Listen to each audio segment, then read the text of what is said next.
How about this? This is the other option I have where it's not two, it's just a single audio input capture going through the right microphone, I believe.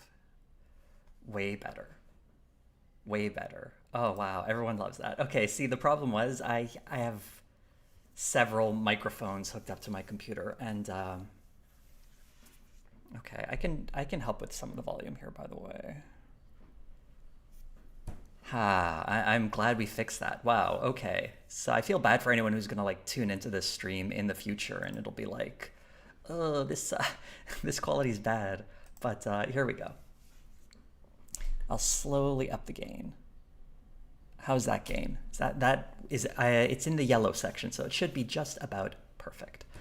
You should be seeing my you can see my YouTube thing here. We're getting to it. We're getting to it. Audio quality, am I right? It's a thing that's tough to nail.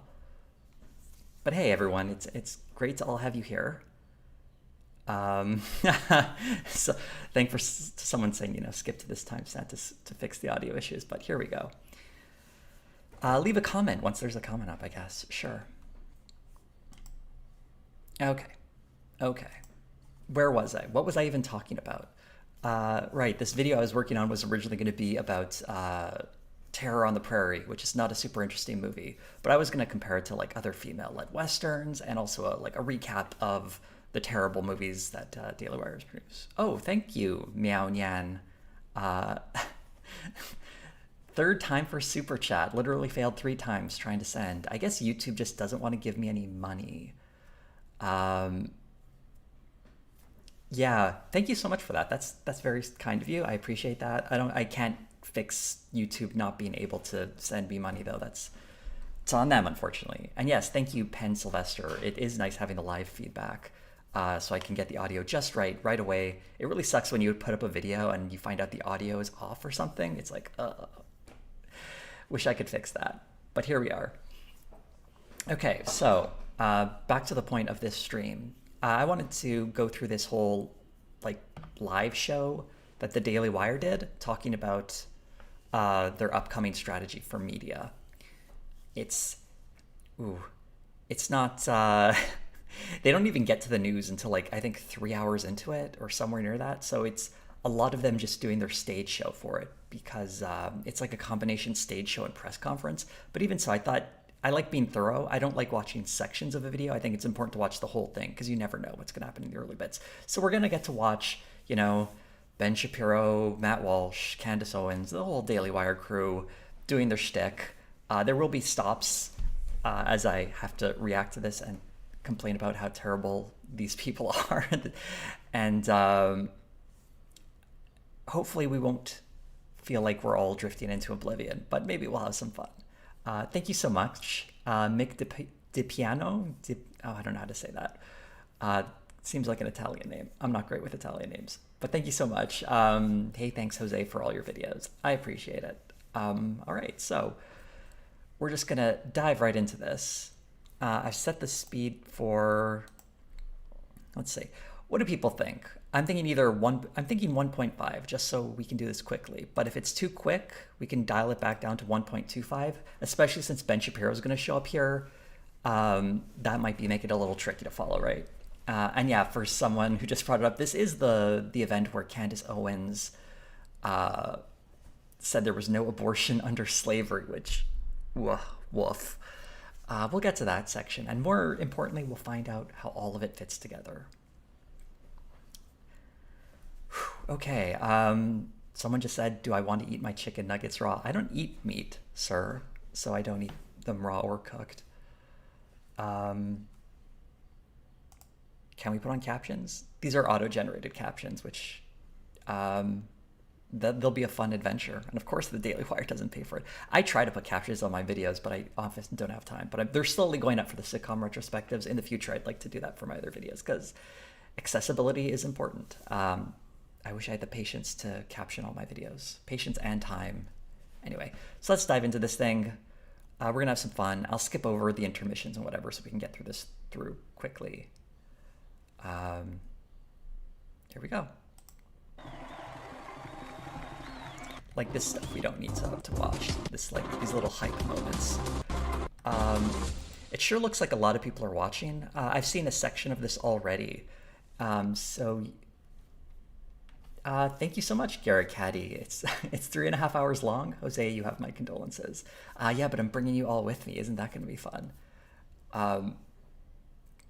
Oh, that's weird. If I use Premiere, maybe I should use. I don't have Premiere. I use DaVinci Resolve when putting together my videos, but should think about that.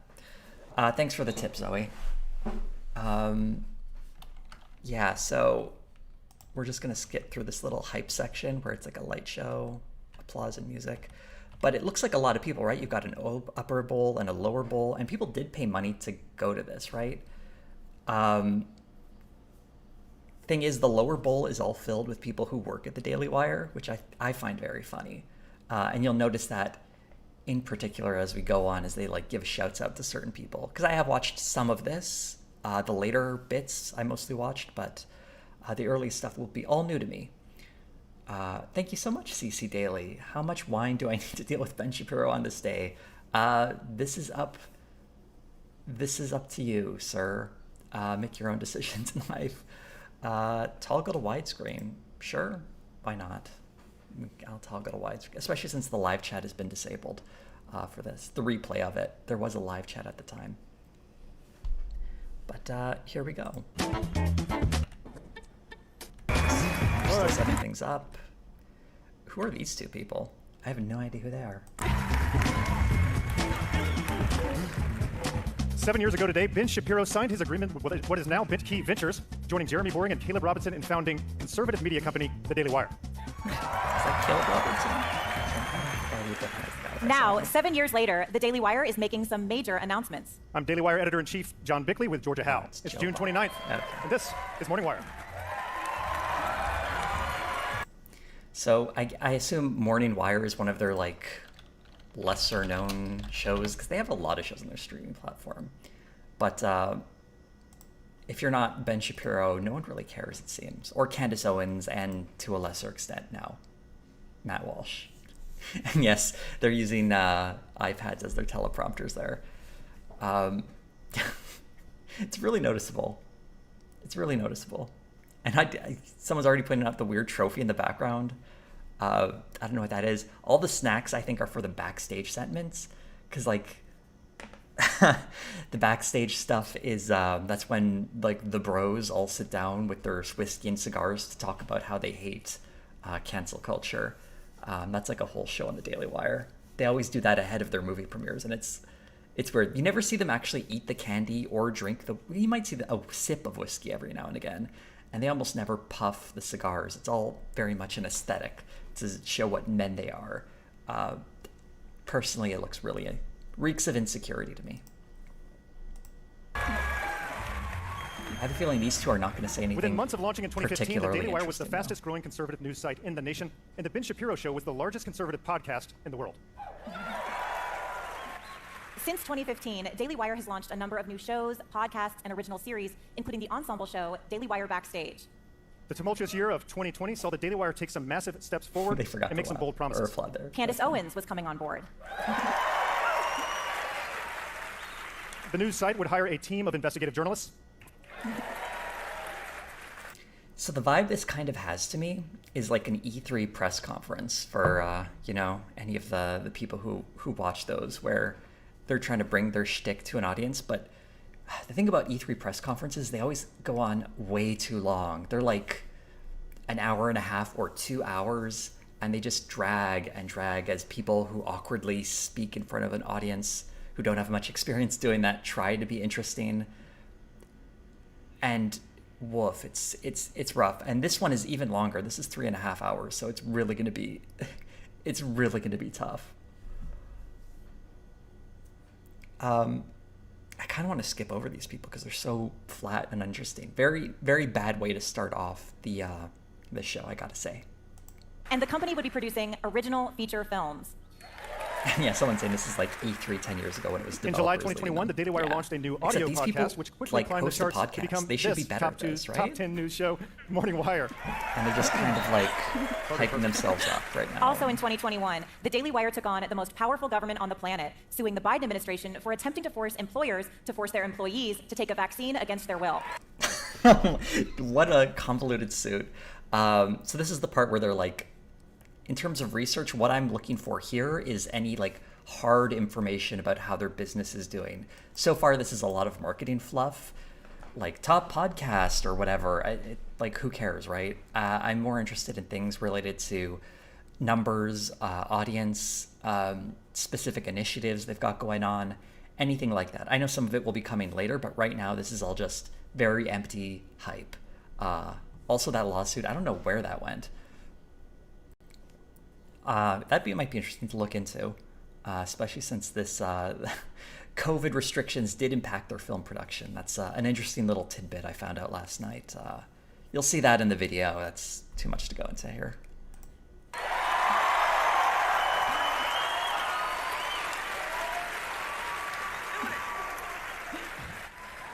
On January 13th, 2022, the Supreme Court ruled in favor of the Daily Wire. Oh, I guess they won that? This year, Were they the plaintiffs in that case? I think that was just a generalized case, huh? That's something I would definitely want to fact check on, because I don't think the Daily Wire were the ones there. I think it was another vaccine mandate case that went all the way up to the Supreme Court. That would be my guess. But sure, they frame it as them winning as well. Why not? has been jam-packed for the Daily Wire. It's released a string of feature films, announced its investment in kids' entertainment content, and launched a new sports podcast, Crane and Company. Oh, yeah, they have a sports And on podcast June 1st, now. the Daily Wire released what would Sports is become the too most woke, watched apparently. documentary of the year. A documentary starring Matt Walsh that asked the pressing question of the time: what is a woman? People really love this thing. It's got more staying power than I expected, this What is a Woman documentary. I have actually watched it, and it is bad. It is just bad. Like, I don't know how else to describe it. It's thankfully someone else is making a video on it, but it's not a good documentary. It's just so flat. And I think it's actually a really excellent depiction of a confused man who doesn't understand things.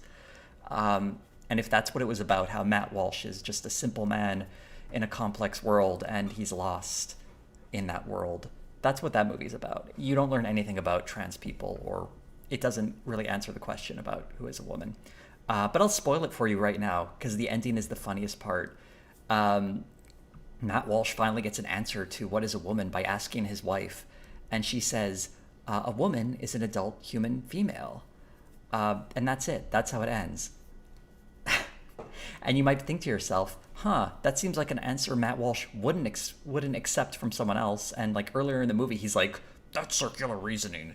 That's just circular reasoning, blah, blah, blah. But when his wife says it, he's like, oh, okay, I guess that's fine.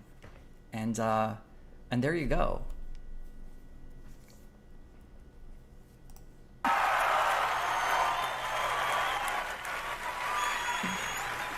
And today, the Daily Wire is poised to make even more blockbuster announcements. Well, Georgia, I think that about does it. No, John, I think you missed some lines. There's like actual real life people out there. All right, then let's give them what they want and let's get I like how that was clearly scripted. And it was so... I love scripted moments that are meant to be off the cuff. It's like, ooh, here is my line here. You're supposed to read more. And they're so pleased with themselves by like pretending to ad-lib. Very fun. Good job, you two. this show started. They're doing their best, right? Oh, good. We can skip forward. It's To advance time. a this story as the real This is just a sizzle reel. I don't care about this. What are we gonna do? Where we see a trailer for other stuff. New York Times are seeing that. Let's go back for a second. Unicron. Something that's interesting is where's Run Hide Fight? Whatever. I don't. There it is.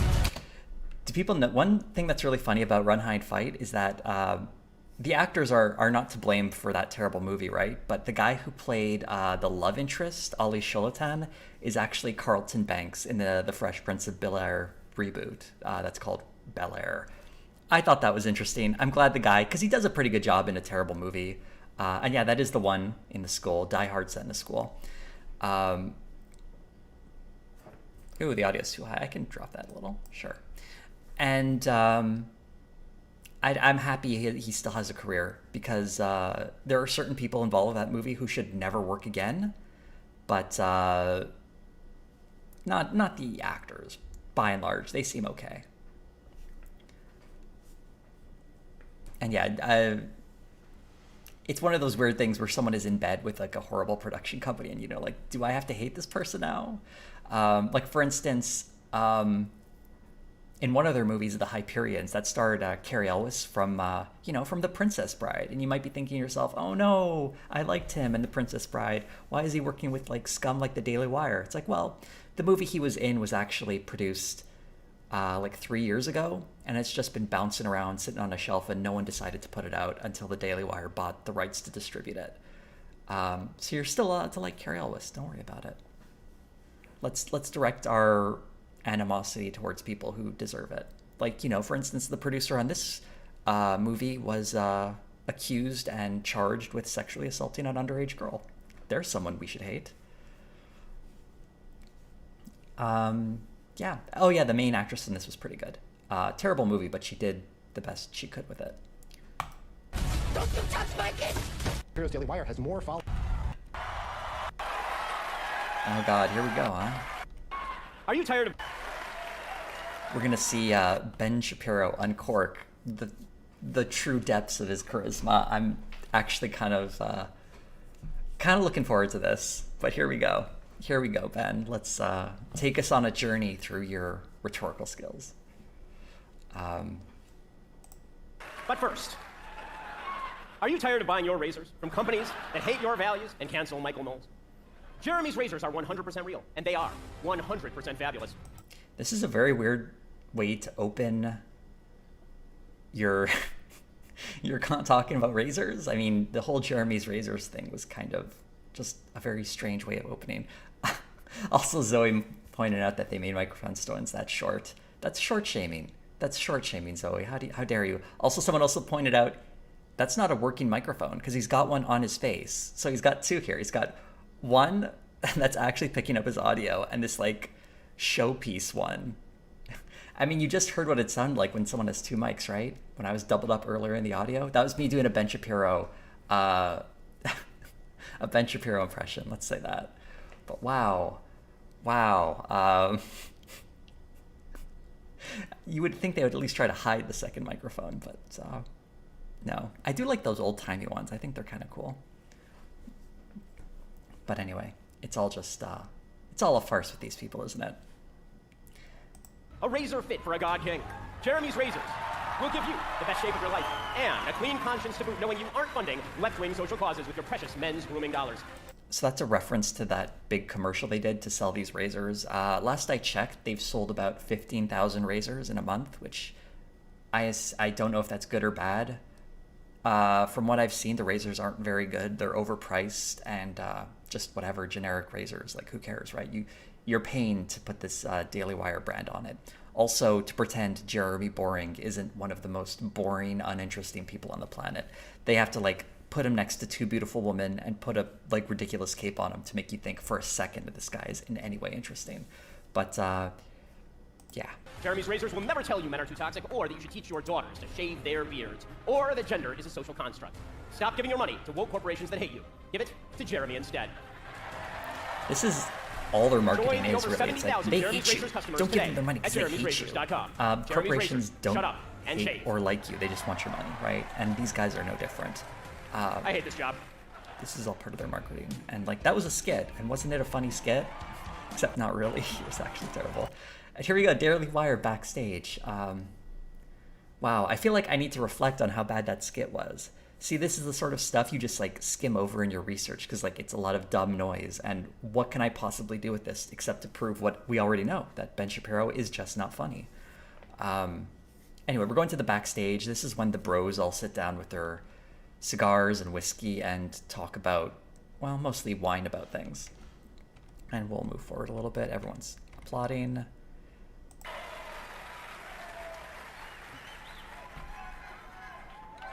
Okay, we got. Welcome to Backstage Live. It's hosted by Jeremy Boring. It's like the one thing he hosts, I believe. We're so happy to be back at the historic Ryman Auditorium in Nashville, Tennessee, our new hometown. So yeah, filmed in Nashville. As Georgia and John said, today is actually, to the day, the 7-year anniversary of the forming of the company. 7 years. 7 years of the Daily It seems Wire. like a hell of a day to celebrate, and we're glad to be celebrating it with you guys. There's so many familiar faces out there in the audience today. Our family, so many of our friends, even some of our most famous superfans who, unlike normal groupies, will never have sex with us. And instead, they try to convert all of those of us who aren't already no good papists to the Roman Church. They denounce the lack of modesty in our feature film. What was that screaming? What was... What was that screaming over the papists? I don't know, was that a shot at Catholics? That was weird. Because Matt Walsh is a Catholic, right? Anyway. Films. And they get into theological arguments with us on Twitter. We picked the wrong line of work. I guess they're getting some pushback Absolutely. from At least the with religious women we're not right. sleeping with their actual women, so we have evidence. Wait, isn't that guy the guy from that documentary? Like the biggest documentary of 2022, What is a Woman, right?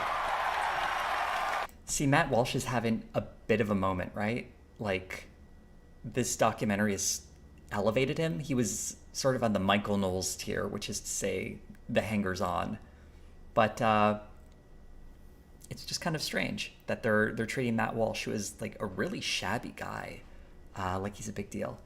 And also, how do you know it's the biggest documentary of 2020? It's number one. It's June when this comes out. There's another 6 months, and also, based on what? I don't know how you even measure that. It's just one of those things they say. They don't really like provide any evidence. They'll say like, oh, on Rotten Tomatoes, it's ranked number 3 at the home category or something, as if that was it. Yeah, maybe it's doing well for their service, I guess. That actually wouldn't surprise me.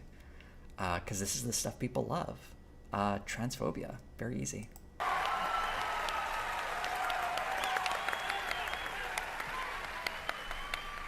Yeah, I'm still just embarrassed. I went all the way to Africa when I could have just went to the kitchen and talked to my wife. So that's humiliating.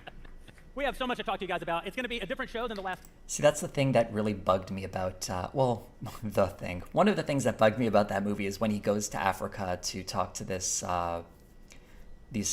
group of people who live there. I'm not sure what their name is. And they're like an explicitly Christian group that has less than great attitudes towards a lot of things, if you research them. But the way it's presented in the movie, or the way it came across to me, is if it was trying to present like the idea of men and women being such a fundamental and obvious thing that we can go to these backwards people in Africa and even they agree with us, which is just deeply racist, like obviously strongly racist, while also being transphobic.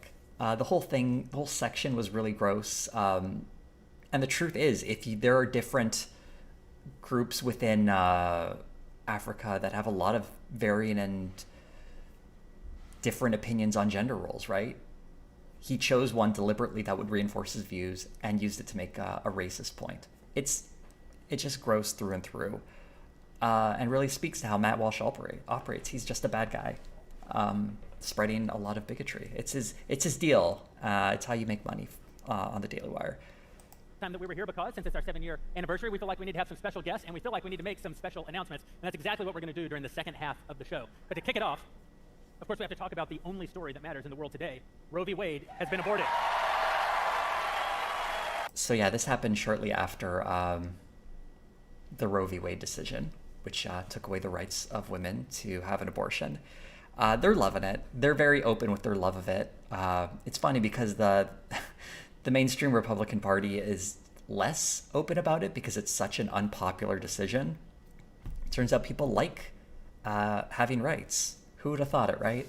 But since this is like a far-right space, they feel comfortable in celebrating this horrible decision.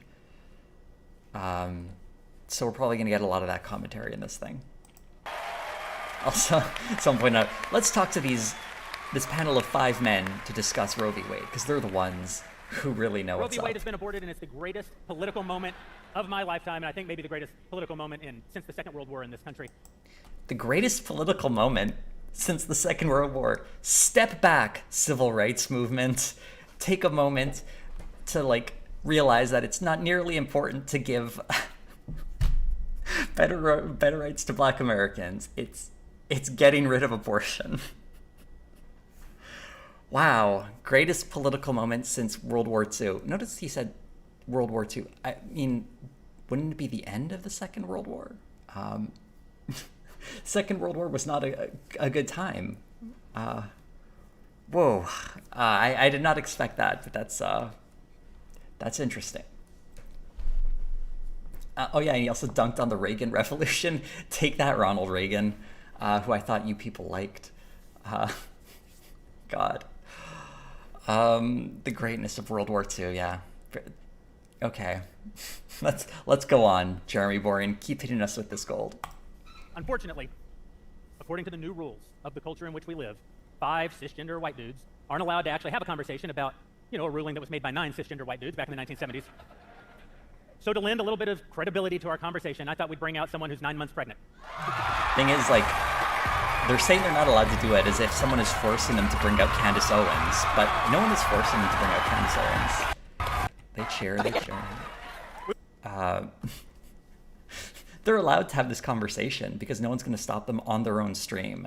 It's just a way to give Candace Owens her own separate entrance, which is like a sign of importance, isn't it? They're giving her her own little thing. Well, she's 9 months pregnant. Oh, that's...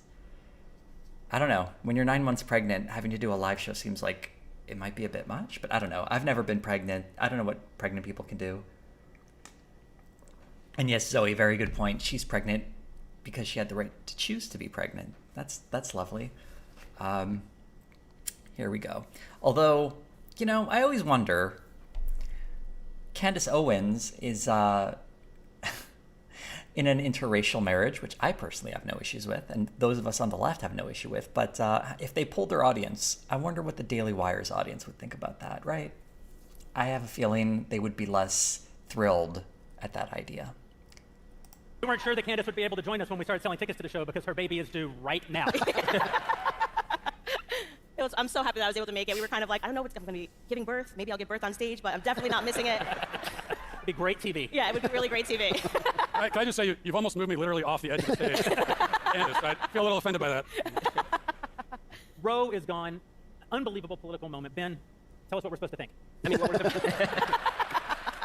There's so much to say. It's the greatest pro-life victory, obviously, in 50 years. And really, it's when the battle begins. Because the battle was just to get enough seats on the Supreme Court to actually overturn Roe so we could actually do all this. And for this, we have to thank President Donald J. Trump. Yeah.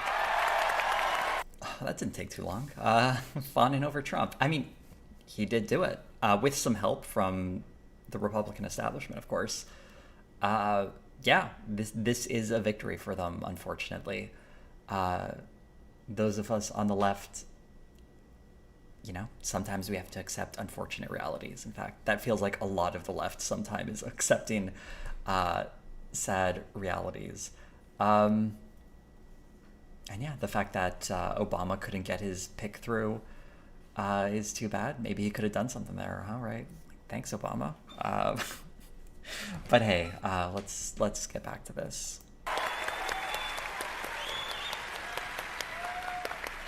Listen, I had real doubts about President Trump when he was candidate Trump. The minute he selected Justice Gorsuch, on air, I put a MAGA hat on. And that's because what he did here, by filling 3 seats on the Supreme Court, turned this thing. I really did not think in my lifetime we were going to see Roe versus Wade overturned. And now we've seen Roe versus Wade overturned. And that provides an opportunity, not just for those of us who are new residents of red states, and those of us who've been here for a while, to actually save the lives of the unborn, but also to push forward an agenda in all the states that is going to save the lives of the preborn. So the battle really is taken up right now.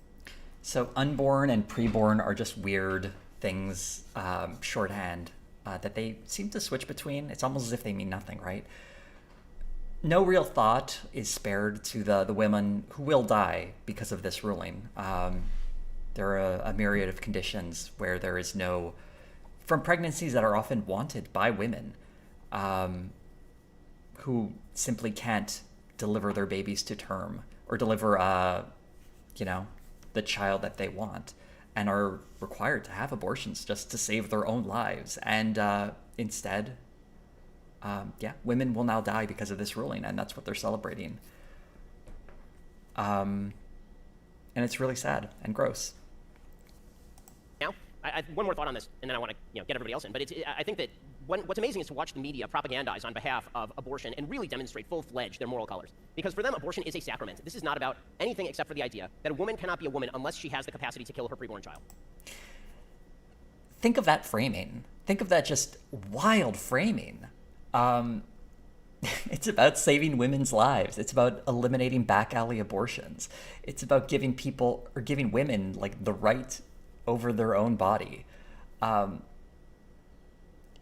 Think of it this way. This was a really good analogy someone came up with. We all have organs in our bodies that could save lives right now. And by not donating like part of our liver or whatever, someone will die. Like I do not need 2 kidneys, for instance. I could give one up right now and save someone's life, but I've chosen not to. Does that make me a murderer? Because I've chosen not to do something or not. And we really need to think of this in terms of bodily autonomy. But they would never present our position like that, because then the conversation becomes complicated and difficult. They would rather just call it a sacrament, whatever the hell that means. Well, I know what a sacrament means, but this weird sort of religious coding for it instead. Because that's really why they're doing this, right? Like if you watched my recent video about the Christian right, you would know that a lot of this anti-abortion sentiment comes out of the evangelical movement, specifically to protect their tax-exempt status and find a way to ensure they hold on to their money, basically. And it was one of many issues they used to achieve political power, to hold on to that tax-exempt status, and turn it into a meaningful voting bloc. And they were just, I don't know, it's not quite and it's coded in religious language when it's really has nothing to do with that.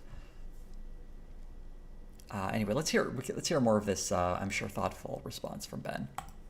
And I do not think most Americans think that way. I think the left thinks that this is going to be a culture war moment that is going to cut in their favor, that Roe versus Wade, people didn't want it overturned, people wanted the right to abortion across the board. And so they're pushing as hard as they can right now, and it's really ugly. Their arguments are really morally ugly, and I think most Americans can see that. And just like they have with every other issue in the culture, I think that they are sowing the seeds of their own destruction right now. Right. Yep. I agree. Non-specific, of course. Roe v. Wade is actually backfiring pretty hard on the right. If you look at polling, it is popular. The majority of Americans do support abortion, the right for a woman to have an abortion if she so chooses. But this is just like this weird alternate reality they're trying to carve out for themselves, where whenever they do like the whole get woke, go broke thing, they're like saying, look at this, wokeness is backfiring on corporations because people just don't want this stuff shoved in their face. It's like, well, what are you basing that on? Because like Lightyear didn't make $200 million or something? It's all just nonsense that is never really supported with any meaningful evidence. It takes something vague, or in some case just not true, and then interpreted through a weird conservative lens to reinforce their worldview and create this illusion of popular support. Someone saying that Ben Shapiro is Jewish and isn't abortion supported by Judaism. I have no idea about Judaism. I know there is like a group in Florida, I believe, who are fighting for the right for abortion as a religious liberty thing, because and it is a Jewish group. But I'm not super knowledgeable about Judaism and whether or not it is in support of abortion. I imagine it depends which, branch of Judaism you belong to. There might be, and in the case of Ben Shapiro, he is an Orthodox Jew, he was pretty right-wing in general, and he is not really representative of most American Jewish people, who generally are on the left. Last stats I ever looked at. So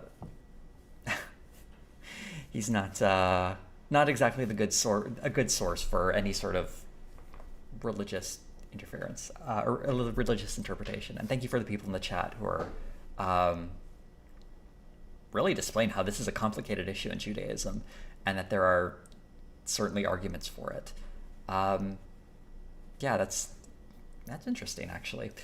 It's similar to Christianity, by the way. Depending on which church you are, there's no like inherent, yes, we must support or we must oppose abortion. Like Catholics are generally against abortion, but evangelicals weren't until they were propagandized by their leadership. And yeah, there are many different flavors of different types of religion, and that's one of the things that's kind of annoying about these people. They claim to be devout, but they represent a flattening of religion.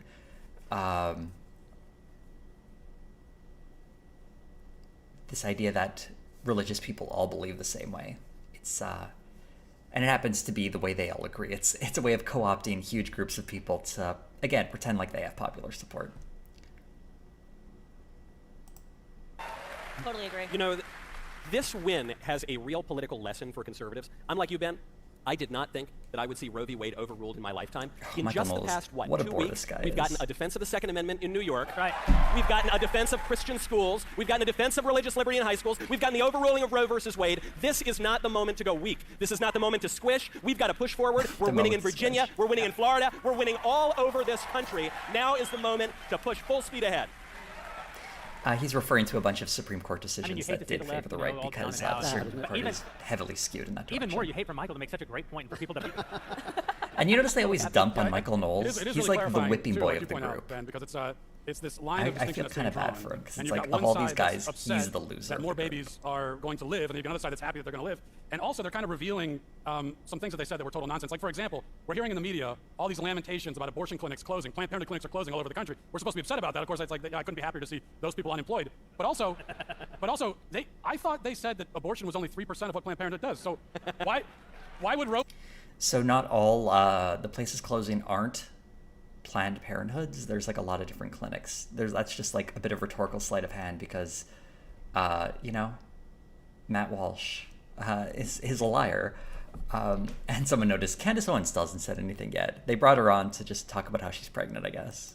Being overturned, I mean, that doesn't make any sense.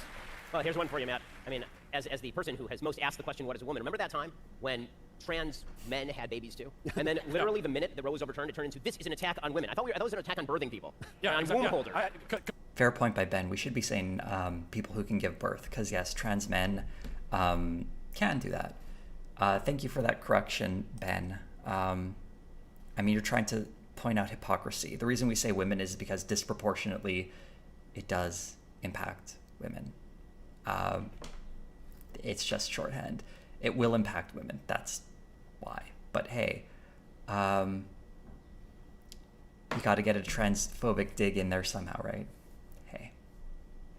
Like I just say, Kamala Harris gave an interview the other day Kamel. where she went on and on and on about how this was an attack on women, and it's honestly the most transphobic rant I've ever heard in the White House. I was shocked by it. So they do this a lot. I They know you like were still trying to pretend decide like, whether or not- oh, they're finally going to Candace Owens. Like, oh, look, they're being transphobic, are they? It's like, sorry, but you produced a whole documentary attacking trans people. So these disingenuous assaults on us are a bit tedious, doesn't it? Not to bring your child to term. You know, it is funny because it was surreal to hear the argument that they were making when you're actually getting prepared to give birth. Like, it became super surreal to hear them saying, it's not a life, it's not a life. And at that moment, I think what it really demonstrated was that in America, we're not debating abortion. We've never been debating abortion. When it first got started, we were debating eugenicism because Margaret Sanger was a eugenicist, and you can look. Wow, that's a rough conspiracy theory about abortion. Eugenics. Yikes. What a thing to enter in onto this debate about abortion. Plenty into her history. There's no doubt that what they really set out to do at Planned Parenthood was to get rid of the undesirables in society. But now we've kind of fast forwarded, and we're talking about child sacrifice. And it's really interesting because when I talk to my Child sacrifice. This is just insane. Child sacrifice. That's like that talking point that was going around like in the last month about how they want to, or not even the last month, for like months ago, where it's like, oh, they want to kill, babies after they're born, and like, no one wants to do that. husband about this. It's very, because obviously he's English, but when we have discussions, he's so shocked at American women, right? These women that are screaming outside. She mentions her husband being English. Abortion is legal in England. Of the Supreme Court House, and they're pregnant, and they say, still not a baby. I feel my child's kicking every second of the day, right? It's bizarre to me to hear them say, this is not a life, and this is something that should be ripped out of your womb up until 9 months, if you want that. So there's something much more demonic. It's not a question of wanting that. It's not like a woman goes, you know what? It's 9 months in. I'm rethinking this. Let's just rip this out of me, and who cares? If an abortion is being considered at 9 months, you can think that almost certainly this was a pregnancy that was desired to go to term. Like, I just can't imagine a woman being like, I've changed my mind at 9 months. If it's being done at 9 months, it's almost certainly a medical emergency. It's probably related to the viability outside of the womb. There's probably a lot of medical conditions going on here that are just not being considered or thought of because it's easier to phrase this the left as monsters who want to kill babies. This is deranged stuff. Absolutely detached from reality and pretty gross. I already feel like this this stream has gotten a lot less fun, but here we go. Much more satanic going on, and the good news is that it does contribute to our side because the pendulum has swung so far left. People are going, listen, I used to be pro-choice, but I cannot support what you guys are talking about. And so I think that's what we're... She's talking about people like Tim Pool there, I guess, who's like, I'm pro-choice. And as soon as the overturning of Roe v. Wade was on the docket, he was like, I guess I'm not anymore, to please my right-wing audience, except not really. I'm sure he's had a difficult moral struggling with it. I saw that conversation he had with Matt Binder, and he brought up this story about, a baby was born and they just broke its neck because that's what the left wants and that's what these laws are going to do. Except that was a case of a doctor who murdered a baby and he was arrested and charged. That's not what the left wants to do. It's a one-off story of a doctor murdering a baby. Very sad, very dark, and not at all representative of what the left wants. But they pretend like this is the future the left wants, so they can keep their base happy and keep the religious right as a viable voting bloc. Seeing in America is that the left has gone so crazy that we're gaining a bunch of wins. See, it's also not based on popular support because those Supreme Court nominations went to Donald Trump, who lost the popular vote, by the way, in 2016, narrowly won the election. This isn't an expression of popular will of Americans. This is the product of a party that has done a pretty good job of slanting the system to their flavor through gerrymandering and all this stuff. That is finding out ways of using electoralism to their advantage by just warping the system to meet their ends, basically. But again, they have to pretend like they have popular support. Otherwise, they would be revealed for what they are, which are like far-right extremists who are hijacking the political system. To me, I have to say, I know there are fights ahead and arguments ahead, and I know there's going to still be abortion in this country. There's a huge, essential difference between a country where evil things happen and a country where they tell you it's your right to do an evil thing. When you say, it's just like Dred Scott, when they tell you you have a right to do this evil thing, you dehumanize an entire segment of the population, in this case babies who already don't have a voice. And I think back to that abortion video we made with Satan in it, where you turned in your Oscar-worthy performance as a baby. This is Andrew Klavan, by the way. Look at me, and I think you take that voice away from Who's people. less popular, him or Michael Knowles? They respect him more, but I think this is a huge win. He's also very uninteresting right this minute than it was a week ago. And they're all just kind of saying the same thing, aren't they? Like, this is very dull and boring. I might have to skip ahead past this discussion. We'll just get to at least the point where Candace Owens makes her slavery comparison, right? We got to at There's least something get really to important, I think, to be noted about the dissent in the case. And there's a lot that's really interesting legally speaking, because the truth is that Clarence Thomas is right about everything, as always. Clarence Thomas is the best justice. He's always been the best justice. Wow, one of the least popular justice. His wife, by the way, is a QAnon person, right? Or she wouldn't to help perpetuate the voter fraud myth, and he wouldn't recuse himself from a case regarding her. Remember that vaguely. This is pretty rough. The left has suggested it's a really extreme ruling by a right-wing court. If it really were an extreme ruling by a right-wing court, they would have read Life of the Unborn into the 14th Amendment, and they actually would have affirmatively said that they have a right to life in the Constitution, right? They didn't do that. The dissent, however, is what I really focused in on, because when I was growing up in the 90s, right, not all that long ago, the line from the Democrats was safe, legal, and rare. That was the line. It didn't make any logical sense that you'd want it to be safe, legal, and rare, because if the idea is that it's okay, then why would you want it to be rare? But the argument... What does that mean? I mean, if you want it to be... about women's equality. If you want it to be... misclick there. It's okay for wanting something to be legal and rare is not a contradiction. It says women cannot achieve equality without killing their babies. And what they mean by this is that women cannot be as wildly sexually free and promiscuous and individualistic about their sex lives as they want to be if biology is allowed to take its course. And this is how... See, this is a big part of this weird, creepy desire to control female sexuality. And tying women to having to give birth is part of that. It's very creepy and trying to control control female sexuality. I mean, I don't know how else to describe it. They literally just want to control female sexuality, don't they? I guess he speaks for himself on this one. Thanks for taking the mask off, Ben.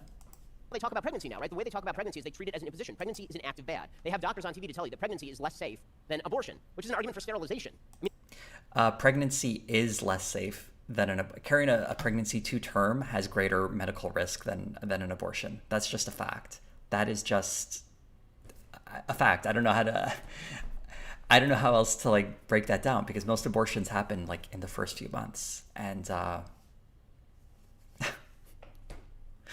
there we go. And a lot of things can go wrong in a pregnancy.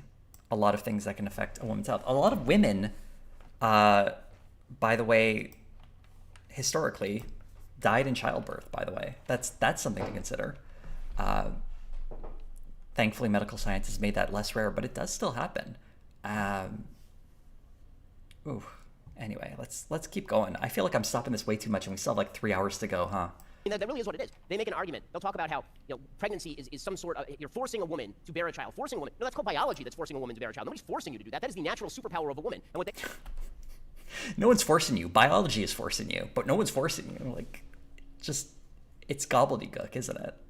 They're saying is that the only way that women can be equal to men is you take away their superpower and you turn them into physically weaker men, and suddenly this will be the best way for a woman to live. That is such a mistake for them. Women don't feel this way. Men don't feel this way. No society can be built on this. And if this is the way the left wants to go, the language of the dissent, they're going to lose from here till the end of time. And I just want to, I want to add to that. Again, completely detached from reality, unaware that that he's not that popular. And someone asked, it is slightly sped up. It's at 1.5 speed. Physically weaker men, yeah. Because I used to be pro-choice. I used to be pro-choice because I think that's the natural product of having a Department of Education, right? You come up through the education system. They don't talk to you about adoption as an option. They just say, oh, here we go. Candace Owens. She used to be reasonable until she found out she could make more money. And what I was talking about just this week on my show was that my first introduction to abortion was actually with people in my cousin who became pregnant, people in my family, two cousins who became pregnant. Both of them were peer pressured to get abortions. There's this whole depiction in the media, like women are marching into these clinics and they're super happy and it's my body and my choice. It's a lie. I know 6 women that have gotten No one is saying that like abortion is a happy event. Who is saying that? That is just ridiculous. It's a very difficult decision for some people. Antiphon, thank you so much for becoming a member at the thanks level. That's awesome. Thank you so much. And you get to hear me say a thanks. This is that exciting. For some, I mean, the choice to have an abortion, like different women experience differently. For some, it's a very sad moment. For some, it isn't. There's a lot of different experiences that go into that. And to pretend like the media says this is all happy, I would say it's actually on the other end. Whenever you do see an abortion talked about in media, it's always like this harrowing, like, oh, now someone has to get an abortion. That's the kind of tone that it tends to be. It's serious, very grounded. It doesn't have to be that way, although it certainly is for some people. But again, just more stuff detached from reality. Abortions, each one of them were pressured, whether it was by family members, whether it was from boyfriends. I know one where the man became literally domestically violent and said, you are going to abort this child, I'm not ready to have a kid. This is the conversation that America is not having. That is exactly the conversation we're having, because that woman should have had the choice to carry that to term or have an abortion. It should have been her choice. And for instance, the idea that the left would be okay with a man pressuring a woman to get an abortion, no, you don't understand the left at all. I'm not okay with that. I don't think any reasonable person on the left would ever be okay with that. But Candace Owens is just talking shit. She's actually probably the worst person in this group, to be honest, as we'll see when she makes her slavery comment. But this is pretty bad, too. This is divorced from any semblance of reality.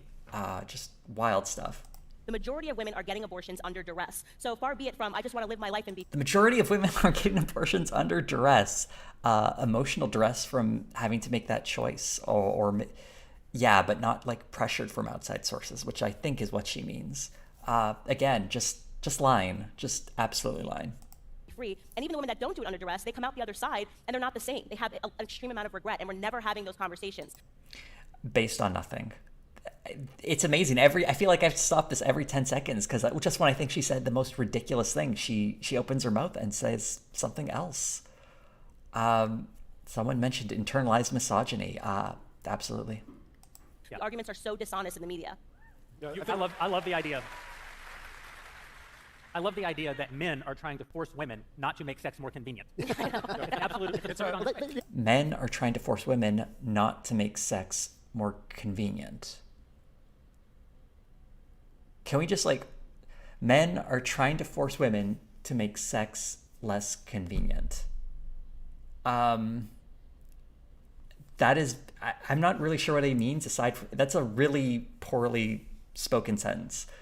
I guess he means that abortion makes sex more convenient to men, and therefore by arguing against abortion, they are effectively arguing against their own interests, which is really telling on himself. It's very easy to have sex and not impregnate a woman already. Abortion as birth control is very rare and unusual. How many abortions even happen in a year? It's in the hundreds of thousands. I'm willing to guess that the number of times people have sex in America is significantly higher than the number of people who have abortions. Wow. Woof. Jeremy Boring really living up to his name there. It is what it is, though. It is neutralizing the natural course of sex so that men can be more free. And they tell women that, now you will be as free as men. But See, this is what people are talking about when they say men are not the best at talking about these sorts of issues, because they immediately go to so now men can have sex more easily because abortion can be used as a form of birth control, the way someone might use a condom. It's no. This is why you should center women's voices, or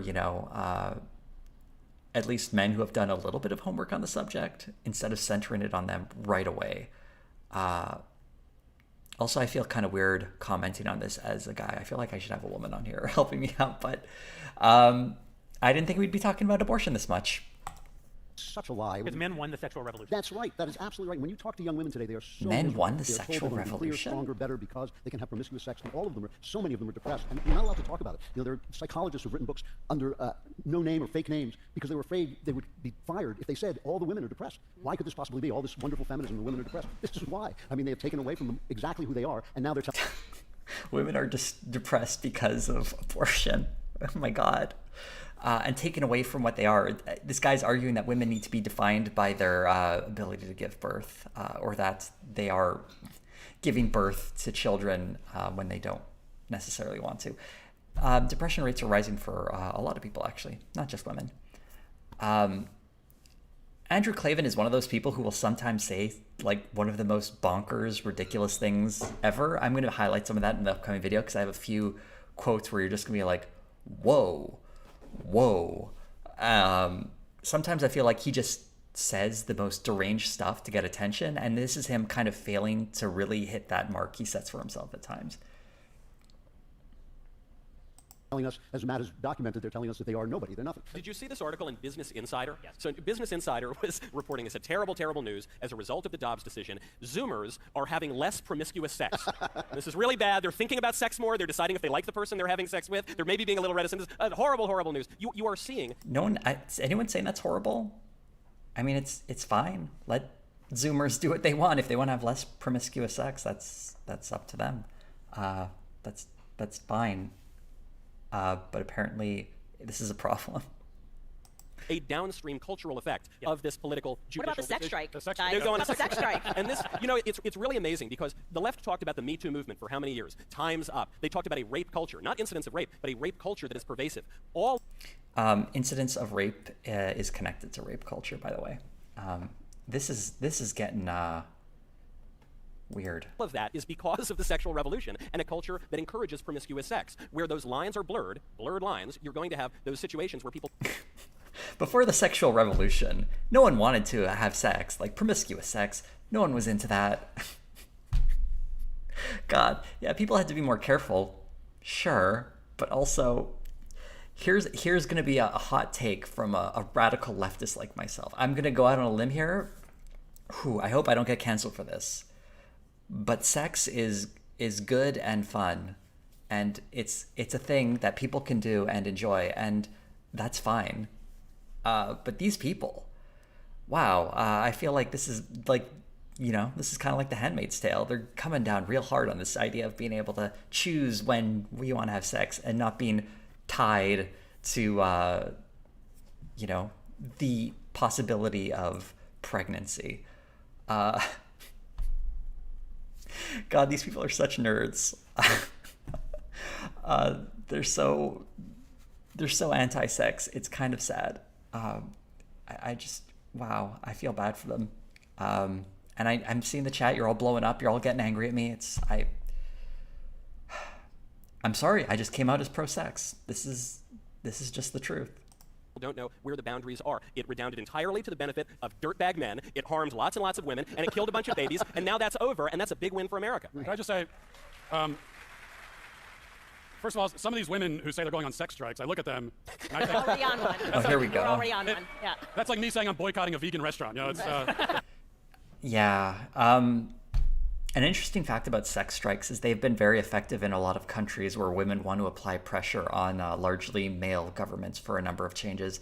It's happened in places in Central and South America. It's a very effective tool, actually. In a country as big as the US, it would be tougher without getting anyone on board. Of course, Matt Walsh immediately goes to, like, look at how ugly you are. Like, who'd want to have sex with you? Because, like, what's he going to do? Actually make a real point? No, he's just going to be shitty towards women. Someone says it's an incel point of view. Yeah, you're getting a lot of incel vibes from this panel, to be honest. kind of a moot point, but Candace raised a really good point. Every once in a while she does that. You say we call it the pro-choice movement, but actually the abortion industry, they trade on removing choice from women. When a woman goes into the abortion clinic, the message they're told is not that, oh, you've got all these wonderful choices. It's that you have no choice. Your life is over if you don't kill this baby. Complete lie, actually. Seeking medical help is an option. Like, you're saying they're the ones who want to take away choice, except, I mean, you're literally trying to ban abortion, so this is absurd. This is just a bad talking point. He's very bad at this. Which is also why, as part of the backlash against the overturning of Roe, there's this really sinister move happening right now. And it's happening among the pro-abortion militants and also the Democrats. I repeat myself, obviously, but where they're going after the crisis pregnancy center, the pregnancy resource centers. These are people who give choices. Exactly. These are. So these resource centers are largely set up by anti-choice activists, anti-abortion activists that tend to give women false information, provide little to no actual resources to help them. It's all about talking them out of getting abortions. Actually, on the majority part, there was an interesting interview. Oh, I can't remember her name.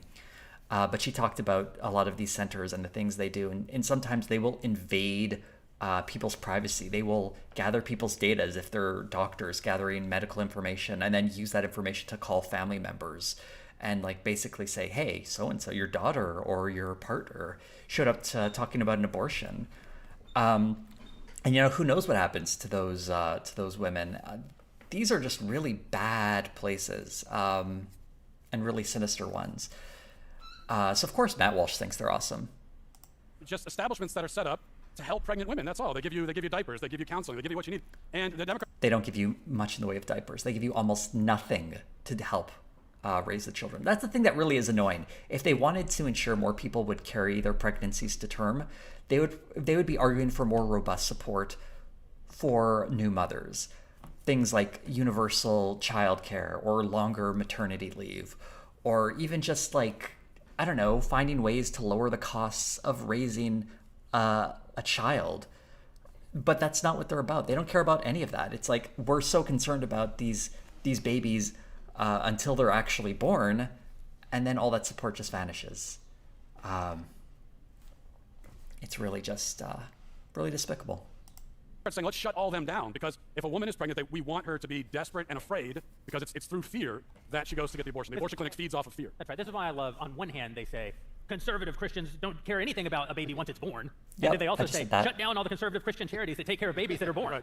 They don't do that. This is the thing, they don't exist do in an that. extraordinary echo chamber. He's a liar. They've been in it so long, it's been created by Roe, because Roe has given them the ability to say whatever they want without any sort of actual political consequence. And now Roe is gone, and people are going to start taking their arguments a lot more seriously. And because they're in this bizarre echo chamber, they make arguments that they don't even seem to hear. There's a Washington Post article a couple weeks ago, Ironically, 'cause right he's after not hearing the our overturning of arguments. Roe, or a week ago. And it was about this woman who was in Texas, and she had twins. And the entire article was about how, because Texas had a law that was passed last year that essentially banned abortion, that because of this, she had the babies. And the entire article was supposed to be lamenting that she had the babies. But what it posited was the opening picture is a picture of her with these two beautiful twins. And then in the article, it says things like, well, she thought a lot about if she hadn't had these babies, she could have gone to Hawaii and swam with the dolphins.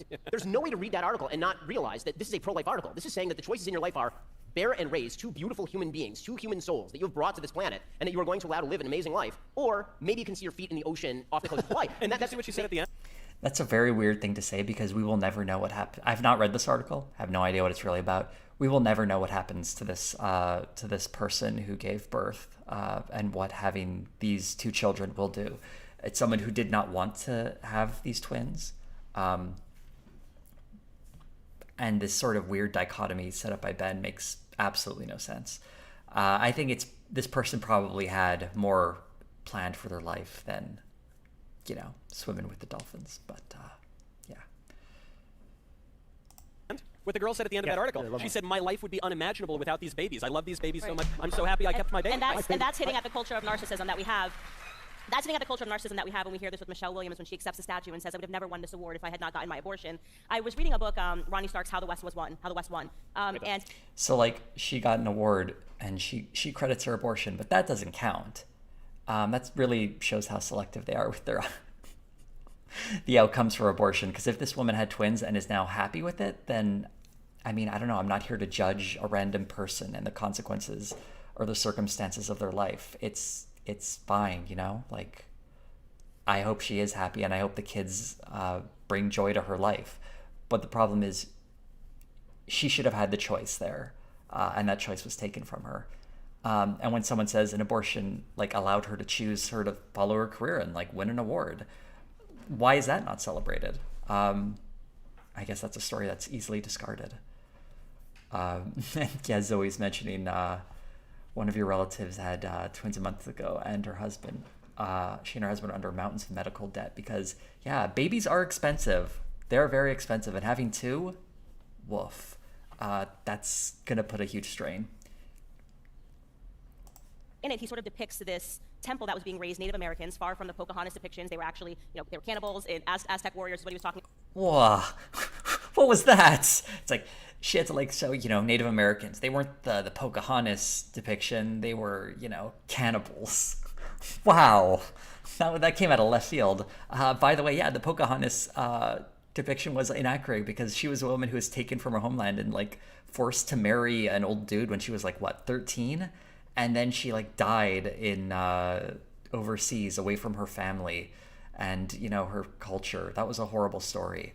But Candace Owens' turn on it is oh no, wait, they were actually worse. They were cannibals. And then now she's talking about Aztec warriors. I don't even think the Aztecs practiced cannibalism, did they? Anyway, wow. They just take these random shots at indigenous people so casually. Really, really heartless stuff. About raising this temple, and they sacrificed children and adults every time they would build these temples. And he talked about this one temple that they raised where they sacrificed 26,000 lives. Unimaginable today, right? And that seems like a high number. Did they sacrifice 26? Human sacrifice, I don't know enough about the Aztecs, but I know there was a lot of sacrifice and bloodletting, and that sort of thing did happen. It's pretty unfortunate. Then again, if we're cataloging all the horrible things cultures have done, I wouldn't say the Aztecs were uniquely bad. But yeah, that is pretty bad. I'm sure she's going to make a great point, though, that is very culturally sensitive. Looking at this going, oh my gosh, how barbaric, how archaic, this could never happen today. Look at American society. We're sacrificing 890,000 babies per year. Why? For convenience. For narcissism. What is she because saying? I'm not ready. Because I think I could go further in my... What is she, is she saying we're behaving as badly as the Aztecs? Wow, she had to go after the Aztecs in this one. Whoa. My career if I don't have this child. That's really sick. It's for the very same reason that the Aztecs did it. It's a paganism that posits if I it's the very same reason as the Aztecs. Abortion. I've literally never heard that. It's we're trying to be like the Aztecs, or is it just we have the same philosophy as the Aztecs? Oh, this guy's trying to make a smart point here. Oh, Jeremy. Also, he's the paganism folks. Sacrifice my baby, I will have more material wealth. That's exactly correct. That's the exact reason they did it. That's exactly. That is not why I don't think they were going for material wealth. He's mentioning paganisms. Aztecs had a very complicated, religious pantheon, I guess. Oh, God. There were a lot of reasons human sacrifice happened. Oh, it's been years since I studied the Aztecs. I'm like digging in deep, but this sounds completely ridiculous. God. For material wealth. Yeah, someone's asking, how did we get here? How did we get here? Why are we here? And just Candace Owens saw a random thing, and now we're talking about the Aztecs. My favorite of these arguments that they make now that they don't hear.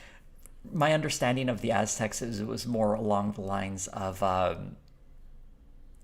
God, it's sort of like trying to prevent environmental catastrophes, like ending a drought or something. I believe that's.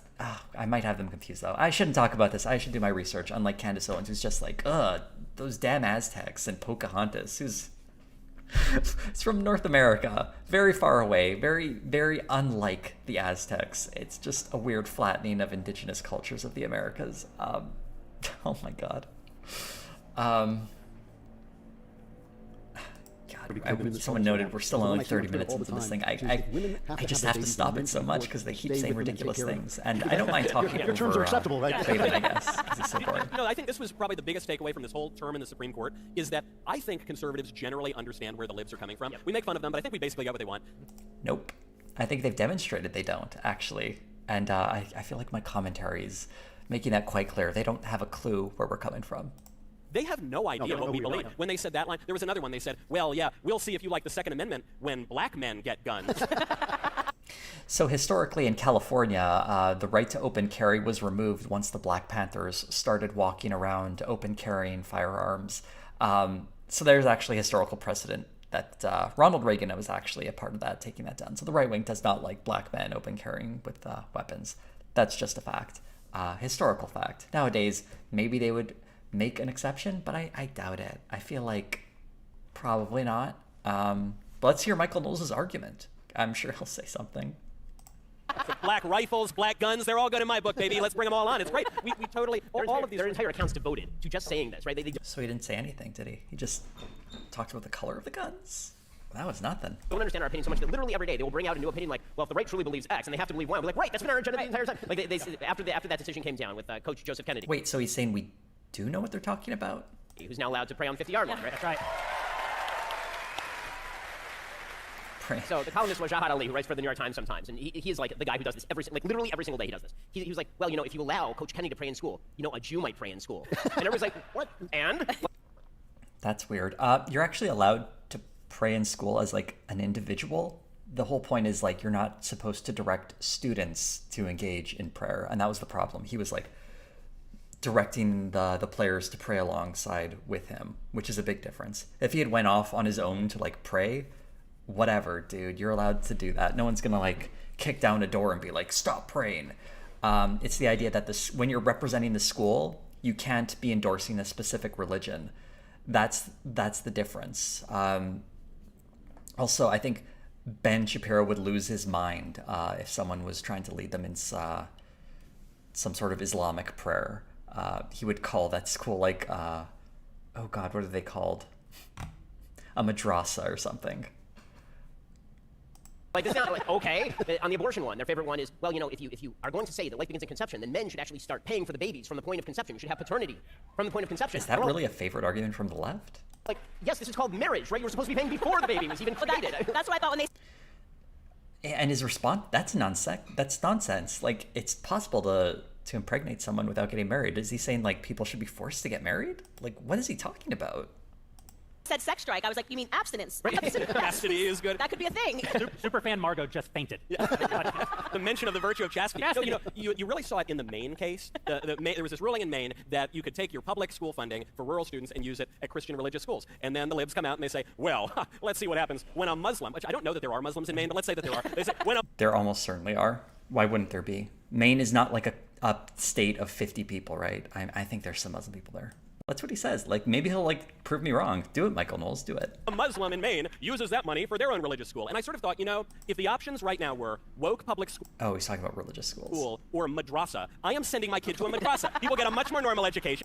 God, what a liar. What an absolute liar. He is not sending his kids to a madrasa. I don't, it's about the funding of faith-based schools, right? Like, the idea that, I don't know how it works in the States, but I know in Canada, there are certain funding and tax breaks that are offered to religious schools that should absolutely not happen. I think that's ridiculous. But, of course they want religious schools. They are very passionate about that. And they won't trans my kid. Yeah, They won't trans your kid. Yeah, if you go to a public school, you come out trans. I have not been in public school in a while, but I'm very worried they're going to turn my kids trans.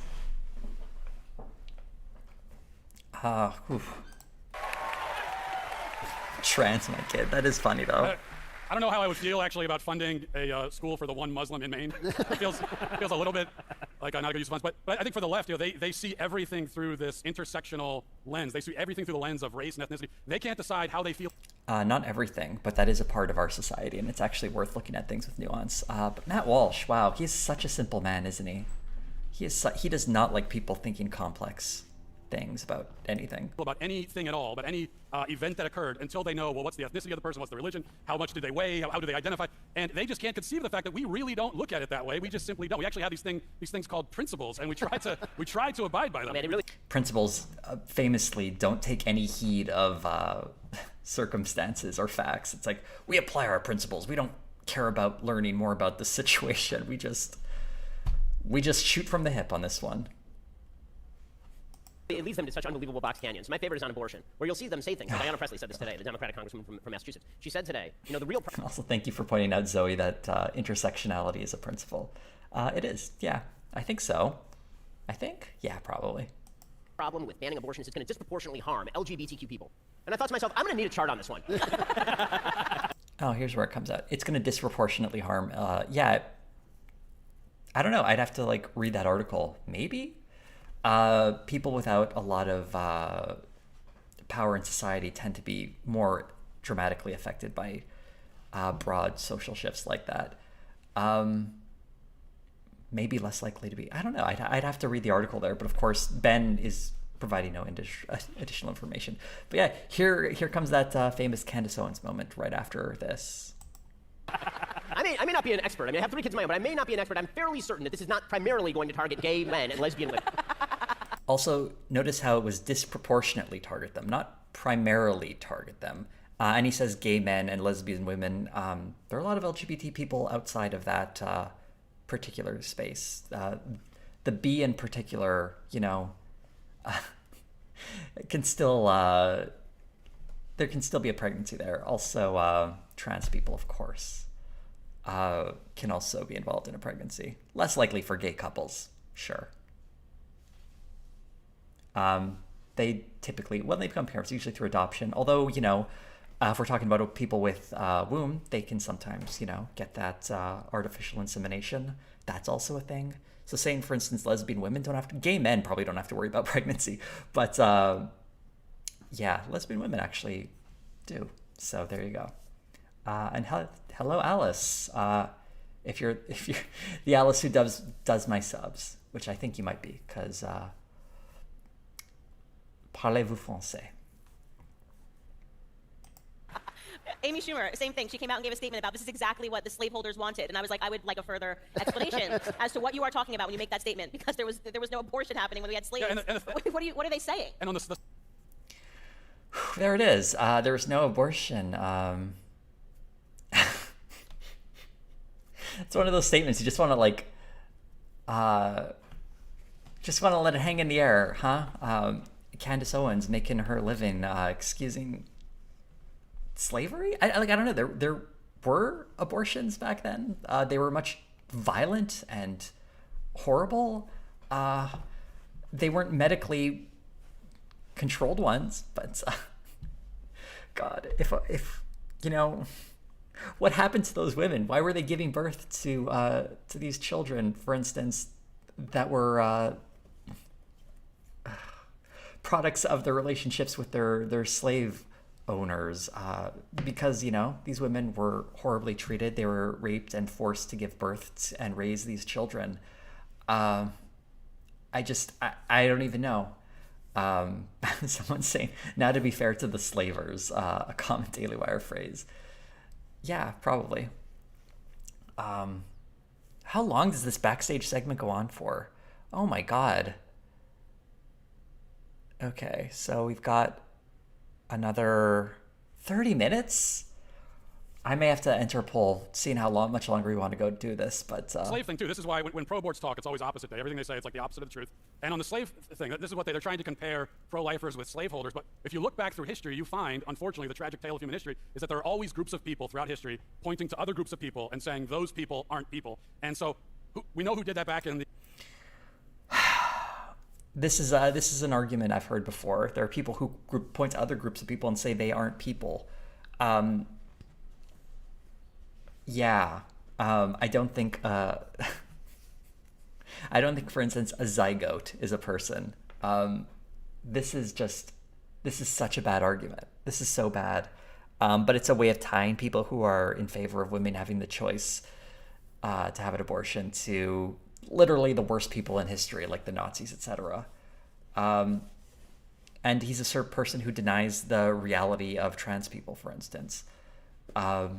He'll still say, I'm sure he would defend himself saying, like, I still say they're people. It's like, yeah, but they're people you would rather consign to just their worst possible lives in the margins of society and with horrible outcomes because it's more important that you hold up your bigoted worldview. But I'm stealing myself. We're going to keep going. In the 19th century in this country, slaveholders. Who's doing that now? Of course, it's pro-abortion people pointing to babies in the womb and saying that's not really a person. And not just that, on the racial front, my favorite part of this is where they say, well, it's racist. What you're doing is racist because it can disproportionately harm black and Latino women and all. That's true. And it's like, so we're so racist we want more black babies? That's your idea is that we're so racist we want there to be fewer black abortions. Because by removing that choice from marginalized communities, it has a stronger impact on them and particularly economically, and consigns them to having to take care of children and effectively removing their ability to improve their lives, their communities. That's kind of the point. It's like saying, if you really want to help these communities with all these babies, you would be offering greater social support. But all you do is hand these babies and their parents some bootstraps and tell them to figure it out. Or black babies. That's how racist we are. Yeah, but the reason they do it, and this is why Amy Schumer is so frustrating, is because what they do is they expect black Americans to be the least educated and they expect them, hey, be angry, go out and fight our battles. That's all it means. When someone privileged like Amy Schumer says, it's exactly what the slaveholders wanted, what she's doing is signaling to black Americans to go riot, go out and loot and protest so that... Yes, because black Americans famously operate on the words of Amy Schumer. Like, this is just so ridiculous. Amy, voice of the black community, Amy Schumer. Just absolutely insane. Her and her privileged Democrat friends can have what they want, which is the ability to abort children up to 9 months in the womb. Well, this is an important point. Applause. Yeah, let me get my applause. Yeah. 9 months pregnant. That's like, I like how that applause is a very slow build. Like, I guess we applaud to this. Like, no, we're supposed to applaud to this. This dude right here, by the way, I can't believe they cut to him. That's Dallas Saunier. He's the producer at Bonfire Films who puts together a lot of their movies. He was trying to be very cagey a few years ago, going like, yeah, I conservative people like my movies, but I'm not like politically overt. And here he is applauding Candace Owens, making a very dumb comment because he is just a conservative goon. It's very funny that they cut to him. Sorry, I've been seeing this guy's face a lot in the last few days as I researched this video. He's a pretty bad dude. He's also the guy who covered up for the sex pest. He's not the guy who raped the 16-year-old girl, the producer in the movie I mentioned earlier, but he is the guy who covered for him and hid the fact that he was a known sexual predator for years, but he worked with them because he had money to finance his movies. He doesn't care about women at all. He's a bad dude. The racism of the left always comes out in these moments. Mm-hmm. They actually want there to be fewer Ironic children. statement. Planned Parenthood was probably about from the very beginning. And if you read the things that they say about Clarence Thomas, the things that white liberals feel privileged to be able to say about a black man when he happens to disagree with them is the great evidence of the lie of conservative racism. Did you see what Hillary said? Oh, I hope we're getting an example here, but I can guarantee you the things they say about literally any black person who disagrees with them. infinitely worse. I'm sure they're going to be outraged by racism here. The irony is just dripping off these statements. Let's hear what Hillary said, because everyone knows the left loves Hillary, right? Oh, God. Clarence Thomas. So Hillary came out and she said, I went to law school with Clarence Thomas, and he is resentful and filled with grievance. And it's like, is there like a mirror in a 300-mile vicinity? Hot, like anywhere. pedal. A reflective surface. So, like, their example of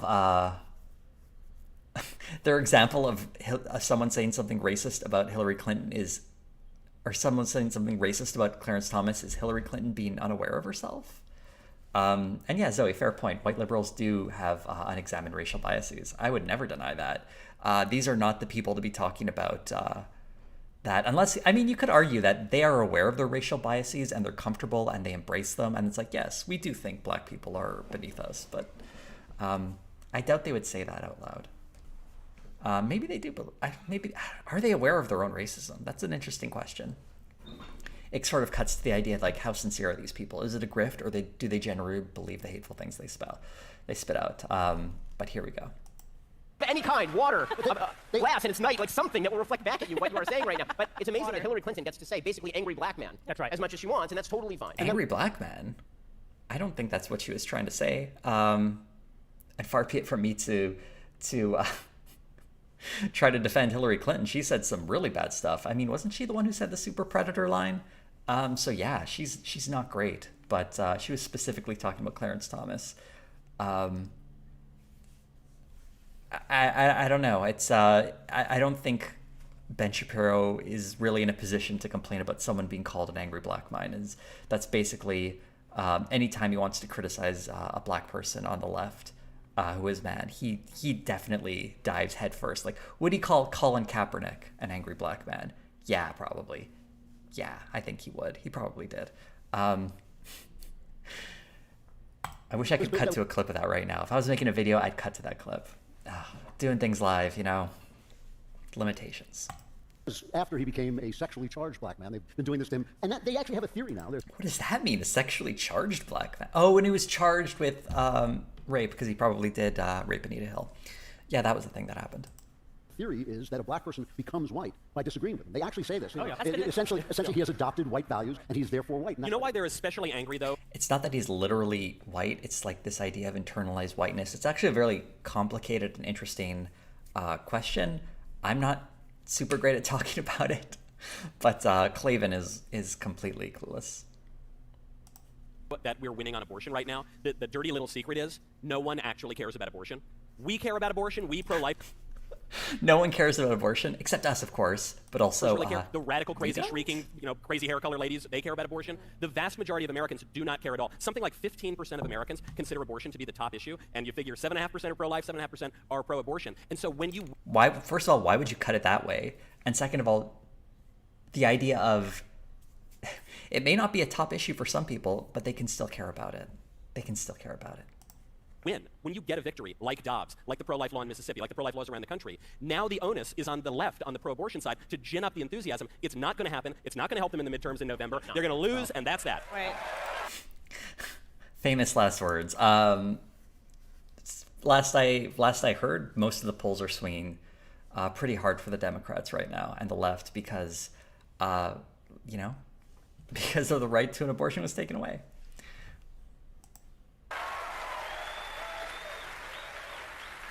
I think there's one of the really important points to make here, and this is we know the left, one thing they're very good at is defining the terms of debate and giving us all terms that we're supposed to use.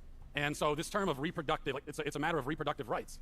It's so absurd because when we're talking about abortion, this is an act of violence being committed against a life that has already been produced. The reproductive act, that's the sexual act, and then reproduction is conception. So that's why when a woman is giving birth in the hospital and she's in the middle of giving birth, you never hear a doctor shout, "Oh, she's reproducing." It's like that's. What a bad point. Wow, what a bad point. I'll let him finish it. Let's let him finish this really bad point. Wow. Hopefully the reproduction didn't happen in the hospital. That'd be very strange. So this is, it's. So he's saying he's arguing life begins at conception with this really long-winded rant. One of the interesting things is that, oh God, I wish I had these stats in front of me. Fertilized eggs, like something like a third of them, we never even find about. Like based on when a woman is impregnated, there's like blood flows, things that can actually smother an egg that's been fertilized. And I'm not talking about miscarriages here. This is just like something that can be easily missed, because, you know, the human body is a messy thing, and just having sex doesn't immediately lead to pregnancy, because a lot of things can just go awkwardly in a woman's body, or in the body of someone with a uterus. So do these count as dead lives? Should we be holding funerals for all these fertilized eggs that never come to term through no intervention of the people involved, right? Like, this is sort of the weird extreme positions they're taking. The stuff that would criminalize the idea of having a miscarriage, or in some way find ways of prosecuting women who have miscarriages. These really extreme, absurd positions that, like, I don't know, like, conception is such a bad standard, and life is such a difficult and complicated idea, but yeah. Thank you for clearing that up. Only a small percentage of fertilized eggs actually implant to the uterine wall. It's very common for a fertilized egg to be flushed out of the body without ever implanting. That's what I was getting at. Thank you for that, Andy. That's why conception is such a bad standard, because then, like, the vast majority of fertilized eggs would mean most people just die before they, like, what, in their first few weeks. It's a bad point, and I feel like Matt Walsh is just very good at making those bad points, isn't he? Abortion is not a reproductive decision, okay, because the baby already exists. Abortion is, in fact, more of a... It's not a baby. It's not a baby. A fertilized egg is in fact not a baby. Like, what is there to say? It's yeah. Parenting decision. It's a decision of, am I going to care for my child or kill him? That's actually the decision being made. And when you lay it out that way, I think it kind of puts a good different face on it. It really is all about whether the child is a human being. And even in the dissent, the Kagan dissent, they talk about the competition of rights, the mother's rights versus the baby's rights. Why does a baby have rights? Why does an unborn baby have rights if it's not a human being? I mean, even their dissent kind of proved our point. That's right. I actually want to talk about that. What's going to happen next? I mean, we obviously, it's a great moment. It's a great thing that's happened. But there are a lot of unintended consequences whenever there's a seismic shift in policy. Overturning Roe, for example, one thing that Roe, obviously we know that Roe made abortion federally protected, but it also limited certain aspects of abortion. Now, that changed a little bit over the years with Casey, which was also overturned. But one of the things that we know is going to happen is that while there are going to be far, far fewer abortions in Tennessee, there are going to be far, far more abortions in California. But that's not the extent of it. There are going to be far, far more brutal abortions in California, because essentially all the constraints that have been placed on abortion at the federal level are all... What does that mean? More brutal abortions in California? Someone pointed out that Klavan just lied about the dissent. Yeah, he probably did. I haven't read the dissent personally, but yeah. So removed. You're going to wind up having like abortion until your 14th birthday in blue states. Yep. This is also going to make abortion now a legislative... Abortion until your 14th birthday? What? issue, which it hasn't been in my lifetime, which means that now it's a matter of not just like something we talk about every 4 years during presidential cycles, but something you're going to be thinking about during state representative elections, during federal representative elections. What can come of this other than, I mean, we're celebrating, it's a great day for the country, but what are the things that can actually come of it? Well, I think there are two things. I think there are two things that could come of it. One is what I'm hoping for and what I actually foresee, which is moral federalism, which means that we are going to moral communities in our states. federalism. We're going to become a patchwork of states, which is what we were meant to be. Madison knew that only a patchwork of states could survive as a republic, and a gigantic republic would descend into authoritarianism. That's what the left is trying to get. That's why they don't want the guns with which we defend our states' rights. So that's the good version of it. What? Okay, I guess he's just trying to make a statement against federalism? The federal government will exist. I mean, I would love to hear this guy's opinion on civil rights laws. He's like, no, the states' rights were really cramped down on that one. Or even slavery, I guess. That was another imposition on states' rights. But, okay. Klavan is such a dull speaker. The good version of it is we all move into the states we want to live in. We become experiments in democracy, and the ones that succeed win. The good version of people moving to the states they want to be. A lot of people can't afford to do that, Andrew. A lot of people can't afford to do that, but of course he wouldn't consider that. He only considers people in his own economic sphere, generally. The bad version is we all start killing one another, and we have a civil war. I don't agree. Pulling a Tim Pool Civil War there. I actually don't. I don't fully agree with that because this is what I hear from conservatives saying that, well, this is a states' rights issue and the best thing is that we leave it to the states. And I think that obviously Roe was decided correctly. So for the time being, that means you send it back to the states. But I don't believe, in fact, that California has the right to kill babies. I don't think that that's a right that exists. I don't think that people have. So Matt Walsh is in favor of federalism. He just would rather it be more of a Christian theocratic federalism. That's what he's getting at here.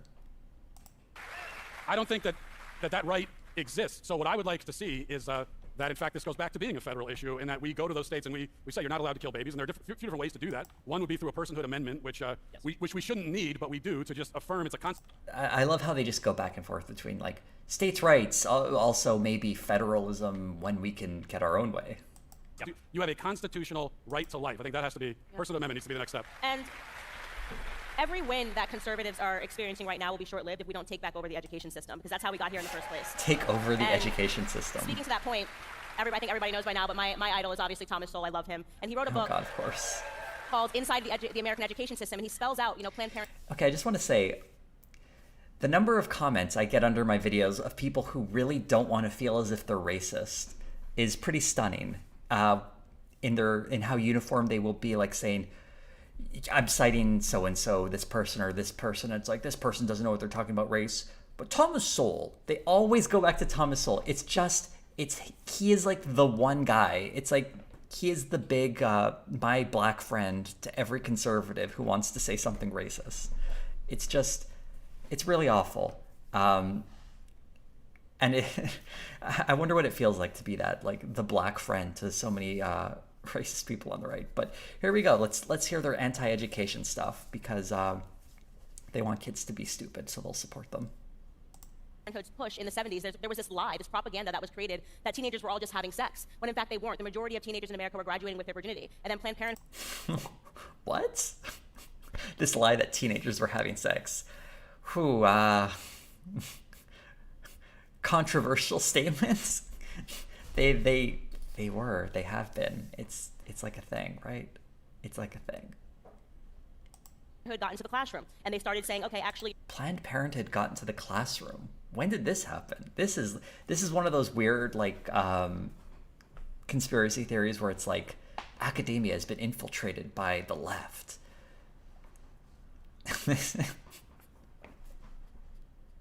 Zoe, thank you for the pun. Graduated with her virginity. Actually, I graduated with my classmates.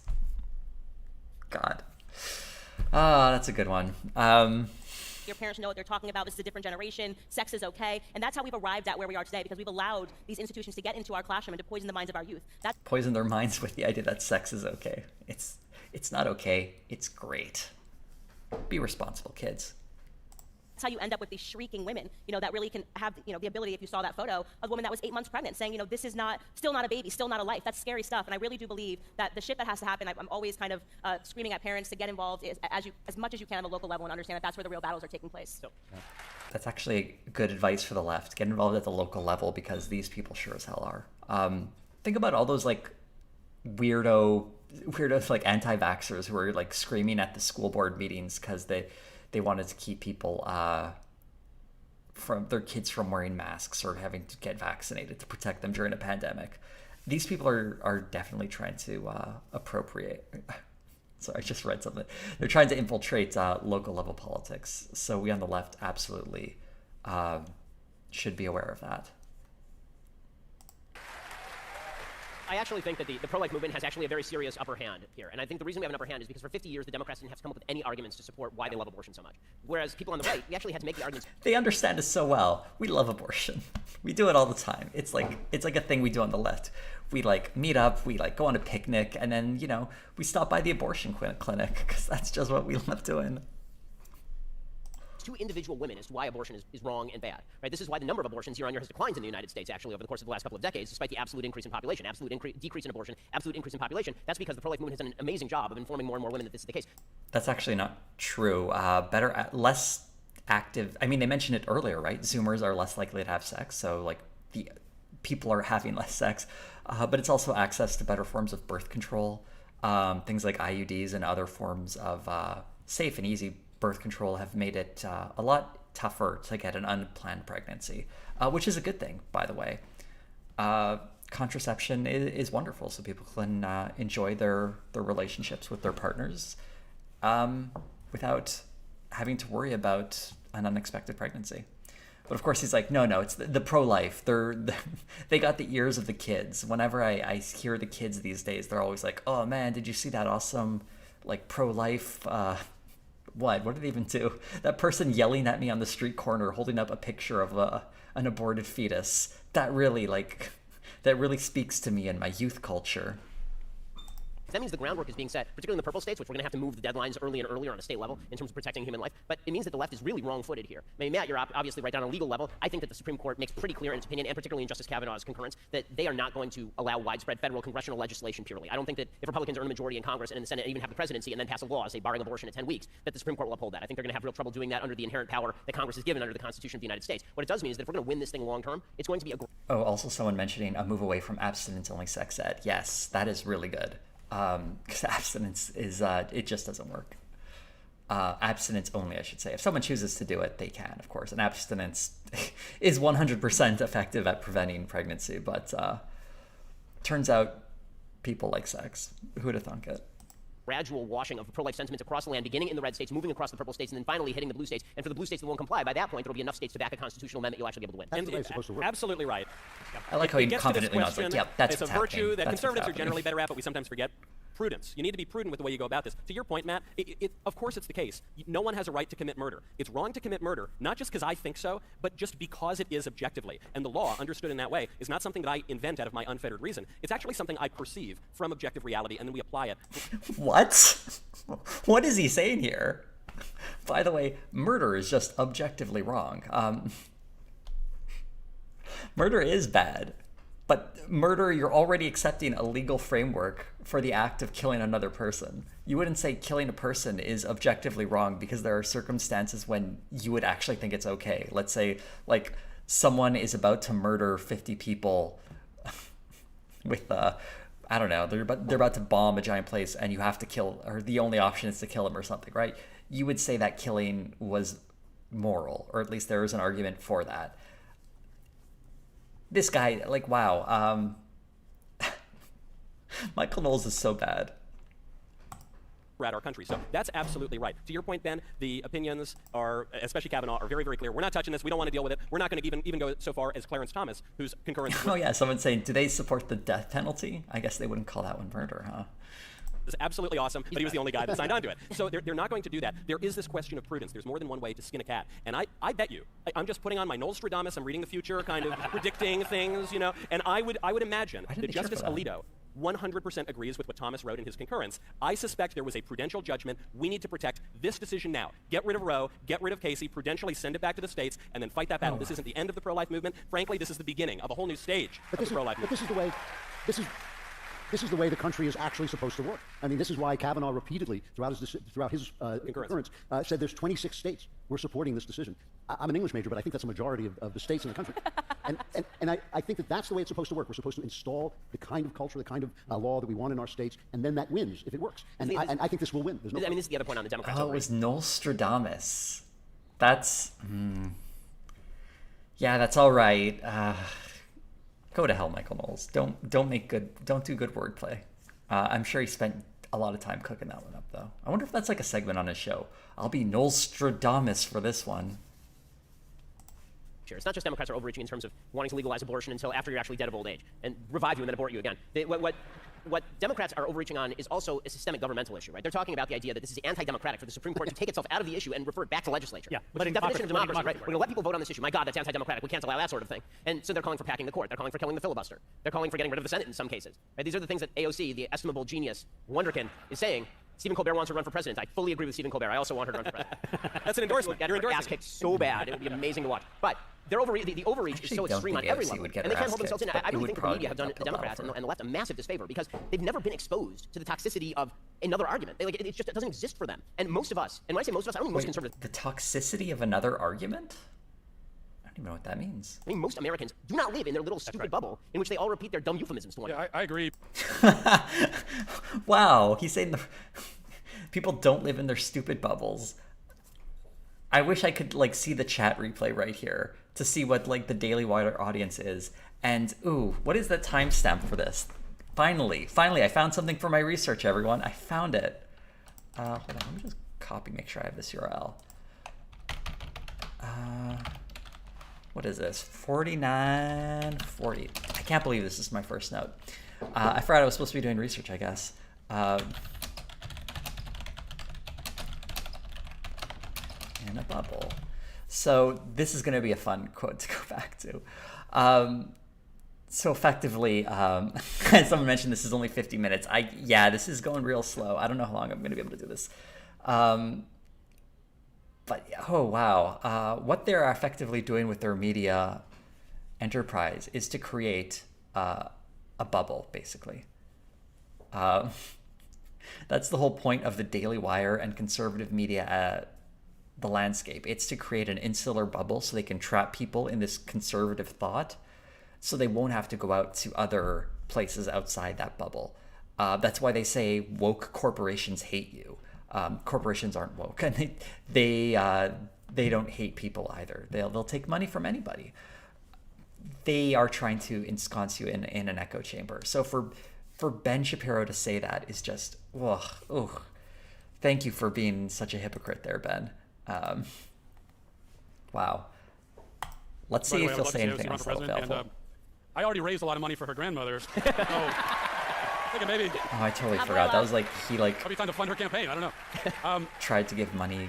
One thing we know. That might be a bridge too far to fund AOC's presidential campaign. I don't know. It's a pretty good joke. Yeah, it would be a good joke.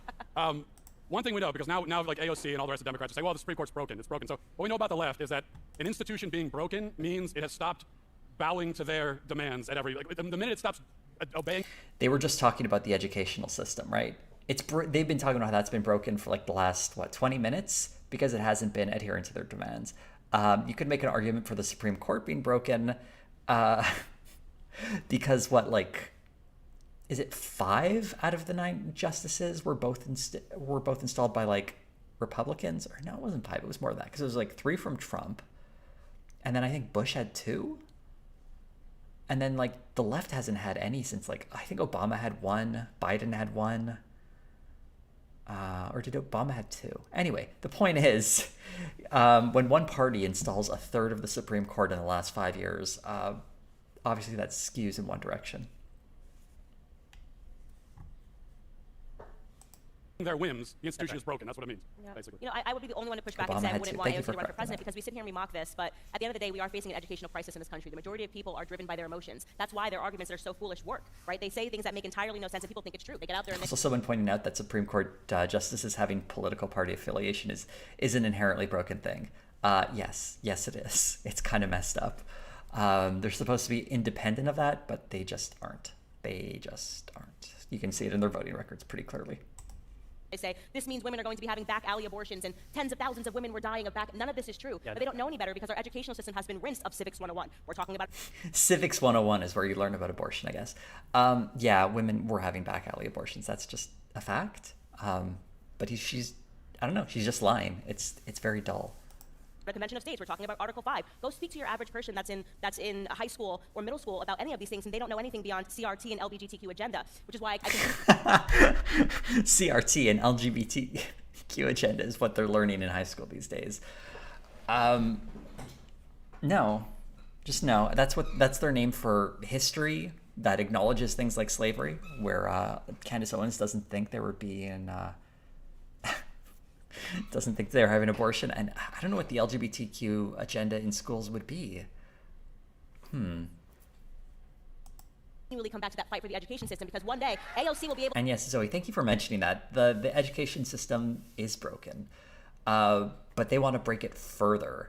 There are a lot of different aspects of the American education system that, I mean, as an outsider, seem pretty messed up. We have similar problems here in Canada, where there's just really bad funding, particularly the idea that property taxes fund schools is just completely messed up because the wealthier communities, which pay higher property taxes, will then put more money into schools, meaning rich people have better public schools, or I should say rich communities have better public schools, poor communities have worse public schools. And as someone who went to a public school that often struggled to give us notebooks and made us use old textbooks.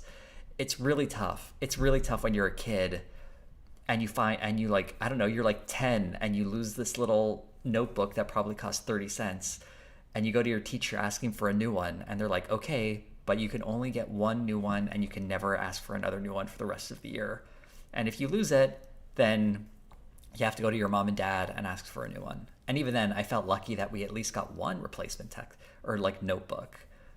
And I think about the schools where they didn't even have that that benefit. And the idea that we would run out of like these cheap little booklets for kids is it's a sad commentary on what it's like in public schools sometimes, ones that are underfunded. Yeah.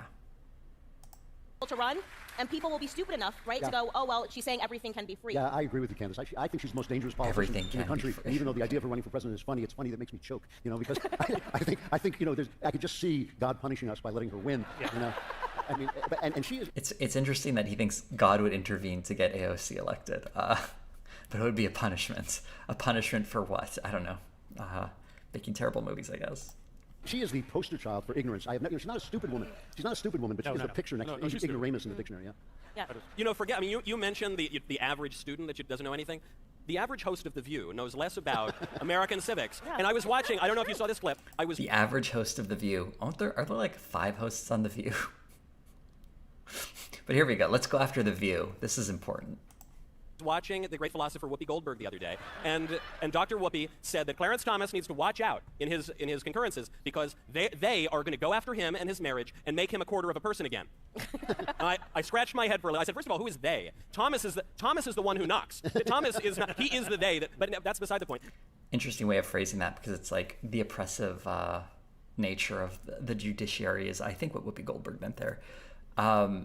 Specifically the Supreme Court, or maybe she means the conservative movement. I don't know. Who cares? But the thing is, like, it only starts at abortion, right? They're already talking about getting rid of gay marriage, and what was the other one? There was another hard-fought civil liberty that there's discussion of rolling back. But, you know, if they keep rolling these back, eventually they are going to get to interracial marriage, and it's quite possible that Clarence Thomas will be dead by then, so it won't matter to him. But yeah, totally. I wouldn't put it past the right wing to keep rolling things back in that direction. Yes, contraception. Thank you for pointing that out. That's sort of the whole point. This is a reactionary movement. It's trying to claw back what progress people have made. Then I said the 1/4, well, you're referring to I guess the 3/5 compromise, but actually it was the slave states that wanted the black people to be counted as a full person, and it was the free states that didn't want them to be counted for purposes of representation. Interesting how he's defending the slave-holding states here. But they wanted to be counted as a full person and keep them as slaves. But here we go. She doesn't know any of this. A country in which the elites, a country in which the people who set the public conversation, Whoopi Goldberg's on network television, a country with that degree of ignorance among the elites cannot govern itself for very long. And this is why the left goes after civics. That's why we got... Whoopi Goldberg, I guess she's in charge of the left right now, particularly the governing left. I guess she's the face of like the liberal elites. I don't know if I would put all that on Whoopi Goldberg though. And Michael Knowles is even more ignorant than she is. I shouldn't be that harsh to Whoopi Goldberg, but she said some pretty like statements over the years. Some good ones, some bad. She's a mixed bag. Michael Knowles is just a D-bag. Ooh, there's some wordplay for you. Maybe she's a great public intellectual. I mean, she is a person who literally said that everyone is racist except for Hitler. That's an actual thing that she said. Right? She said the Holocaust was not racist because Jews were white, but you are racist if you're Clarence Thomas and you voted to strike down Roe versus Wade. So I mean, with that kind of intellect... Yeah, that was a bad thing she said. But here we go. I can't follow her. I mean, frankly, it's complex. How does a show hosted by Sunny, Whoopi, and Joy produce so much misery? Yeah.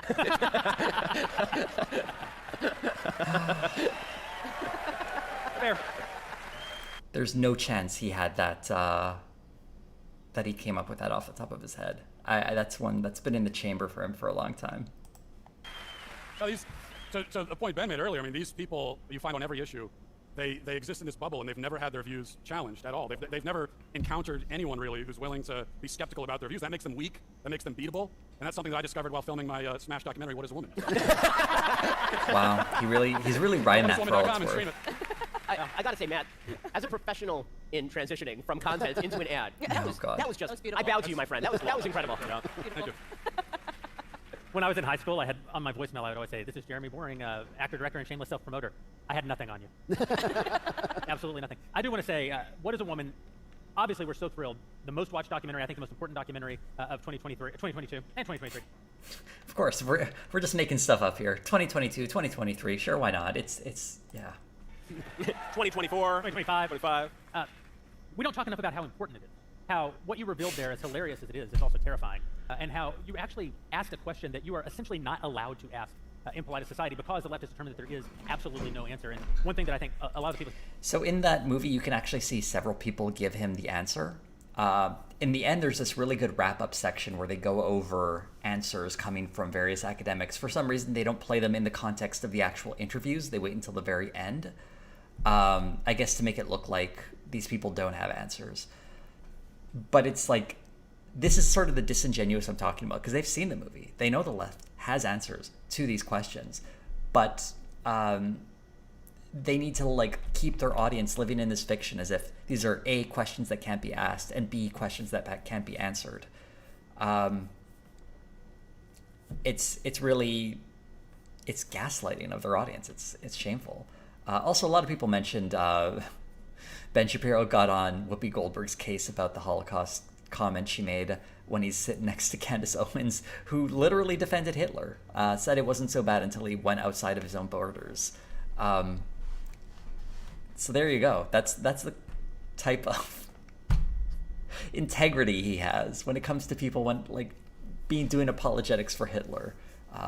He won't do it as long as you agree to hate trans people with him, or be a useful token.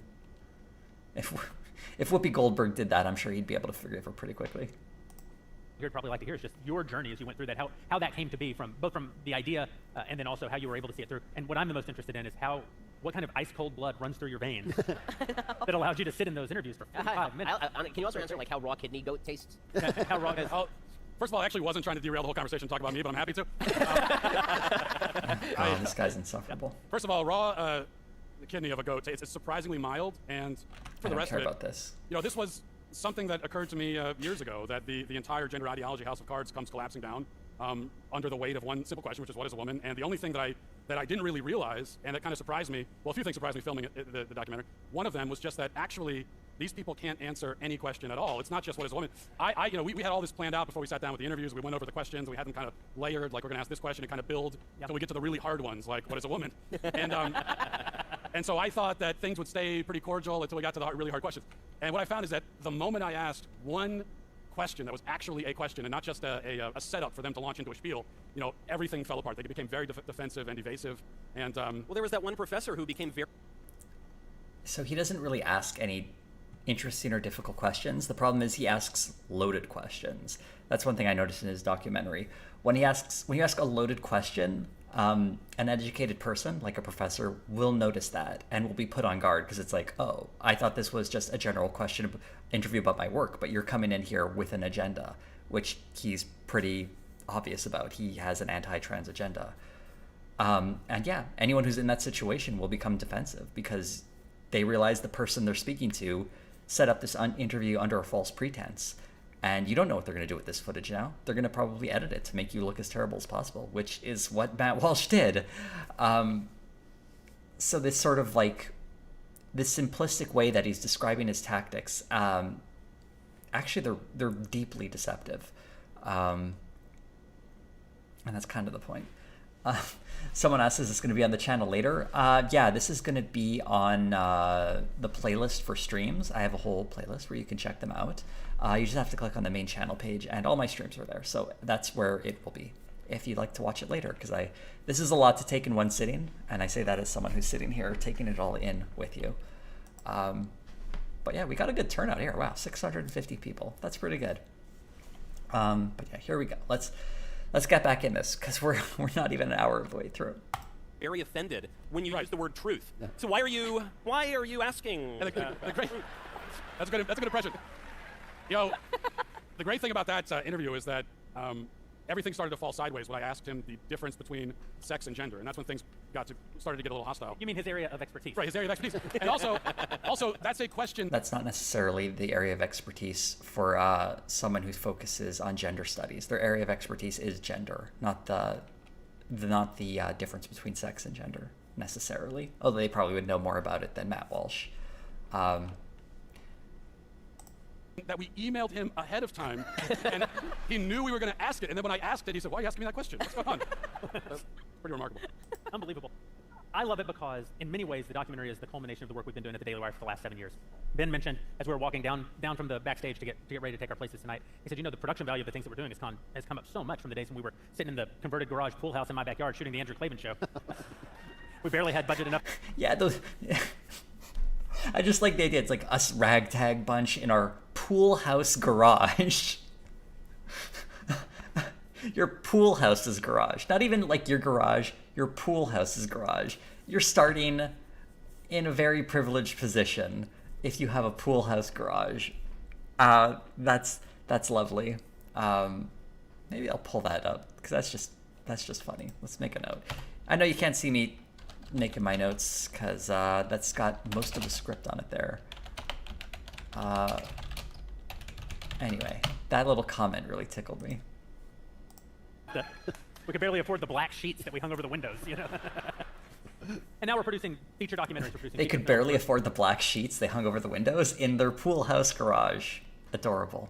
Adorable. We're actually competing in culture. I mean, we're just beginning to compete in culture, right? We're hardly Disney. They have a 100-year head start on us and about several $100 billion. But we're finally making inroads into the culture, and that's a space that conservatives just have not occupied at all in living memory. Yeah, in living memory. Woof. I would love to talk about the entertainment landscape and the position of conservatives in them. They're obviously talking about contemporary culture, but to pretend like there are no conservative voices in modern culture is absurd, because I think you have to acknowledge how the deep history we have of art and, the literary canon, for instance, includes entirely right-wing voices or conservative voices or whatever, voices from the past that represent values we no longer hold or values we might consider archaic or backwards. Are you going to tell me that we don't consider, say, Charles Dickens a voice that still has an impact on the culture today? We absolutely do. Was his work filled with misogyny? Yeah, it was. But it was very important because it was just really popular, and it had a lasting impact on the culture that we see every Christmas when A Christmas Carol plays for like the millionth time. They're just upset that new artists don't represent those old ways of thinking. And I mean, for new artists to simply repeat what was old and that's already been said by people before them, I mean, it really raises the question, what do they think art should be? Is it something that's simply repeating the same ideas and values over and over until the end of time? Or do they think art is something that can provide new and interesting ideas? Obviously, it's the former for them. And that's why their art and conservative art in general, when it's like newly produced, is always going to have an uphill battle. And even then, it's not even that particularly far left when we're talking about mainstream art. It usually hits somewhere in the middle if it's going to be something with mass appeal. Like if you talk about a Marvel movie, those aren't particularly far left at all. From everything from like the veneration of the military to, the simple sort of basic stories they tell. They're fairly broad, fairly simple.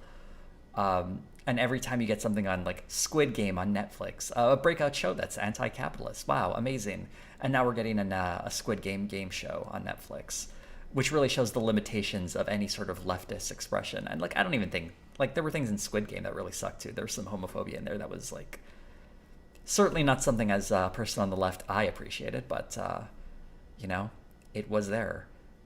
But anyway, they are upset because they don't have every aspect of the culture on lock. Yeah, and some people think the Call of Duty games who don't think they're political. They are, wow, deeply political. It's just this, like, literally everything is political.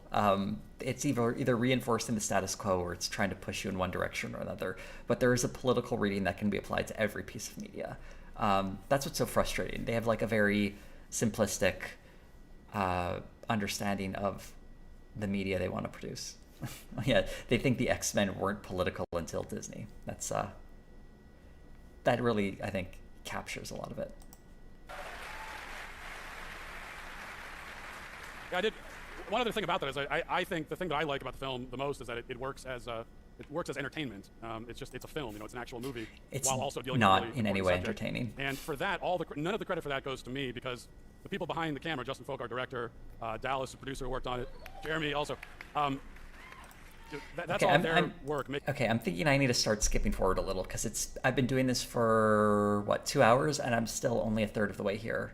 This would end up being over 6 hours of a stream if we go through this at the current rate. So I'm going to skip over some of Matt Walsh talking about his awful documentary. I hope it doesn't hurt your feelings, but it's necessary. A necessary evil. They're listening to the approach to Entry, and asking very simple. We want to cram down our biblical views on everybody else. And what we're beginning to see is people just saying very simple things very calmly and the left losing their mind. And it's having an impact, not just in terms of like the stuff that we produce, but also in terms of the failures of... I'm going to be selective with the things I skip. If anyone's upset about me skipping something, let me know. But I'll listen to Ben Shapiro for a little bit here. The kind of stuff they're producing. Candace standing outside Patrice Kalor's house and just saying, "Is anybody home?"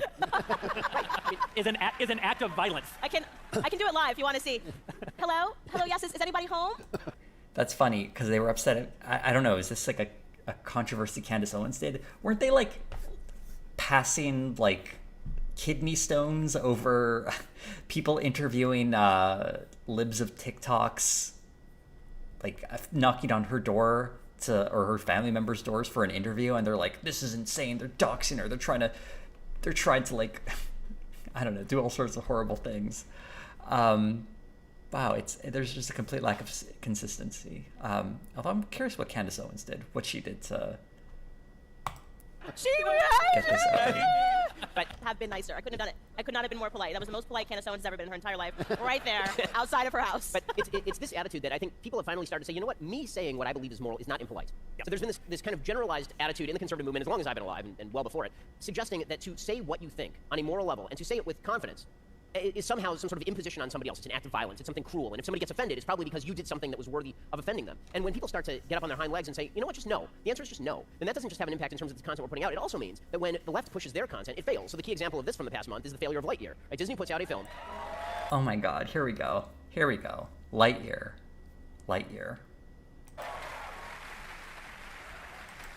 After Chris Rufo does wonderful work over at the Manhattan Institute, after he reveals the undercover video from an all-hands Disney meeting in which they have executives talking about a not-at-all secret gay agenda, Disney decides they're going to put a lesbian kiss in a film that is designed for small children. And all people who are conservative said is, you might want to consider whether you want your kids to see this. I tweeted that. The left went insane. You're apparently not even supposed to consider whether you want your kids to see it. You're just supposed to imbibe it from the water. It's like fluoride. This is something I only lightly followed. First of all, this like gay agenda apparently in Lightyear is two women briefly kissing for a second. If this is the gay agenda Disney is working on, I gotta say the right has nothing to worry about. But they will make hay out of it because that's kind of what they do. It's so brief, so innocuous, so meaningless, that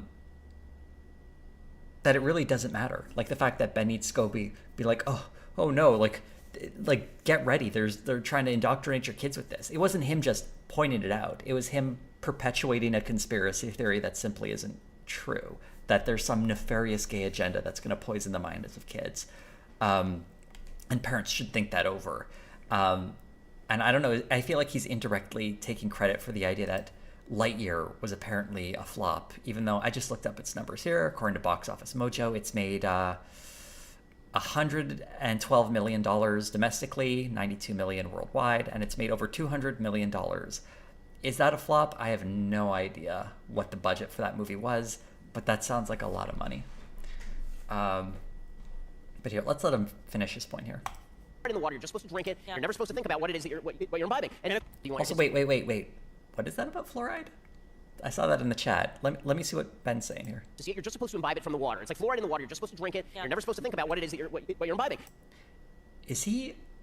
Wait. Does he have issues with fluoride? I've never heard this. So fluoride is it's a chemical that's put in the water to help whiten teeth, basically, or not whiten teeth. It helps fight cavities and things like that. It's a form of dental care. It's very cheap and effective and is completely harmless. It's actually naturally occurring in groundwater. I did a whole bit of research on this in the past, so I know a little bit about it. Not an expert, but if he's anti-fluoride, that's really interesting because that's a very old conspiracy theory. I'm gonna make a note of that and look into it in the future.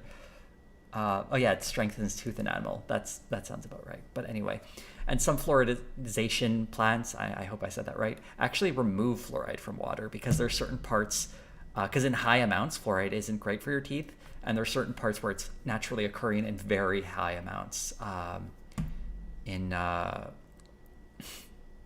groundwater, basically. So the reason they don't, then like a common talking point is in Europe, they don't have fluoridization in their, they don't do that much there. A lot of that is because they have comprehensive dental care for kids. So like that's the sort of thing I would happily make a deal on with the kooks. We'll get rid of all the fluoride in the water if we can replace it with dental care for kids. That's fantastic. But yeah, there are a lot of people think fluoride is going to control people's minds. I mean, this is going back decades and decades. I don't know if was it the gay frog chemical? I thought that might have been something else.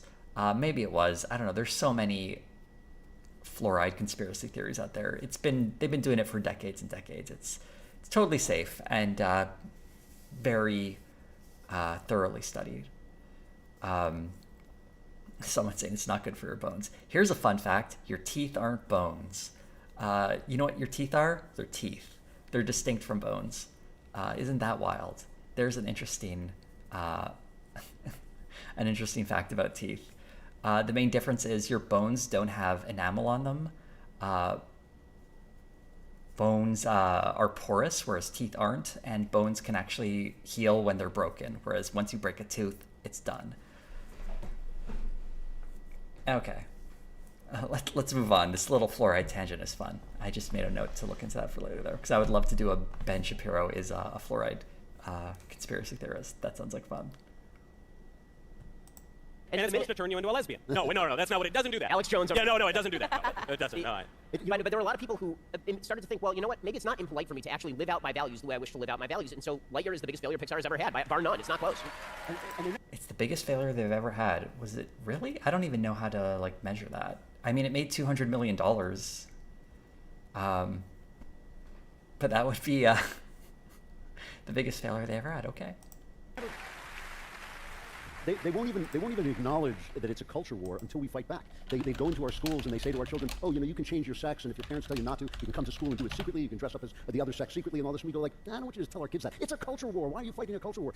They started it. We're only finally firing back. And I think you're right. Once we start to fire back, I think they're done. Right. This is...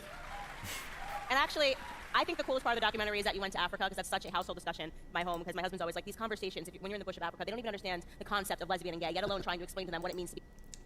Wow. Here we go with some racism from Candace Owens. They don't even know the concept of lesbian and gay. I think there are certain places where they do, but here we go. A trans man or a trans woman, and it kind of goes back to what I always talk about, which is this concept of over-civilization. Like, humanity wants to constantly strive towards progress, but what happens when we've actually kind of progressed to like good civilization is we get to this point where people are actually going so progressive that we're... Also, just for the record, I looked up Disney box office production comparisons. Lightyear does rank pretty low, but it's not the worst. Ratatouille made 47 million. The Good Dinosaur, 39 million. Onward, 39 million. Toy Story, 29 million. Several movies did worse than in their opening weekend than Lightyear. And if you're looking at total box office, Lightyear still got a ways to go to catch up. So not like it was a modest for Pixar opening, I guess, but not their worst movie by far. So Ben was just factually wrong about that. Regressive. We see this everywhere. We've gotten so progressive that you just walked around America and asked a basic question, what is a woman? And no one could give you a straight answer. But then you got on a plane and went to Africa, and they're supposed to be, living behind, and they can answer your question clearly. And Wow. Wow. She's just open with it, isn't she? Living behind. That was the point, wasn't it? To show that those backwards Africans even agree with you. Wow. Thank you, Candace, for making this very explicit with the racism. Whoa. Whoa. They look at you like you're absolutely Looney Tunes. It's the same with Black Lives Matter, right? We've gotten so progressive on the race issues that actually we're just asking for segregation again, right? Please only see me as a black person in every space that I walk into. I mean, that's where America... That's not what segregation means. And acknowledging the circumstances of black people in the United States is not racism. It's actually the opposite of that. has really gotten into, the circumstance of... Our friend Bill Whittle talks about progress, and he says... Bill Whittle. I don't even know who that is. He says one side, the right, believes that when you're walking uphill, it's progress. The other side, the left, believes if you keep walking after the peak and start going downhill, it's still progress. The other, in Africa... That's a weird way of phrasing progress, as if it's like, there's a peak you get to, and then you're done. You know? This ties us back to Roe v. Wade, because there was a moment... There are so many moments in Africa that couldn't make it into the final film, but the whole thing was just spectacular. And there was one moment where I was touring the inside of one of these huts. The huts are made of cow dung. Okay, this is what they're living in. Very tiny huts, very dark. And wow, this is getting pretty bad. And I'm talking to a woman who's a mother, and she sleeps on a bed with her whole family on this bed made of a cowhide. And I tell her, and ask her if she's happy. And the question doesn't even make any sense to her, because like, of course I'm happy. What do you mean? I have my family, I have my kids. Why would I not be happy? And then I tell her that, well, you know, where I come from in America, there are people who think that for a woman to be happy, she has to not have kids at all. And she needed to have that repeated by the translator because she didn't even... That's not true at all. It's just a straw person on the left. Some people, it's the choice. That's why they call it pro-choice, to choose whether or not you have a kid is a major factor on your happiness. Yes, in that sense, yes. Not that not having kids makes you happy. Wow, just lying as if it's nothing. She didn't understand the concept of that, and then she laughed. She thought it was funny that people would see the world that way, and that's because these are people who are just situated in their everyday lives, doing their duties, fulfilling their roles in society and in their families, and they just they're not plagued by the same sort of questions that we are. Overprivileged. Become an insane asylum. Overprivileged. It's I don't know what's worse, the transphobia or the racism here. It's really over the top. So this is the moment in which we live, a moment in which our country has progressed past the peak of the mountain, a moment in which past the peak of the mountain. You know, things were great a couple of decades ago, I guess. Using the word truth in a question sends them into a tailspin. A world in which the greatest cultural force of the last century, Disney, is now actively trying to destroy our civilization out from under us.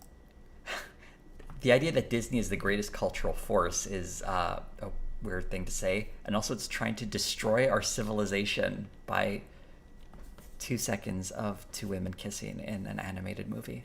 That's how you destroy civilization. Damn. What a fragile civilization. That's the fight that the Daily Wire's been called to. That's what we've been doing these last 7 years. And then after the intermission, we're going to tell you what we're going to be for these next 7 years. Oh God, thank you. An intermission. We think you're going to be excited about it. All of this, of course, happens because of our dailywire.com subscribers. We're so grateful. Here's where I start selling shit to you. So we're going to try and... Hey, well, why isn't it out for free? And the answer is because it can't not be out for free. You cannot make this kind of content for free. You can only make this kind of content. Here's where they need the money. If you have people like the dailywire.com subscribers who are willing to who believe it has value and they're willing to trade money for that value.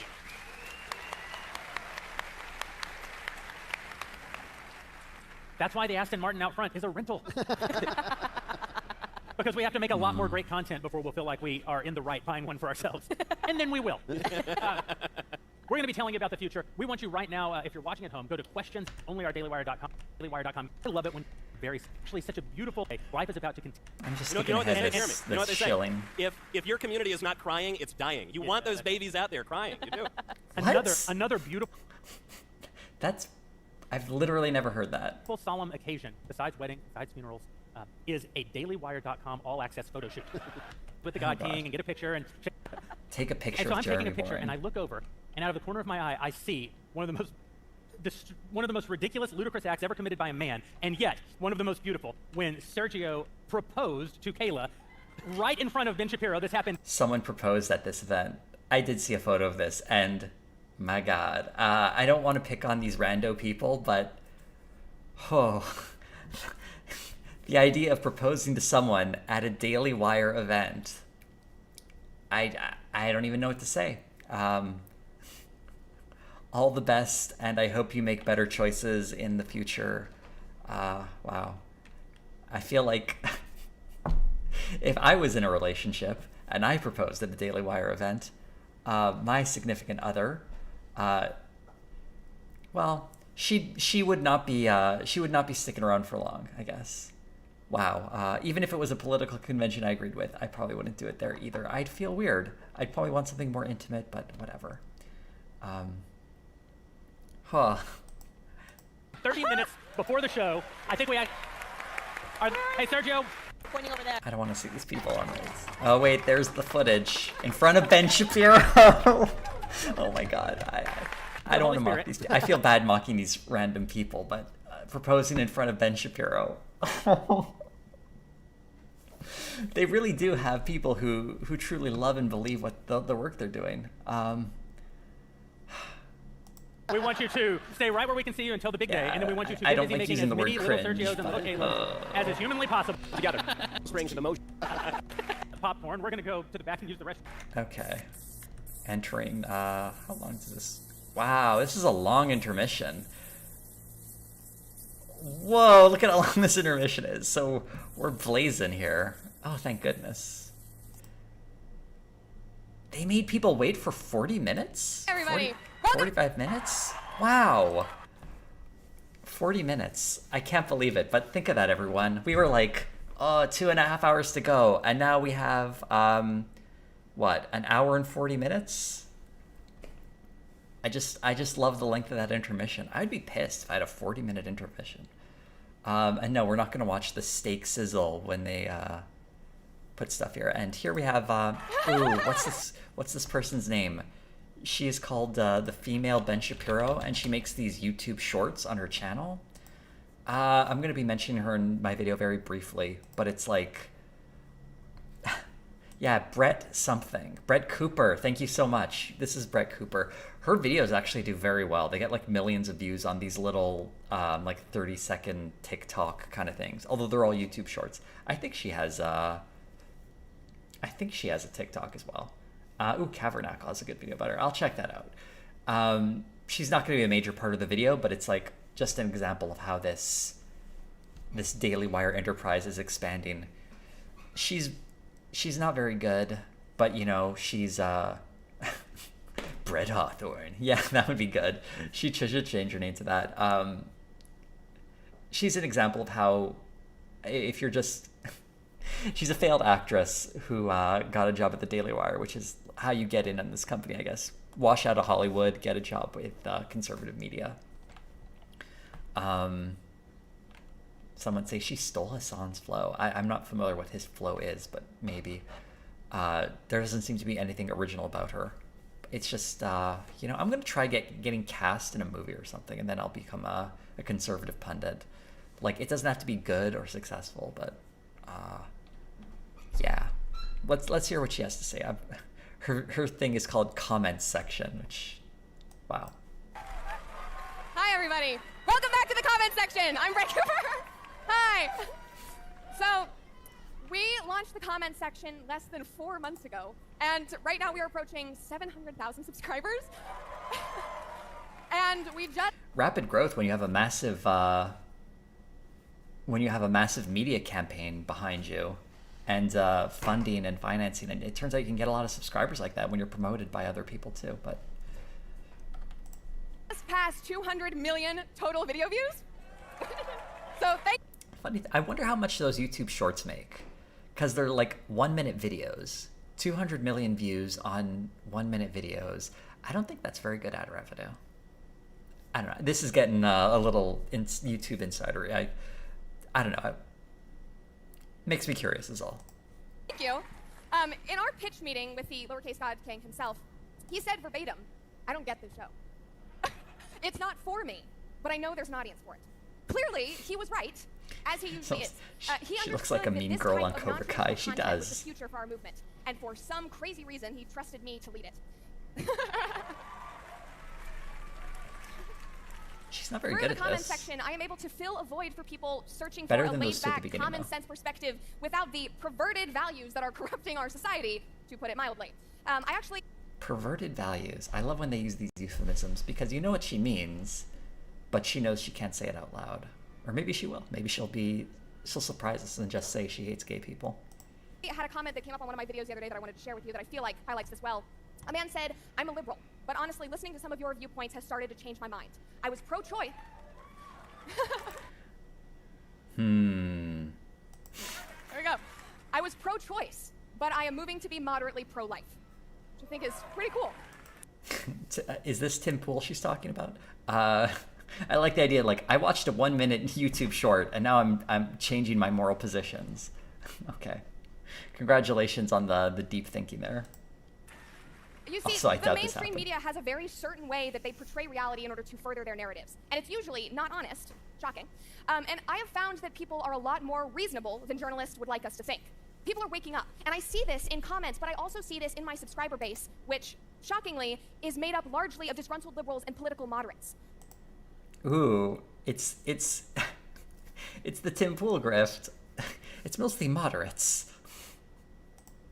They are craving content that is unafraid to stray from the popular prescribed narrative, content that is in search of the truth.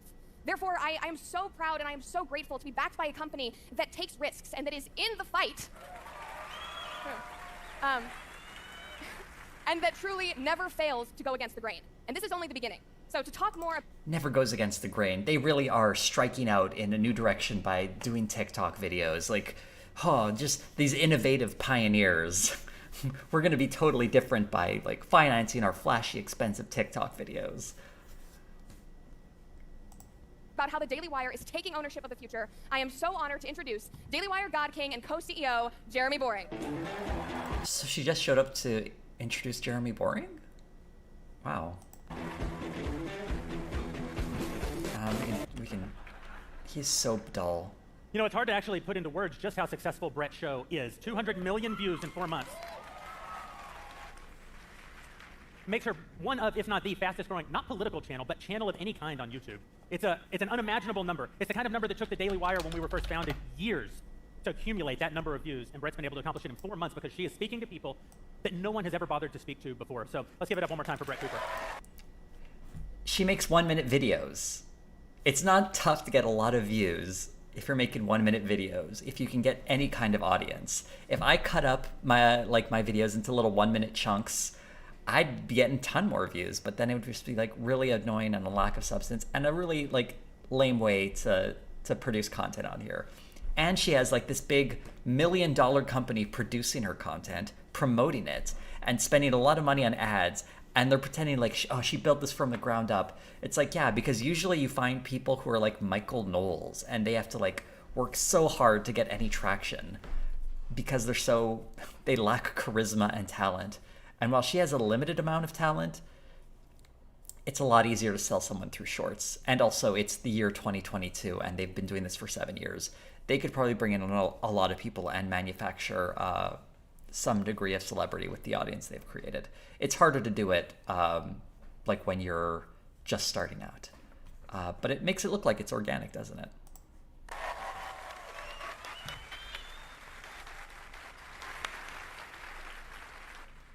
As we've said a few times tonight, by happy coincidence, we're hosting this wonderful live broadcast on the, to the day, 7-year anniversary of Ben signing his employment agreement and founding the company. Some of the people who are here tonight were there at that very beginning. Caleb and I, of course, Levi, who's here with us, very quickly thereafter, John Bickley. See, this is what I mean, where they're like, all the people in the lower bowl are just people who work for the Daily Wire. This is where it becomes really obvious, because they're just going to be shouting people out here. Look at this dude's face. I just noticed him. He looks kind of like a deer in the headlights here. That's just funny to me.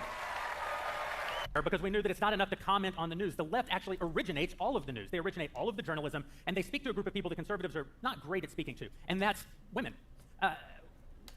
Women listen to shows That's true. They do struggle to speak to women. Put out by the New York Times. They listen to shows put out by NPR. They listen to shows that purport to be very straight.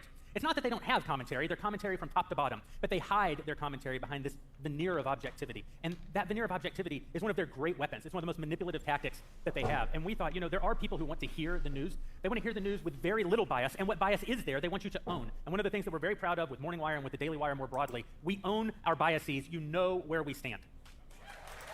So the frustrating thing is, yes, they are on the right and very clear about that.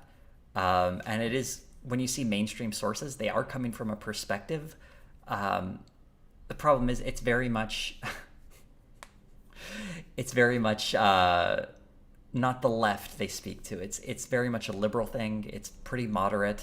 I mean, it might lean left a little bit, but you're not going to see like any major sort of like statements against anti-capitalism or something like that, or you're not going to see like the anarchist talk show on the New York Times. So the left doesn't really have much space there. I think that's one of the more annoying tricks they pull, pretending as if the mainstream is some sort of far left, just absolute madness when it's not. But yeah, I'm glad they're, as Zoe said, veneer of objectivity. You mean like facts don't care about your feelings. Ben Shapiro does that all the time. So these guys, they're honest with you, except when they're not honest with you. They talk about how the left is compromised by ideology, and they just they can't even handle like truthful, factual, objective discussions. But also here we have Jeremy saying like, oh, we're totally on the right and doing right-wing things. We're not trying to hide that until they like present their commentary as objective. That's how they hide it, or try to. That doesn't mean that we don't endeavor to tell the truth. We even endeavor to tell the truth when we think that our audience will be angry with us for telling the truth. Politics is not always a game that rewards the telling of the truth. But telling the truth doesn't mean that we're completely objective. We are not completely objective. We have a point of view. We are fighting for that point of view. Sorry, I'm just taking some notes that they are...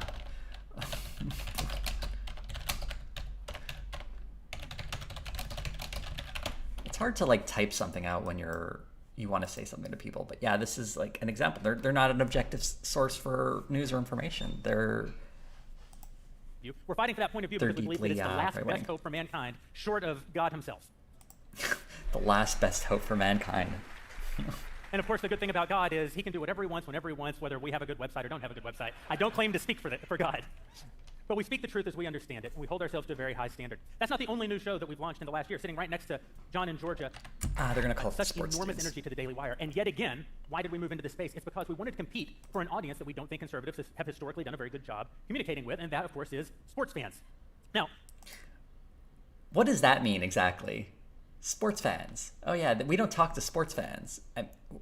What? What is this idea that the left dominates sports coverage? When has this ever been true? Sports is usually pretty neutral towards politics. Of course, this is the idea that, like what? People who didn't immediately call for Colin Kaepernick to be like drawn and quartered? Like, what is this?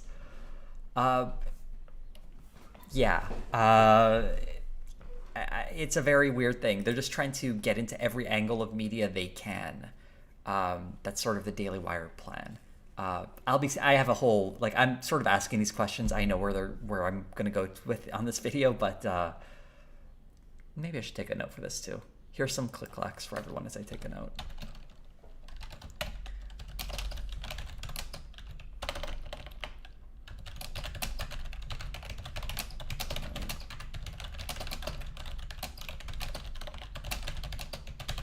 There we go. That's a good note. Mysterious notes that you can't see.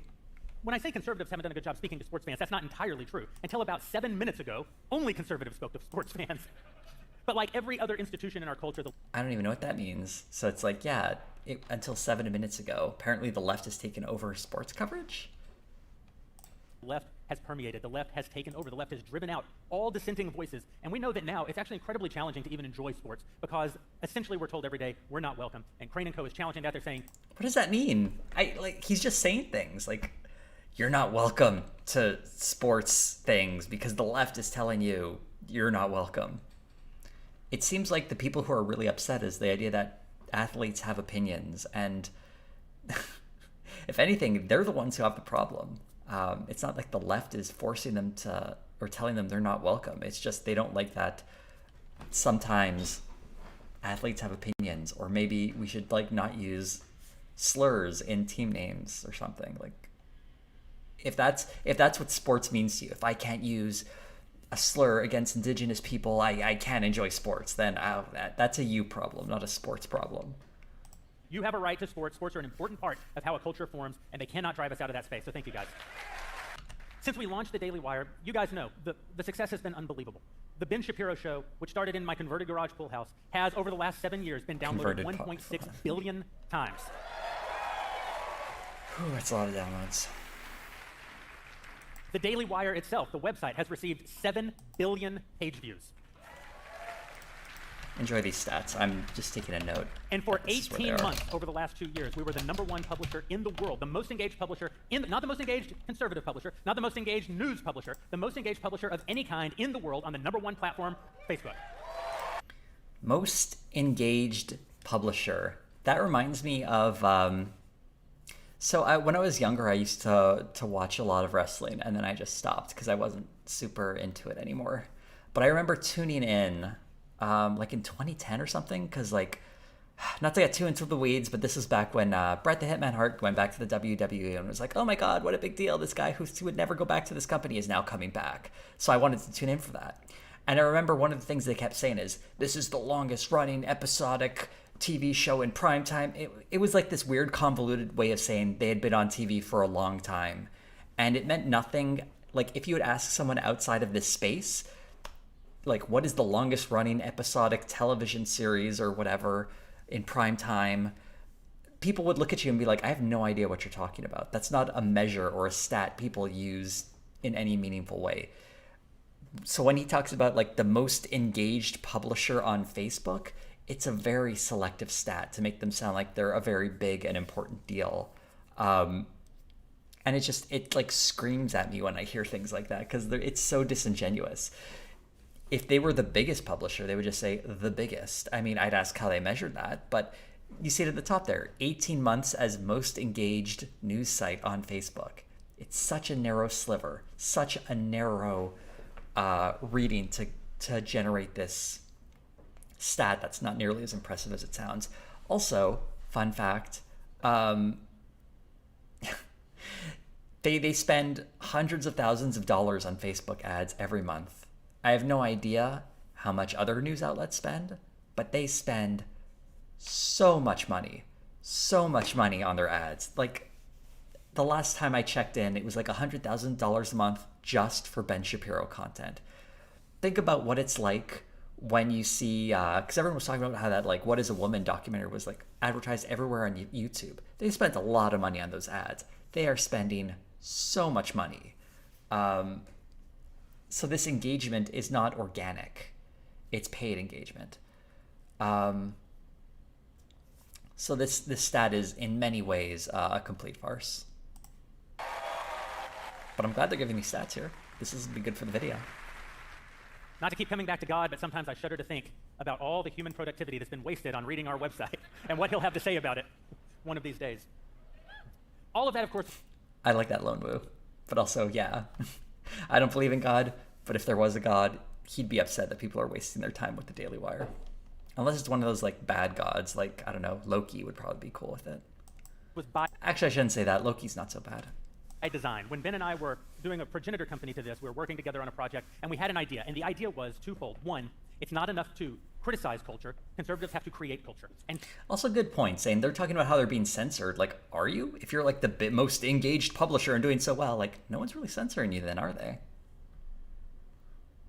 Two, if you build it, they will come, is the greatest lie of the 20th century. You have to tell them about it. You have to engage in incredible amounts of marketing, matters, no and kidding. Conservatives are terrible at marketing. And so we founded the Daily Wire to deal with the second problem first. What if we weren't the first people to decide, let's write news stories that aren't subject to a huge left-wing bias? We weren't the first people to think, let's talk about... Subject to a huge left-wing bias, also known as fact-checking. Important issues, not from a left-wing bias. Of course, there are many forebears, many giants on whose shoulders we stand in that department. What we thought we could bring uniquely to it was the idea of marketing those ideas to a massive audience. We had early success, not just in this company. Before we founded the Daily Wire, our friends at Prager University were getting started, and they had a very similar vision. Prager University, interesting. What if instead of circulating white papers among the initiated, we actually tried to tell people about these ideas that we think are so important? And so we brought that attitude to the Daily Wire. We invested more in marketing than we invested in content in those early years. And if you know anything about how the actual culture is shaped, you know that. Doesn't that say it all right? They spend way more money on marketing than they do on content. That gets exactly to what I was talking about earlier. They spend so much money on marketing this stuff. That's how you know a lot of their engagement is not organic. Although they do have some organic engagement at this point. He'll get to those stats a little later, I believe. Hollywood movies, the marketing budgets can cost as much or more than the films themselves. We want to have that same attitude. How do we actually tell people? Also, great point, Alex. It's not that conservatives are terrible at marketing, it's that bad arguments are harder to market. 100% true. About these things. And then we wanted to create culture. But here's the thing. Culture is hard. Culture is expensive. Now, we were all LA guys, those original Daily Wire founders, Andrew Klavan. We're all guys who had worked in the industry, all guys who had worked in Hollywood, all West Coast guys. Probably we all still would be today if they hadn't absolutely destroyed the state in the last 5 years. Yeah, they were totally going to be in Hollywood. Ask Ben Shapiro how many screenplays he sold.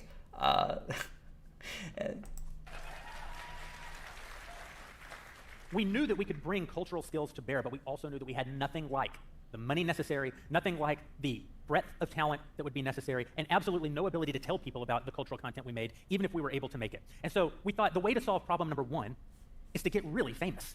And what I mean by that is we want so many people to so regularly engage with our content that it's like a spotlight. And when we decide to make cultural content, one day in the future, we'll be able to shine the spotlight of the giant audience that we've won over through our, more traditional news and commentary content. So he's really laying bare what the whole point of the the Daily Wire was all about. You had people who washed out of Hollywood, creating their own platform so that they could eventually create their own culture. In this case, movies. Sorry, just taking some notes here.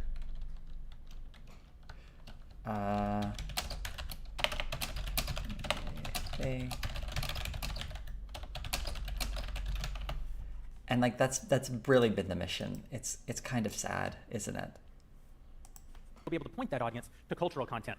And along the way, there were a lot of setbacks. Along the way, a lot of... If we can find the right people who hate the same people we do, maybe we convince them that our movies are actually good. That's actually a pretty good encapsulation of the success of their media output so far. People even on our own team stopped believing that we would ever... Which is why the Matt Walsh documentary does so well, because it speaks directly to their audience. They don't have to pretend like, yeah, I like this mediocre Western because the people who made it also hate trans people. They can go straight up to like, yeah, the people who hate trans people made a documentary about hating trans people, so I love it. Get there, but Ben and I, Caleb, we were dogged about this. We knew that this was the future. Also, they only made 2 movies. They technically bought 2 movies and distributed them. They had nothing to do with the production of Run, Hide, Fight or The Hyperions. The only 2 they've produced so far are Shut In and Terror on the Prairie. And if we just kept winning, we could get there. And see, this is the difference between the Daily Wire, and there are many good conservative nonprofits out there, but there are many bad conservative nonprofits out there. The nonprofit mentality that permeates the right is, on the whole, a negative. There are certain things that only nonprofits can do, but the nonprofit mentality allows conservatives to win by losing. Something goes wrong, and you send out a fundraising email. We decided from the very beginning the Daily Wire must be a for-profit company. Our lives have to depend on winning. We can only win by winning.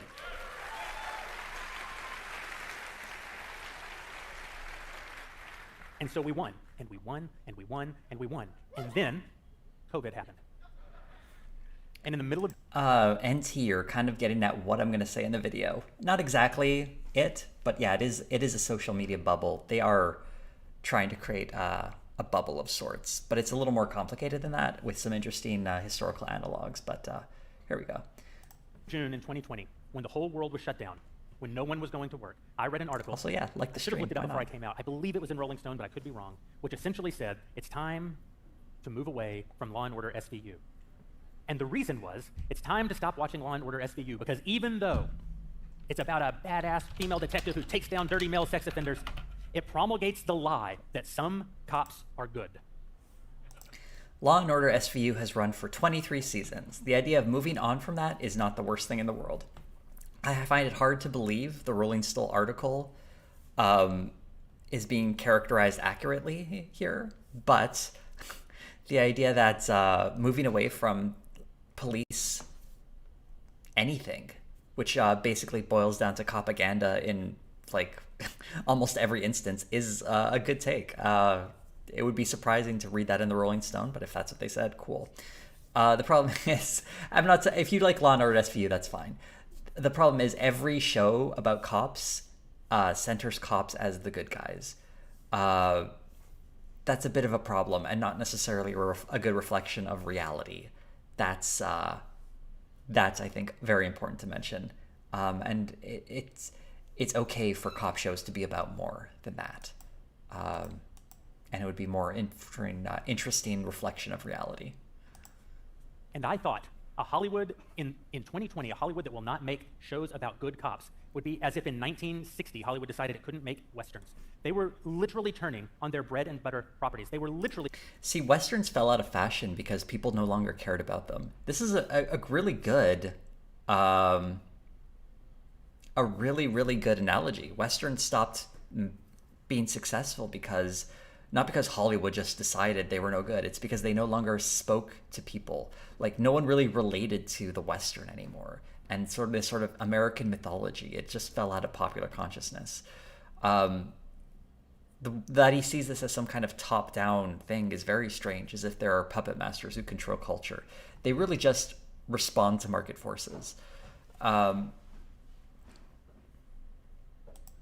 It's capitalism, basically. He has a problem with capitalism, or he doesn't understand that that's how Hollywood makes money. That's the whole point of Hollywood. It's a business. Turning on their audiences. Not just having some disdain for their audience, which they've had for a long time, but actually trying to push their audience away. And Caleb and I were sitting in the office that day, and we realized... Yes, they're trying to push their audience away. Well known that Hollywood does not want to make money. They just want to eliminate their audience so no one will buy tickets. That's what they want. They don't want to make money. They want to go out of business. Just really, really big brain takes here from Jeremy Boring. We achieved our goal. We have the giant spotlight, the marketing spotlight, the audience spotlight that we can put on cultural content. We have the financial resources to begin making cultural content. But we had also built something by accident. We didn't even know we were doing it. We had built the ability to distribute cultural content because we had built a piece of technology to allow people to subscribe in order to watch video versions of our podcasts. And that technology was agnostic. It's called a streaming service, by the way. As to what kind of content we actually put on it. And he's saying this like it's clever. It's like streaming. Did you guys know? Streaming. In that period of time, Dallas Sonye entered our lives. Dallas is here tonight. The guy who protects sexual predators, Dallas Sonye. Let's always remember that. And Hollywood ain't gonna touch it. And that movie was Run, Hide, Fight, which became the first feature film released by the Daily Wire. Run, Hide, Fight. I made a video on that. You can check that out. And why the movie paid for itself in less than a week because... A very deceptive sentence. The movie paid for itself in less than a week. They did not actually pay for the production of this movie. They paid for the distribution rights. Not the same thing. Because movies are sold to a lot of distribution companies. And I believe they only had the North American distribution rights. Or maybe only the American ones. Again, it's very deliberate use of language to mislead. Also, they aired it for free in its first when it first came out, creating the impression that a lot of people wanted to watch this movie and paid money to watch it. I would wager that the vast majority of people who watched this thing did not pay money in the first week.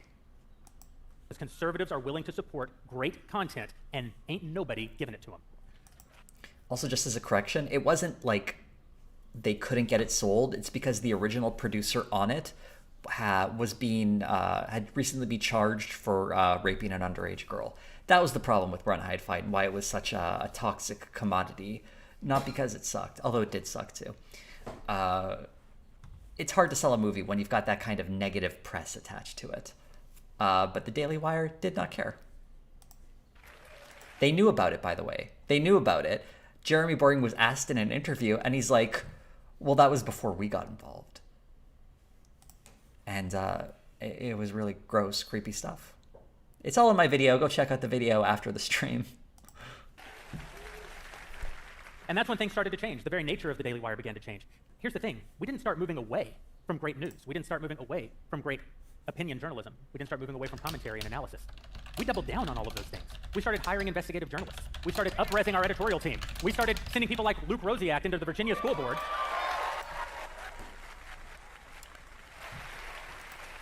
This is where it really feels and like we started helping Republican governors get elected in blue states. But we also started developing cultural content. And in the time in between, we've released, as you know, 3 more feature films, including one that I'm very proud of, and the entire cast is here tonight, our most recent feature film, which allowed us to undo the damage done by Disney when they unjustly canceled Gina Carano, Terror on the Prairie. There you go. Gina Carano is there and did not expect to be on camera, but they're like putting her up there. This goes on for a little bit. I have no idea. And I want Hats off to Gina Carano. Just for the record, as a brief spoiler for my video, I do review that movie, go into a little bit of detail on it. She is very bad in it. She is just not very good as a lead actress. It's, wow. I mean, I didn't think she was bad. I thought she was okay in The Mandalorian. I haven't seen much of her acting, but like, in that movie, I don't know if she just didn't care or I don't know what was going on. Maybe the director couldn't get a good performance out of her, but she was just awful stuff. Yeah, maybe she's better in other things, but like there's, oh God, it'll be in the video. I can't go into that. I was literally writing this section like a few hours ago, so it's very top of mind for me. Yeah. I'm gonna tell you something. Gina and I have never once talked about politics. I have no idea who Gina votes for. I don't know if Gina's a conservative or not, and I'm not going to ask her while you're all watching. That's an absolute lie. Is Gina Carano a conservative? The tweet she got fired for was saying that conservatives are being treated like Jews in Nazi Germany. She's also spread voter fraud conspiracy theories, anti-vax stuff. She is, like, if you do not know that she is a conservative, you are either deliberately ignorant or just a liar. You are just a liar, Jeremy Boring. In this moment, you are lying to us, the people. I'm just making a note of that right here.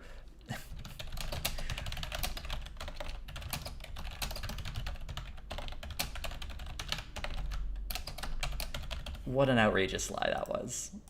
But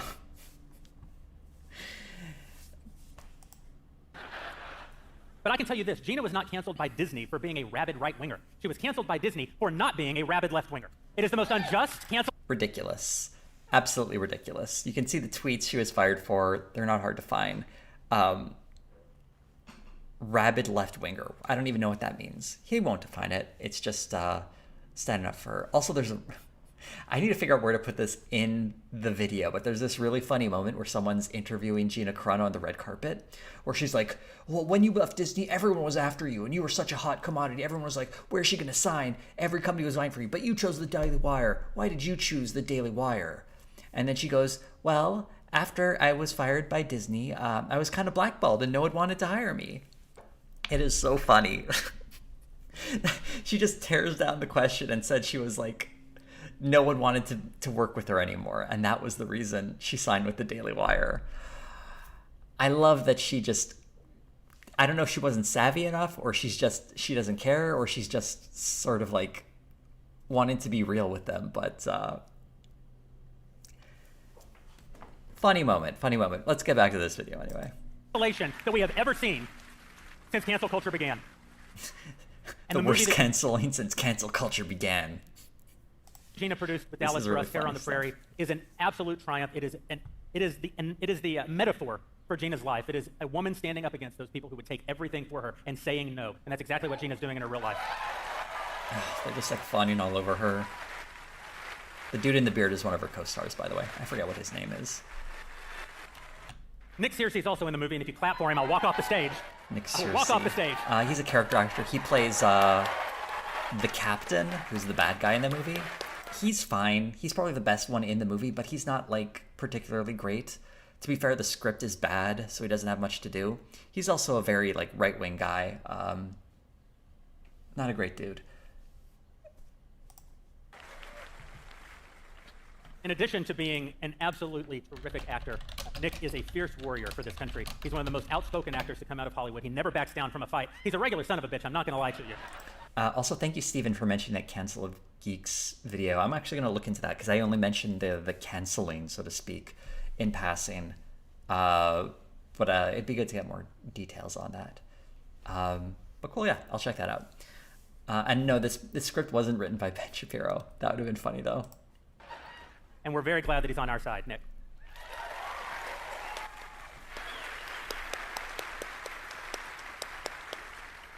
And of course, not content to cancel Gina for no good reason, Disney also decided that they wanted all of your kids to be transgendered. And so we decided to spend $100 million making kids content. See, that $100 million is a lot, huh? To keep your kids from being turned trans because of two women kissing in Lightyear. And someone mentioned the trans shirt someone was wearing in the whatever show. Woof. They're going to show us one of their first kids shows, by the way. You excited? Did you all see the trailer? It's coming up. Now you may say, God King, where does this $100 million come from? I'm wondering myself. Ooh, I'm going to take a note of this because this is interesting. And this God King thing is just sad. It's embarrassing. It's like if I started saying, "Oh, okay, everyone, you say Jose, you got to say like the YouTube guy with the big dick. That's what you got to say." And it's just because he was the one who came up with the name, right? He started calling himself that, and he said it as a joke, like he's being ironic, but it's sad. It's a sad nickname to give yourself.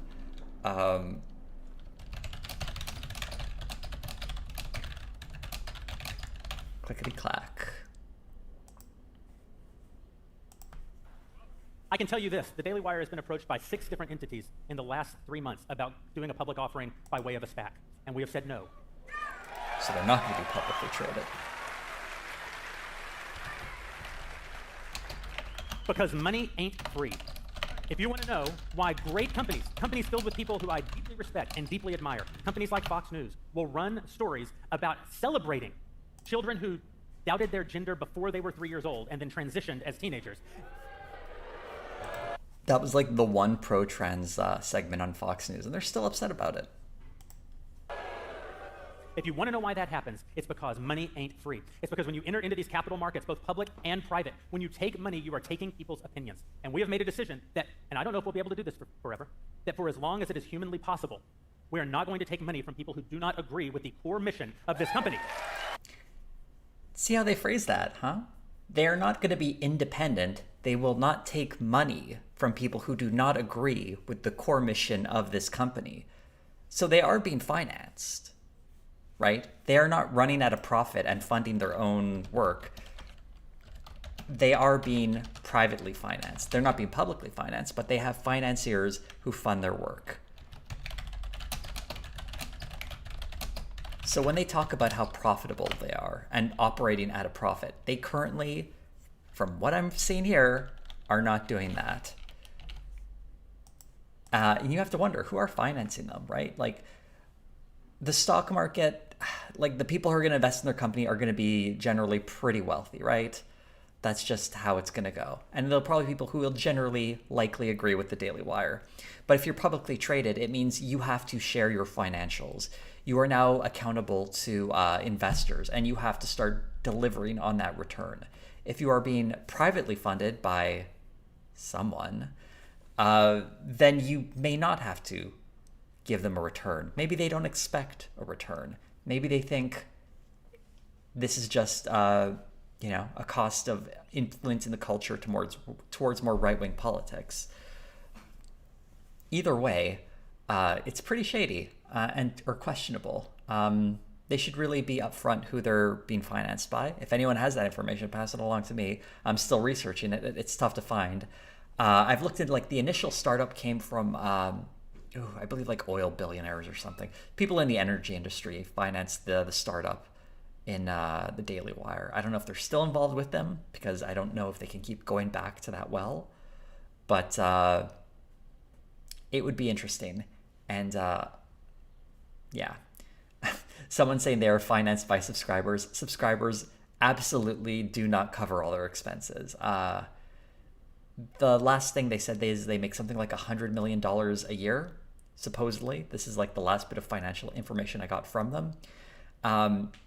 So that would be their entire annual budget. And this is from a few months ago, so it's relatively current. Is A, if you believe Jeremy Boring when he says that, and B, that would be their entire annual budget is going into this kids programming. I know it's spread across over 3 years, but you have to realize they have movies and other production commitments that are taking up huge chunks of their budget. They don't just get money from subscribers. They run a lot of ads, for instance. If you watch any sort of show from the Daily Wire people, they run ads. It's pretty egregious.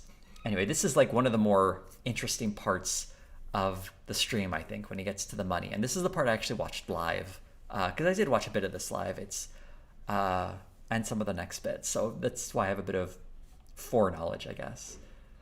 But I'm very curious to know who's financing them. People who agree with them, apparently, but we have no way of knowing how true that is.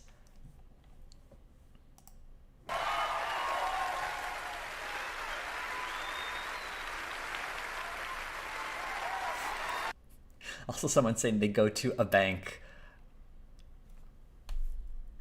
Yeah, I don't think they went to a bank for this one. I don't think they just took out a loan.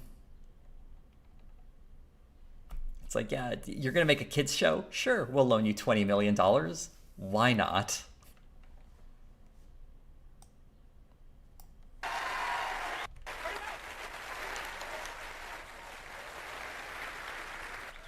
I appreciate that you will all clap for me continuing to be poor. No. Here's the hard part. That means the money has to come from you. It means the people who empower this aren't going to be... So here we go. This is why this whole event is happening. It's a subscriber push. They need more subscribers. This is that's kind of the whole point here. I feel bad for anyone who paid to go to this event. The upper bowl people who like, I'm going to see my favorite losers from the Daily Wire say something stupid. And then they come in here and find out they're being asked for even more money. Imagine asking for money from your subscribers to an event they paid for. Capital markets. It's not going to be fundraising from billionaires. It's not going to be fundraising from family offices. It's not going to be... Ooh, they say they're not fundraising with billionaires. That's how they got started. Which I guess when they said they're going to be spending $100 million on $100 million on kids programming, was that aspirational? Do they just not have any plan for the money aside from please subscribe to our service?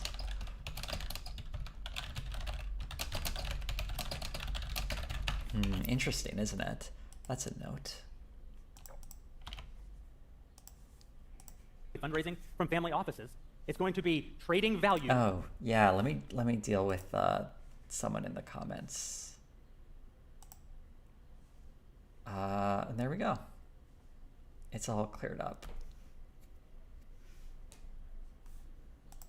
To more and more and more subscribers so that we can keep creating more and more and more value, which we trade again for more and more and more subscribers, just like the way the left does it. How the left does it. It's having a successful business model is how the left does it. And yeah, people subscribe to a lot of digital service providers and streaming platforms. This is a true fact. If you watch one of our movies, but they're not that left wing. That's not the fact. And you think, I mean, they didn't quite do everything that I want them to do. Yeah, it's like you've fallen for the lie that the new dad believes when he goes down to the gift shop at the hospital and buys himself a World's Greatest Dad ball cap. He's not even a mediocre dad. He's been a dad for 14 and a half minutes. We are just getting started. So what I hate about that is it's like, you're creating movies we're not super happy with, but please, if you give us money, eventually we'll make something good. It's like, no. What you do is you make something people want, and then they pay you for it. The idea that you might be able to make something good in the future, maybe, is a really dumb business model. I hope no one is supporting me on Patreon thinking like, I don't like Jose's videos, but maybe he'll make a good one day. It's like, no. You support me because I hope you think my videos are good. But I'll take your money all the same, I guess, either way. But this is just like, wow, this is really soft energy he's putting out there.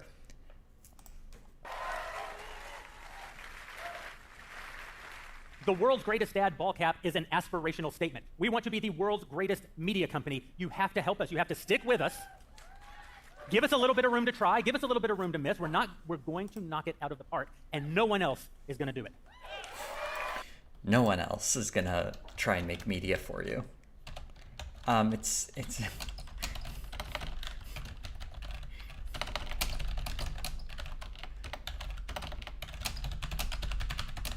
clickety clack.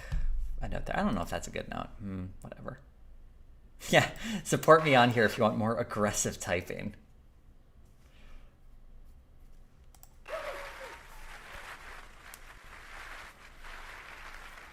When you subscribe, you will not be alone. The Daily Wire is pleased to announce tonight that we have hit a huge milestone, 809. Also, someone is like pointing out something like those like best dad things aren't something you buy for yourself. That's something usually you get from your kids. Like, who buys that for themselves? Here we go for the number of subscribers. Tell us, Jeremy. 90,000 active subscribers. 890,000 subscribers. Sounds like a lot, doesn't it? The real question is like, how much money do they bring in? I don't know.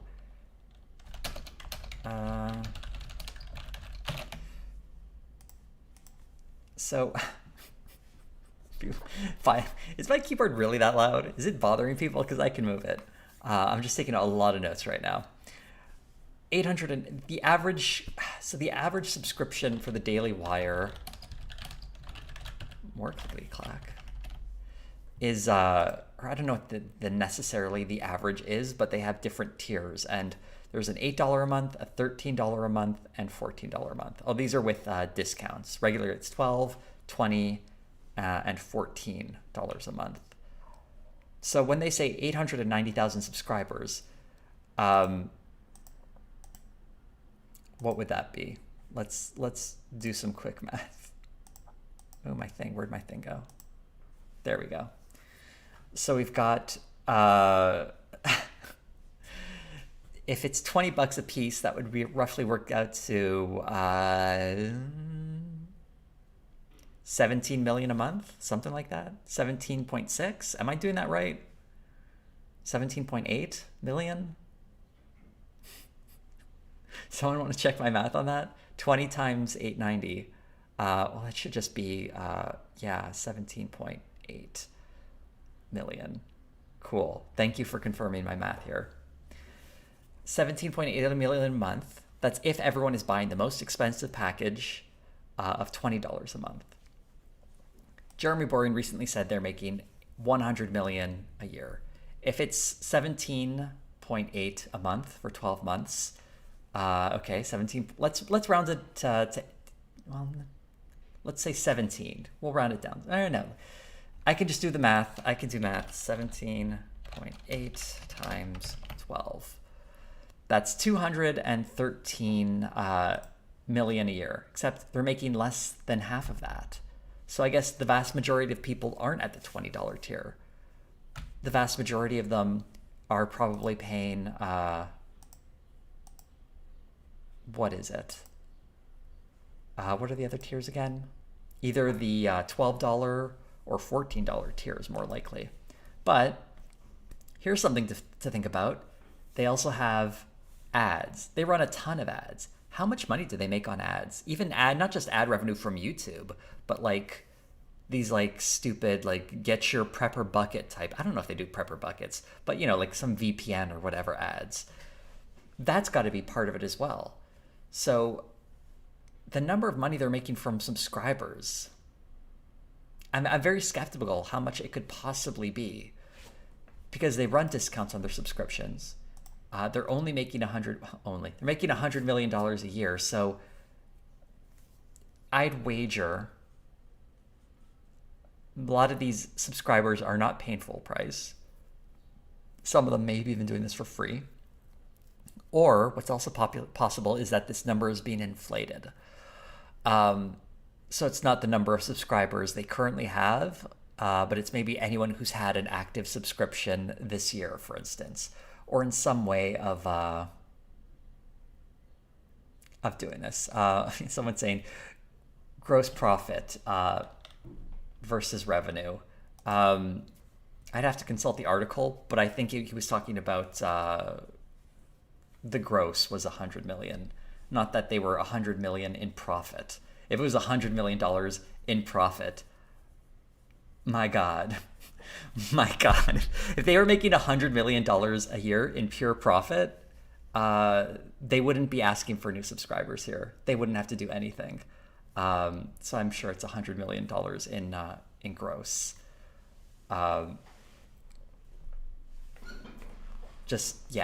I'd have to pull up the article here. If I misspoke, then apologies. This is all very amusing, though. Let's go back to Jeremy and his spiel.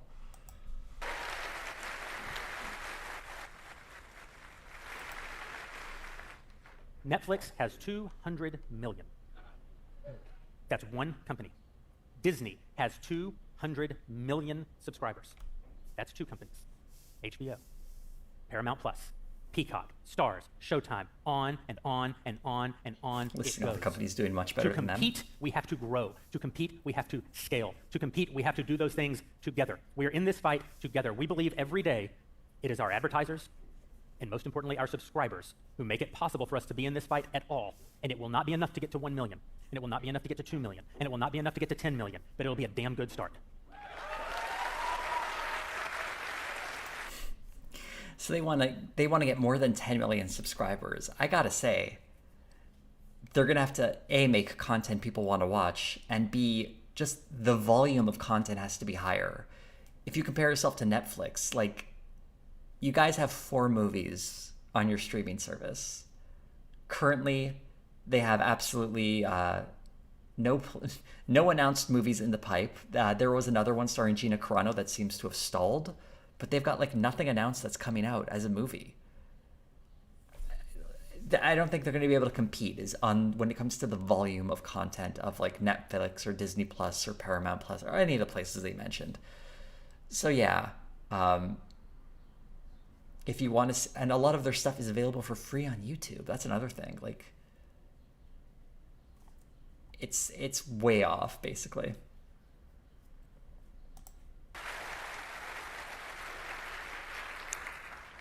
But here's the problem. Nobody really wants a news company to make cartoons. Nobody really wants, like, the latest, greatest Western brought to you by the New York Times, right? No one wants a great, like, Stranger Things type series brought to you by WAPO. So that's interesting. A Stranger Things type series makes it seem like that's what they're doing in the future. I feel like they don't announce anything like that here, but I feel like that's something they're going to do. And so I would love to see a Daily Wire Stranger Things type of thing. I think it would be a train wreck and glorious. We continue to expand, as we continue to create content outside of that initial box that we built 7 years ago. We've started wondering, what's next? What's beyond the Daily Wire?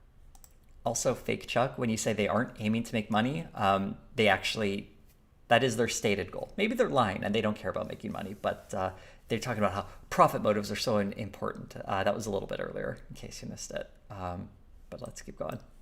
What can hold all of these new ideas? What can hold new kinds of talent? People who don't agree with us on every issue, but who are allies in the broader cultural battle, the broader battle for the ideas that it used to be that the vast majority of Americans shared. What's a brand that can contain movies, a brand that can contain TV series, a brand that can contain kids' content? And we decided the Daily Wire is just not enough. We need something beyond the Daily Wire. And that's why tonight, I'm proud to announce that as of this very moment, we are launching Daily Wire Plus. So they announced Daily Wire Plus. If you're wondering what this is, it's just their old streaming service, but rebranded to be Daily Wire Plus. It's the Daily Wire, plus all of those other things. You know we've had some technology problems over the last 30 days. We launched Matt Walsh's seminal documentary, What is a Woman? And we're immediately brought under an enormous DDoS attack that I know made life for many of you very difficult in those first 24 or 48 hours trying to watch the film. A lot of people... Yeah, they said that was a DDoS attack. I don't know about that. Like, they came out of that. How long does it take to figure out something is a DDoS attack? Because they were saying that immediately, like within an hour of their stuff all going down. It was weird. I wouldn't be surprised if their system was just really poorly put together. People who wanted to subscribe couldn't. Worse, a lot of people were able to subscribe. We took their money. They still couldn't watch the movie. It was terrible. It was humiliating. It was malicious. It was an attack aimed at stopping the work that we do. So we've got to do better. We've got to build more. Over the next 9 months, our entire tech infrastructure is going to be rebuilt. By January, Daily Wire Plus will be the best piece of technology that exists on the right today.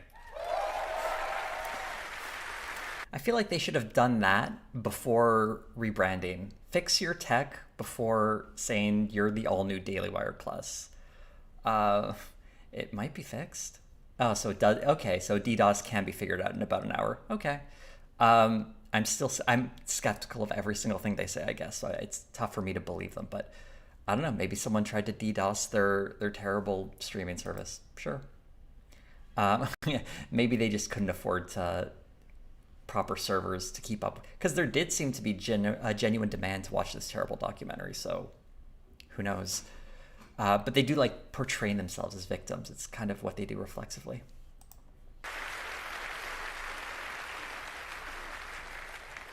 And it'll be more than just a platform where you can watch content. It'll be a platform where you can interact with other subscribers and create the kind of community that we need, because we're all in this fight together.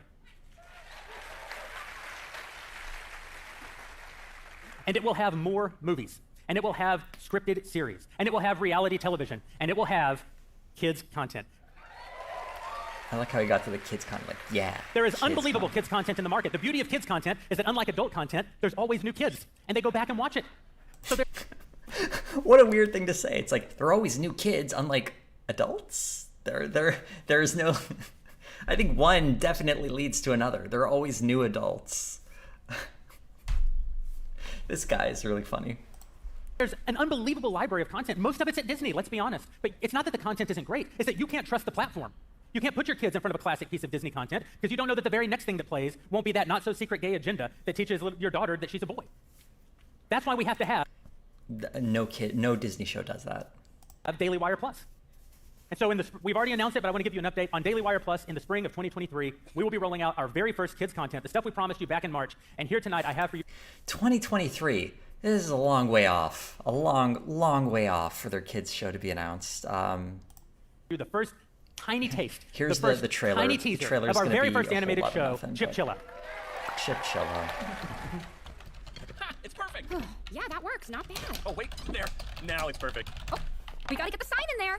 No.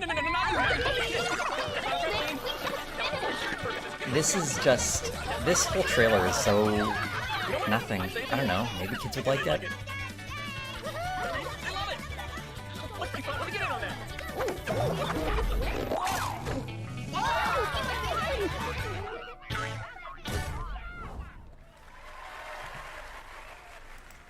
Get excited, everyone. Chipchilla. Why does it matter? It matters because kids go to school for 40 hours a week, and then they engage in pop culture for 40 more hours every week. That means for 80 hours of a child's week, you are turning them over to the left. A good parent might spend 15 minutes a day in not deep, but meaningful conversation with their kids. I don't mean wash your hands, make your bed. I mean actually 15 minutes of meaningful conversation. I don't know. I look at Chipchilla and it just looks like some generic kids show, like every other generic kids show out there. There's so many of them. But like this specter of like they're gonna turn your kids trans is, I think, what they're using as like a marketing hook, and it just doesn't. It has no real traction unless you've already bought into that mythology, basically. Engaging with them on ideas. A great parent might take their kid to church for 1 hour or 2 hours or 3 hours a week. The other 80, they're watching Disney. The other 80, they're online. The other 80, they're in public schools. We have to challenge the left every single place that it lives. You have to help us. You can wait and subscribe when the content is there. I would ask you to subscribe today at Daily Wire Plus and help us actually bring this content to life. Yes. Give us content. We'll give you this great kids show in about 9 months. Wow. I'm just thinking of what it would be like if I went to my viewers and be like, okay, so everyone, I have a Patreon and I'm working on a video. It'll be ready in 9 months, but like it'd be great if you could support me now. I feel like that's a big ask. And what, so they can watch 10 episodes of some mediocre kids show? Oof. Oh, and someone said something about how this is like VeggieTales without the soul. The guy who created VeggieTales actually works for the Daily Wire. He's the guy who he teamed up with the guy who he used to work at the Babylon Bee. The two of them have partnered together to do this kids content. Yeah. Also, some H-Bomber Guy's model. Yeah, but at least H-Bomber Guy has a record of creating good content, so it's a worthwhile investment. If you're gonna get more content comparable to what's already on the Daily Wire streaming service, you're not gonna do very well. Someone said you're not asking for subscribers, you're asking for investors. Yeah, I think that's true. Also, it's completely unproven concept with this kids stuff because we don't know what the Daily Wire is going to do with kids shows, or do we? We just know they make really bad stuff in general. Yeah.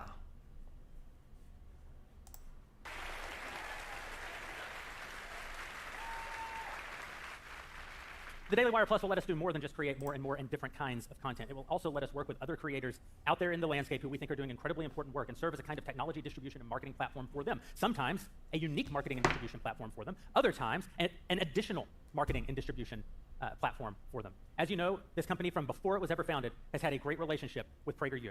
Here we go. They're also working with PragerU, everyone. PragerU started with a simple premise between Alan Estrin and Dennis Prager that if you gave them 5 minutes, they would give you an education. I love when the left gets angry and says, they're not a real university. You're damn right, you can trust your kids with them. I wouldn't send a child to a university. That's usually for a young adult, actually. But, oh wow, PragerU. What does one say about PragerU? It sucks. Let's keep it at that and not take another 4 hours. Have been viewed 5 billion times.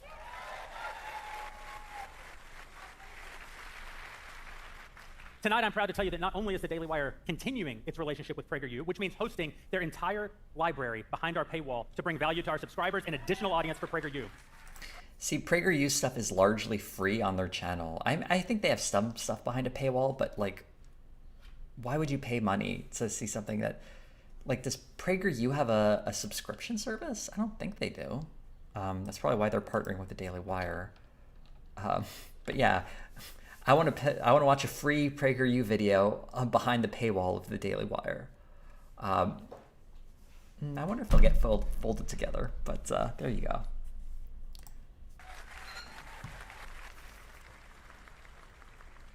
We're actually expanding our relationship.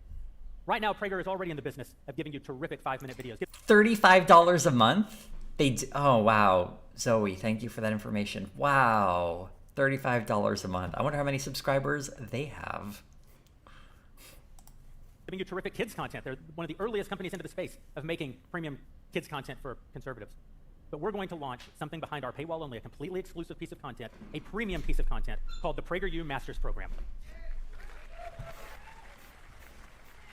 Usually you have to apply to get into a master's program. And pay a lot of money, of course. But I just love someone thinking like, I did my undergraduate and my master's at PragerU. I'm just thinking of someone's CV having that on there. These will be highly produced, incredibly deep, 45-minute episodes featuring Dennis Prager himself, and he's here tonight to tell you a little bit about it. Oh boy, I promised him in the thumbnail, and here he is, Dennis Prager. Let's skip the applause. First of all, well, thank you for being the second Jew in the state of Tennessee. But actually, I have a family history going back with you personally. Obviously, you're a formative person in my own parents' experience moving toward religiosity in Judaism, as you were for so many people moving toward deeper, more religious thought. And in your new PragerU Masterclass series for DW+, you're going to be taking the deepest issues. You're going to be diving all the way down to the bottom in 45 minutes or less. So, oh, for someone asking, Daily Wire subscription maxes out at $20. So effectively, you are... why would anyone ever want to subscribe to PragerU when you get all their content for $15 less a month with the Daily Wire? Kind of weird, huh? I feel like they might fold it together. I'm going to give you like a few minutes right now to dive down to this question. What is the biggest moral crisis facing the country right now? Secularization. I have devoted my life. Secularization is Most the conservatives problem. don't agree with us or with me on this particular subject. Whenever I summarize my life's work, and I'll be 40 years on radio in August, and whenever I summarize it, I say, really, there has been one overwhelming theme: the consequences of secularism. Secularism is wonderful for government, it's wonderful for the sciences, and it's awful for the rest of life. And most... The rest of life? What does that even mean? God, it's getting very religious all of a sudden, isn't it? Conservatives don't know that. Many religious people don't know it, and certainly don't know how to make the case for it. But everything that we're seeing, all the chaos that we are seeing now, is a result of the death of God and the Bible as the most important book in American life. Wow. Wow. All of this is First of all, I didn't know we killed God. I'm sure referring to that, what was it, a Time magazine cover? Is God dead? Or maybe he just hates Nietzsche. No, he's probably referring to Time magazine. This is insane. It's getting very religious here, isn't it? And this speaks to a lot of what moves these people, a lot of this stuff they keep on the down low. And you know what? The thing about... No, let's skip that joke. And now I want to tell you, Ben doesn't know this, and I can't think of a more appropriate place to say this. It's a very touching, tiny little story. You will all be moved, and even Ben, I can't bet on that, but... So I spoke in the Czech Republic about a year ago, like exactly a year ago. I spoke to some young people in the Czech Republic. And a guy came over to me, a guy about 28 years old, and in front of all of those gathered, said as follows: I just want you to know, and I'm going to choke up saying it because my wife was present and we were all overwhelmed. And she said, and this guy said to me, just want you to know, Ben Shapiro brought me to conservatism, and you brought me to God. And that 100% real story. I mean, I guess there could be a person ridiculous enough to say that. I don't know. It's what a weird thing. What a weird thing to celebrate in the Czech Republic with this guy who genuinely existed. And we all clap. Let's all clap. Beautiful. And of course, my immediate reaction was, I didn't bring you to conservative. No. It was a joke. Okay, but I thought, this is the Czech Republic. We're being heard. And it's important to me that young people in the Czech Republic. I have a theory that Eastern Europe will save Western Europe in the final analysis, but that's another issue. Anyway. Eastern Europe will save Western Europe. Do people consider the Czech Republic Eastern Europe? I'm pretty sure it's Central Europe. Also Eastern Europe. He's probably looking towards people like Orban and other religious fascists. But cool. This project that I'm going to be doing with you, it's such a beautiful thing how much we work together. We have one employer, him. And we know, that is PragerU and Daily Wire know, that if America fails, the world will be plummeted into a dark, cruel age. And that's a given. As I've said so often, if they really gave the Nobel Peace Prize to those who deserved it, the American Armed Forces would win it every year. So nothing more peaceful than the military.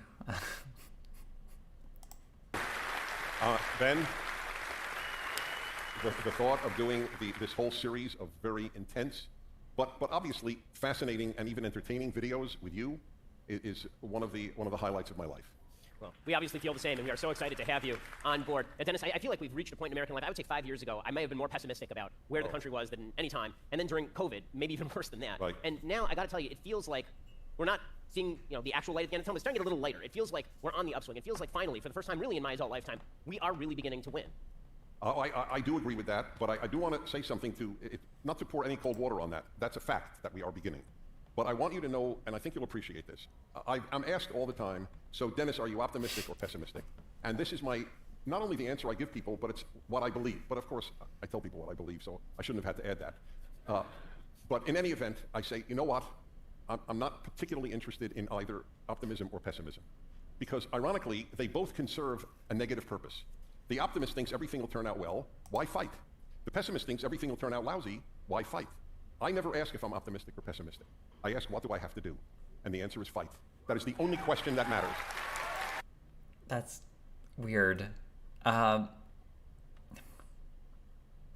trying to put myself in the head space of someone who would think that's an impressive thing to say. I guess the idea is not think about where you're going, but just realize you have to keep fighting. It's not the worst sentiment. It's just kind of, I don't know. I'm getting distracted here, and we still have so much more. Oh, about an hour left here. Wow, this has been a long stream, hasn't it? And I just a moment that changed my life was standing at Normandy Beach and seeing all the gravestones of basically kids who were 20 years old being slaughtered by Nazi machine guns on the beach, and I think about them a lot. I took a vow that day. I did. to myself, if they could die for America and freedom, I could live for America and freedom. So that was the... Whew. They didn't die for America and freedom. There were actually a lot of non-Americans on those beaches. Oh, I guess Normandy. No, wait, yeah, Normandy's the province. What am I saying? I'm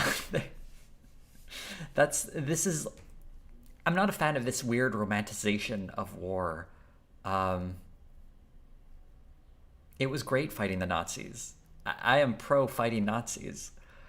A lot of these people were conscripted into service for a government. That was not simply just a vanguard of freedom, right? It was about resisting fascism, which is a good thing. They weren't fighting for America, right? Like, it's just, I think it's weird and creepy.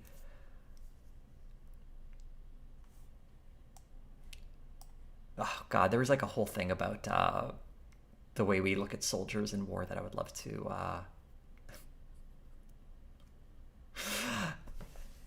You'd think they would include like maybe the liberation of France or something would be included on there, but I don't know.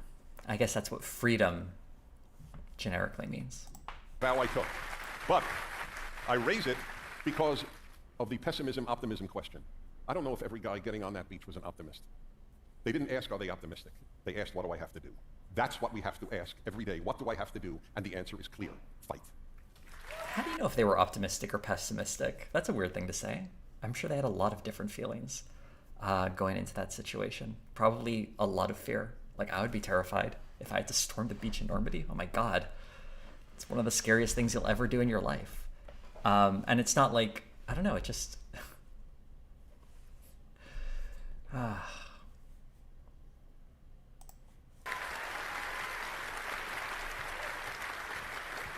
Dennis, this is the thing I think people love about you. It's one of the things that people love about us here at Daily Wire is that we're fighting, and we're trying to fight smart. It's not just about fighting, it's also about picking the right targets, it's about hitting the right targets, it's about being kind and cordial even while you're pummeling the wrong ideas. And this is something that you really are an expert in. Can you talk about the approach that conservatives should be using in trying to convince other people, because you've convinced millions of people into conservative, I mean, not as many as I have, but lots of people into conservatism. The best answer I could give is a guy I met at Philadelphia Airport about 3 years ago. And being a guy and being heterosexual, I don't walk around thinking, is this guy handsome? So if I meet a guy who I think is handsome, he's handsome. So Dennis, the guy... This is not Disney. It's sorry? Daily Wire Plus. This is not Disney. Okay. That's so weird that him finding a man handsome is suddenly, evidence of like a weird gay agenda. It's okay to find a man handsome. It's okay to find a man handsome. It doesn't automatically make you gay, dude. I'm sorry, what can I tell you? I say what I think and sleep well as a result. So I meet this guy, I'm 6'4", he's 6'4", but he's thinner than me. And anyway, he comes over, Dennis Prager, it's a pleasure to meet you, it's wonderful. And I detect a very, very slight accent. And so I say, even though the left for some sick reason says it's wrong to ask people where they're from, I can't think of a more wonderful question to ask. It means I'm interested in you, right? When has the left ever been against asking someone where they're from? That's kind of weird. I think it can be conceived as an insulting question to people to sort of undermine, like, as if they're not real like Americans or whatever, like, where are you actually from? Like, that's a way that it's sometimes phrased that's gross, but it's more complicated than the way he's making it out to be. Isn't that like a healthy question to ask? So I say to the guy, I'm just curious, where are you from? And he says, Norway. So again, saying what I think, I go, you're a conservative in Norway? And his answer was awesome. He said, I don't know if I'm conservative. I'm just logical. That is it. That is the whole point. This is all meaningless. Of course they're conservatives in Norway. Why wouldn't there be conservatives in Norway? And I think a lot of left people would characterize themselves as logical. This is such fluff. I have believed that if you just make logical and moral points, you will win anyone who is open to hearing you. Folks, that's exactly what you're going to get at the Prager University Masterclass at Daily Wire Plus, those logical arguments that you can hand to all your friends, all the people you work with. You are going to become a person who's now a warrior and a messenger for all of the messages that Dennis has been pushing. And Dennis, I got to say, it's such an honor and a pleasure to finally be officially working with you here at Daily Wire Plus. Thank you, my friend. Thank you. Thank So you he was all. only I on look for a few forward- minutes, was he? All right, great. And folks, Thank you again. What is this? Thank you. It's Thank you. about we're not done quite yet. 8 or 9 minutes. I can tell you this much. One of their future speakers is going to go So it's on been a for a good lot 7 years. longer. We've accomplished so many of our goals. We're so excited about the things that have come, and we're so excited about the things that are yet ahead. We're so thrilled to be bringing you Daily Wire Plus. We're so thrilled to be bringing you more and more culture-shaping content. Thrilled to be bringing you more journalism, more movies, probably some more consumer goods, because, you know, men's razor, men aren't the only people who shave. That's for the next town hall. And we're thrilled to be bringing you kids content in the spring of 2023. We can't wait to go through the next 7 years with you. But I will tell you one more thing since you're here. He's really bad at sure, these Daily Wire teases. Plus is going to have the Daily Wire, and sure, we're going to expand our relationship with PragerU, and sure, we're going to make more movies, and sure, we're going to make kids content. They haven't announced any movies, curiously. But I got one more plus. Here it is. Okay, this is everyone's boy. Listen to them freak out. I'm just taking a note here so you can watch this bad trailer. But I will skim over this. They do cheer for a while. So, that's a thing. So Jordan Here we Peterson, go with it is our the obviously other a person massive from the honor thumbnail. having you on the Daily Wire Plus platform, bringing all this amazing content to millions more people, hundreds of millions more people. And here's the thing, folks. The first series from Jordan Peterson is up right now, literally right now, at Daily Wire Plus. It is titled Dragons, Monsters, and Men. Take a look. One of the things I tell young men, I'm going to skip over this trailer as well because Gives it's you- just Jordan Peterson blathering, and you You're can find that if big- you want to watch those it. are the dragons. It's pretty Do good. Have to see. detached, weird stuff. But So, what's more and interesting Jordan, is obviously this new his series, Dragons, conversation with Monsters, and Ben. Men, the first one that we're doing together, this series is focused in on how men can be men. Why do you think there is such a crisis of masculinity in the first place, and why are there so many people out there who are angry at you for even talking to men? Well, I think you could think about it as a consequence, in some sense, of the lack of a concept of original sin. Oddly enough, I mean, people And bear we're an getting existential religious, burden. You know, so we're getting religious again right away. But keep in mind what the question is. I just jotted it down here. Why is there a crisis of masculinity? And another thing to note, just Jordan Peterson's posture and his gaze. Well, it's not his it's an posture so intrinsic much, part but of life to, I suppose, he looks down to feel for a guilty while in here. relationship to nature, and to feel guilty in relationship to culture. You know, it's difficult for us to live in harmony with the natural world, and for the natural world to live in harmony with us, by the way. And none of us are all we could be on the social front. And one of the consequences, and so we have that sense intrinsically, you know, that there's a lack in us that needs to be redressed. And unfortunately, that can be weaponized, and has been. And what I see happening to young men in particular, boys as well, not just young men, and maybe Still even, looking down. you know, maybe starting at the age of toddlers, is that we have this sense in the world that human beings live in antagonism to nature and that we're actually a malevolent force. And that our social structures, which are clearly capable of the commission of atrocity, are fundamentally oppressive, patriarchal in their nature. And so then if you're a male in a society with that ethos, the motive force that drives you into the world to live is associated with rapaciousness and despoilation on the natural front, and then oppression and atrocity on the social front. It's like, well then, if you're the least bit conscientious, because this sort of accusation hurts conscientious young men the most, then the best you can do is, well, let's say castrate yourself. How would that be? And that would be real comical, except that it's also happening. So Now I ask you this. In all that gobbledygook, where he could not lift his eyes from the floor, we started from a question about, like, why is there a crisis of masculinity, to him, I guess, just reaffirming that the only thing you can do right now is castrate yourself. I let that play for a while because I'm curious, to you, the audience, my audience, obviously, right now, did he say anything here that you would consider meaningful? Can you take anything from that? Because to me, it was a lot of noise, a lot of vague gesturing towards things that are threatening masculinity. Yeah, someone might play it again. it's a lot of word salad. He's very, very bad at appealing or bad at constructing his arguments. Like I don't know, I feel like I've been talking for the last, how long has this stream been going on for? 3.5 hours. This has been going on for a while. And I feel a little like, not my sharpest self, I guess. So I'm thinking what it's like for these people in the audience for 2.5 hours who've been sitting through this with an intermission. Are they really taking in anything he's saying?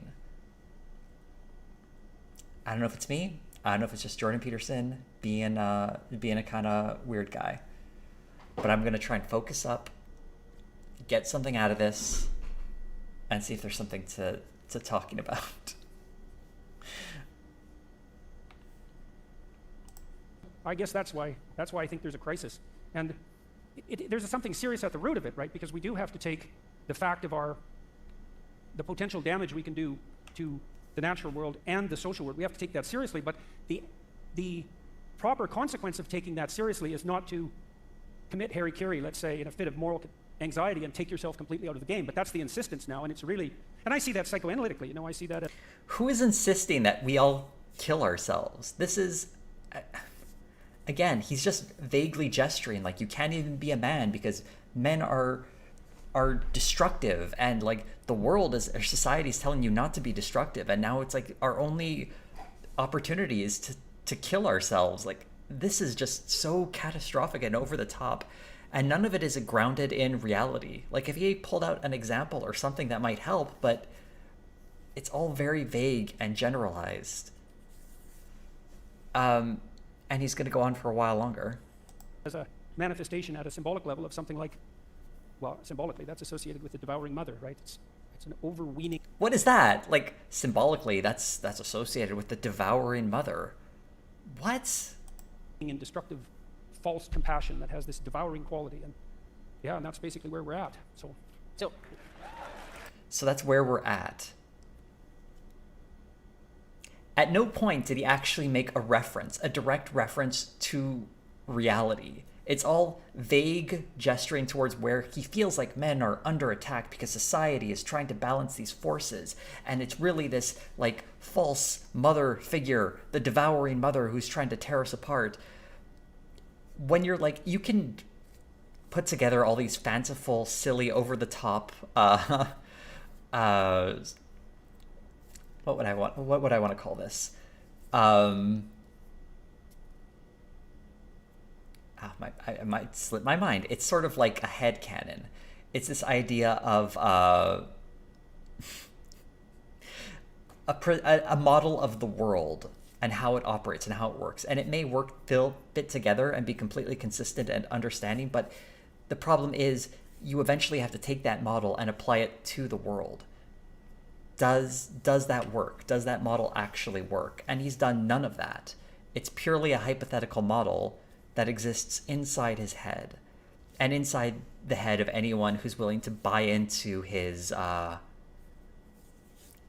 concepts of how the world supposedly works.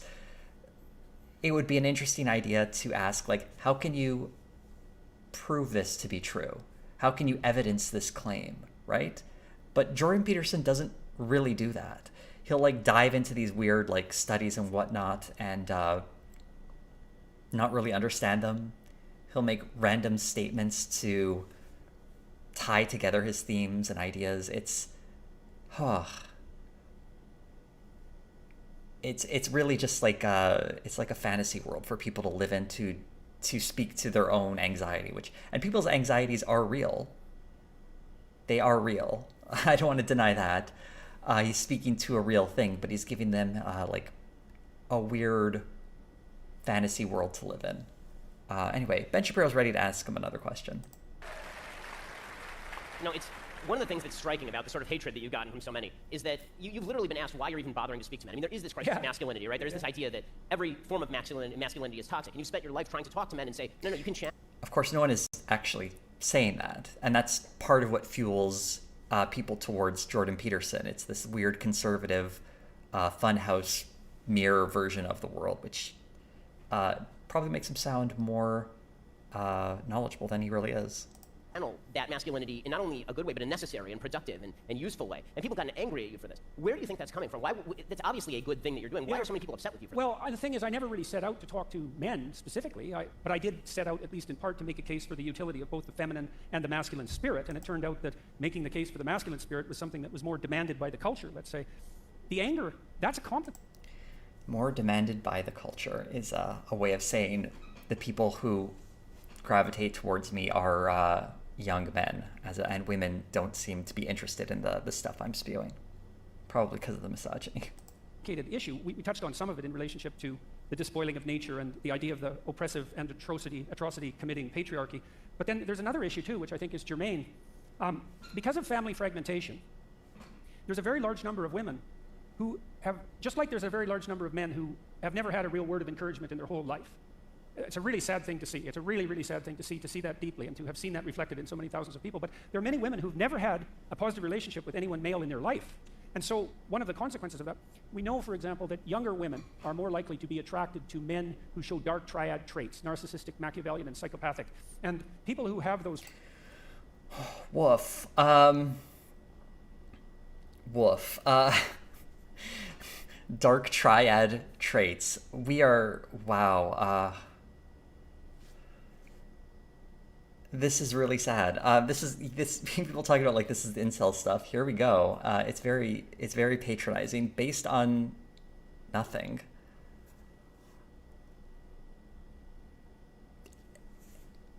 This generalization is so frustrating.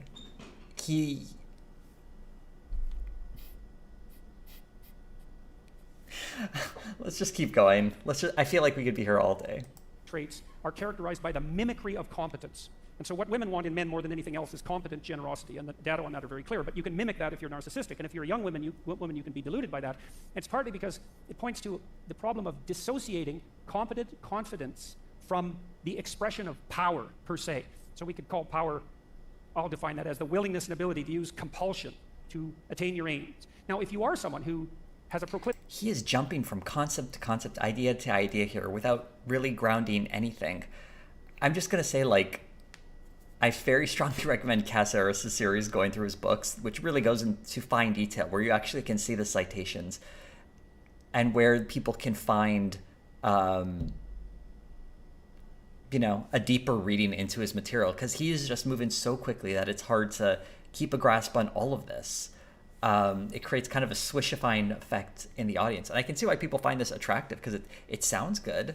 Is it based in reality? No, but it certainly sounds good. Someone asking whose series? Cass Arris? I should just put a link in the chat, huh? I'll link her channel. It's a good channel.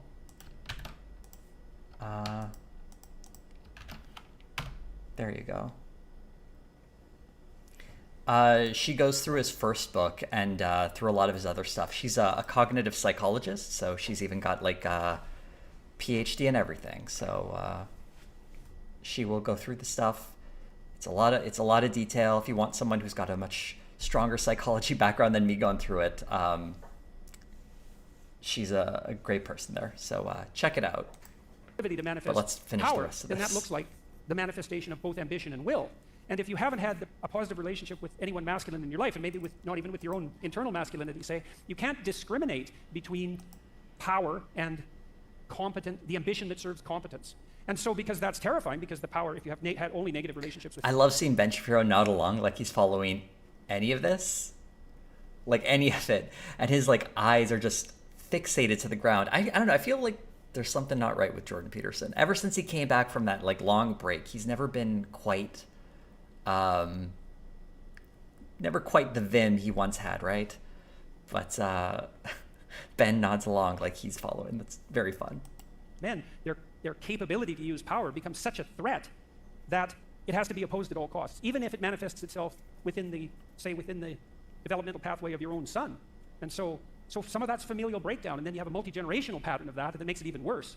And so that's definitely part of it. There's an ideological drum that's being beaten constantly, both on the sociological constructivist front, right? That's the oppressive patriarchy, and then on the environmental front. And then you add to that the fact that, well, on the leftists, especially the radical types, their whole damn doctrine It's the most pathological doctrine you could invent if you set out to invent a pathological doctrine. And I mean that. I'm not making a joke. I really mean that in the deepest possible sense. The notion that the fundamental human motivation is the willingness and ability to use compulsion. Power. Power. It's all about power. And every time I hear that now from someone, I think that is not a sociological observation. Wow. That's a very weird characterization of the left. The left does understand the importance of power, but I think that's true of the right as well. Like, everyone knows how power impacts society. Like, I thought that was just obvious. This is so strange. It is very strange, and his lack of understanding of the left is really kind of shocking. That is a confession on your part. And it's also just complete bloody nonsense. I mean, you all know this. You have friends because they're compelled to be your friends? Like, that's definitely not how you have friends. You might have bully henchmen that way, but you don't have friends. Power is an extraordinarily unstable basis to establish a marriage on. Plus, it just doesn't work because it turns out that women who are so annoying are very difficult to oppress, you know? So you can try, but... Get it? Women are annoying, and that gets the biggest laugh. I feel like that's the sort of thing they were just waiting for. It's like when Trump gives one of his rambling speeches, and they're just waiting for him to say something stupid, like about how, I don't know, something like a shot at Hillary Clinton or whatever. That's what people like from Jordan Peterson, I guess. It's going to get worse. It's not that easy, and I don't think that we've been all that historically successful in doing so. But it's also Wait, did he say we haven't been historically successful in telling women what to do? I think that's most of recent history, not counting the last. Well, how far back would we go? That's just wow. Talk about ahistorical. Also a preposterous proposition because the expression of power within an intimate relationship does not produce intimacy or a relationship. The best it can produce is like a combination of tyranny and slavery, and that does not characterize the institution of marriage per se.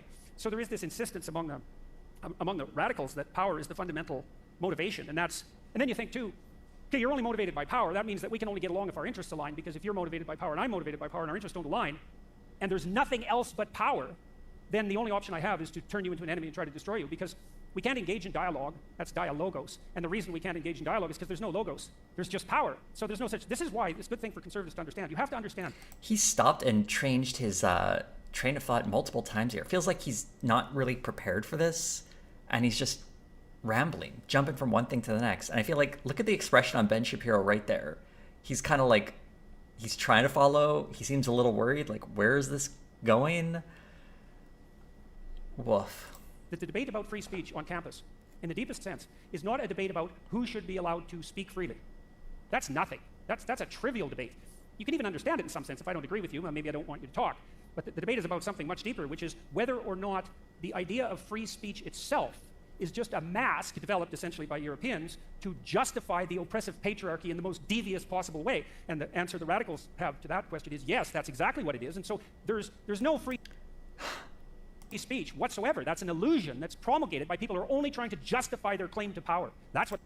See, he's almost onto something there. This is where it's actually like, oh, he almost understands, like, the idea that he's saying that, of course, that this is an illusion perpetrated by the left, that there is free speech, and we're pretending there isn't.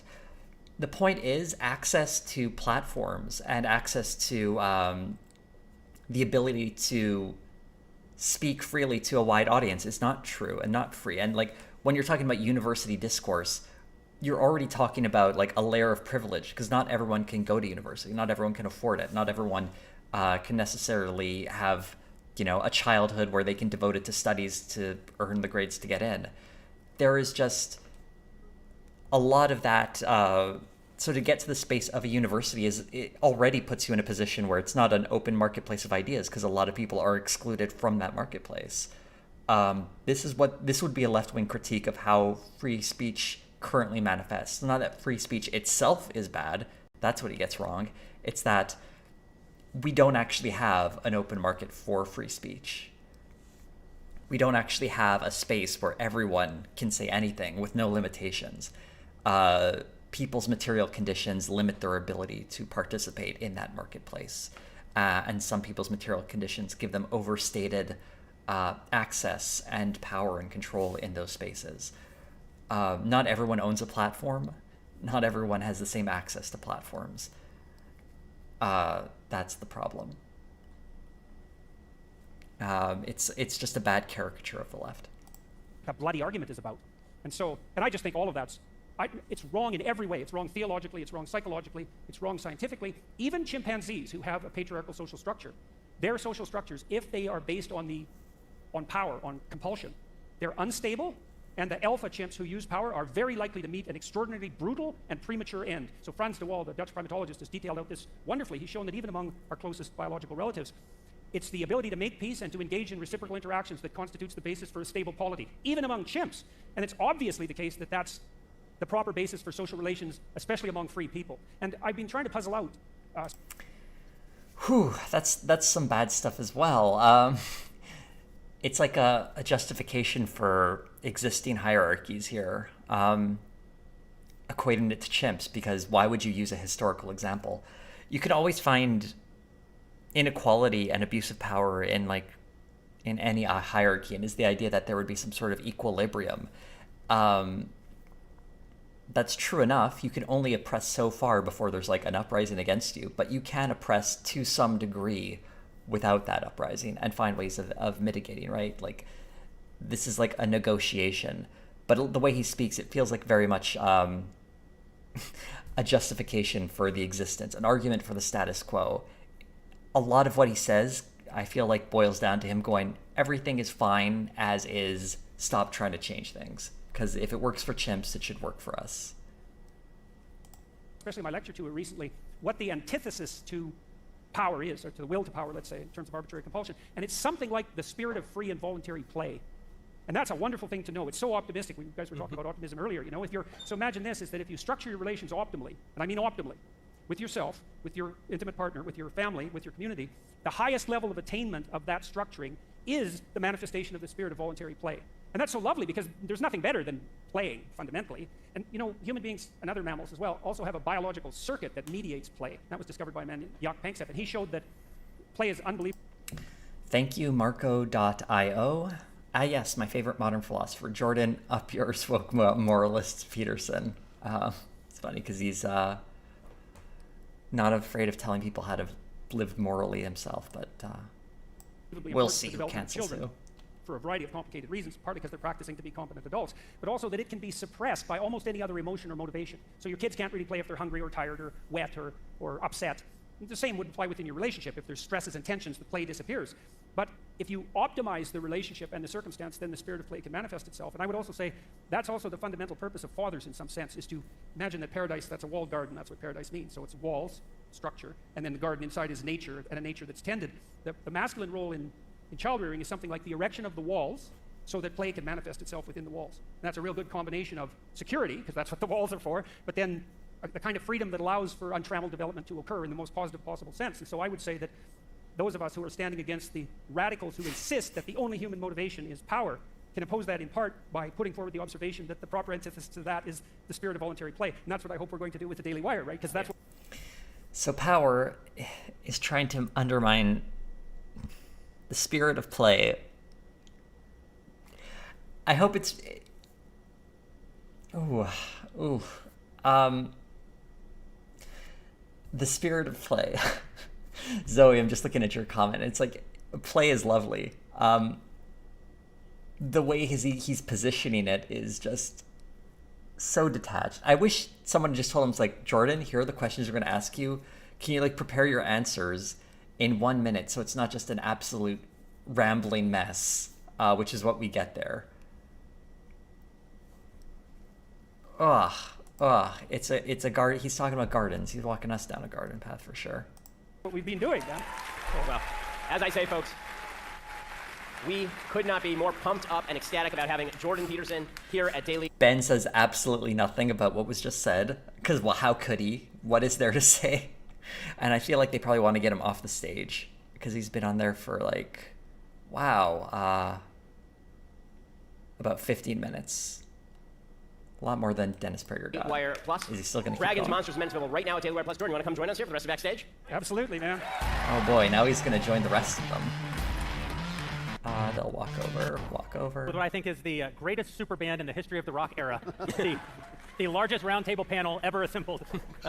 It's going to make it a little tough because it's not easy to hear up here. There's a lot of echo, and so the crosstalk might be difficult with this many of us on stage. So what I've asked the team to do is put together about 30 questions that our members have submitted to us throughout the evening. Members are I'm going to read ask these some questions, and then if you'll just give me the little bit of grace on stage, it's hard. Give me just a little bit of grace to be able to moderate. We're going to kick these questions around. We'll give answers. We'll do our best to be quick. In fact, I'm going to say there's 3 rules on the stage tonight. Rule number 1, don't try to answer a question unless I give it to you directly. Rule number 2, try to keep your answers under 75 minutes long. Rule number 3, do not tweet that Ellen Page is a woman who had her breasts removed by a criminal doctor. We're going to skip past the transphobic stuff against Ellen Page, or Elliot Page. Ugh. These people are gross. How much time do we have here? It's like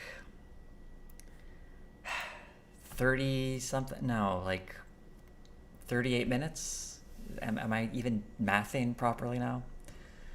Okay. Let's get to the questions. This first, along these lines, and the question is, how is it possible to remain friends with people while disagreeing with them vehemently, especially on black and white issues such as abortion? But I think you could probably plug in any number of issues into that question. Interesting question. How do you stay friends with people on differences that reveal a severe lack of moral contrast? I'm curious to hear what the answer here is. Strangely, I've never found it difficult to remain friends with people I deeply disagree with because I am not as interested in their disagreement as I am in their hearts and what's coming out of them. I have many close friends whom I disagree with at a very deep level. But apparently this trait is not universally shared because I have lost many friends and I've lost relatives who are very dear to me simply by my opinions. Sorry. And I think the answer is quite simple. I shouldn't laugh at this guy losing friends, but like, yeah, I get it. I've seen enough of him, so I wouldn't want to be his friends. It's the basic Christian idea that another person's inner life is as important to him as yours is to you, and both are equally important to God. And when you remember that, it's easy to let people disagree, as long as you're willing to speak the truth back at them, whether they like it or not. I wouldn't characterize that as an inherently Christian thing at all. This question's for Michael.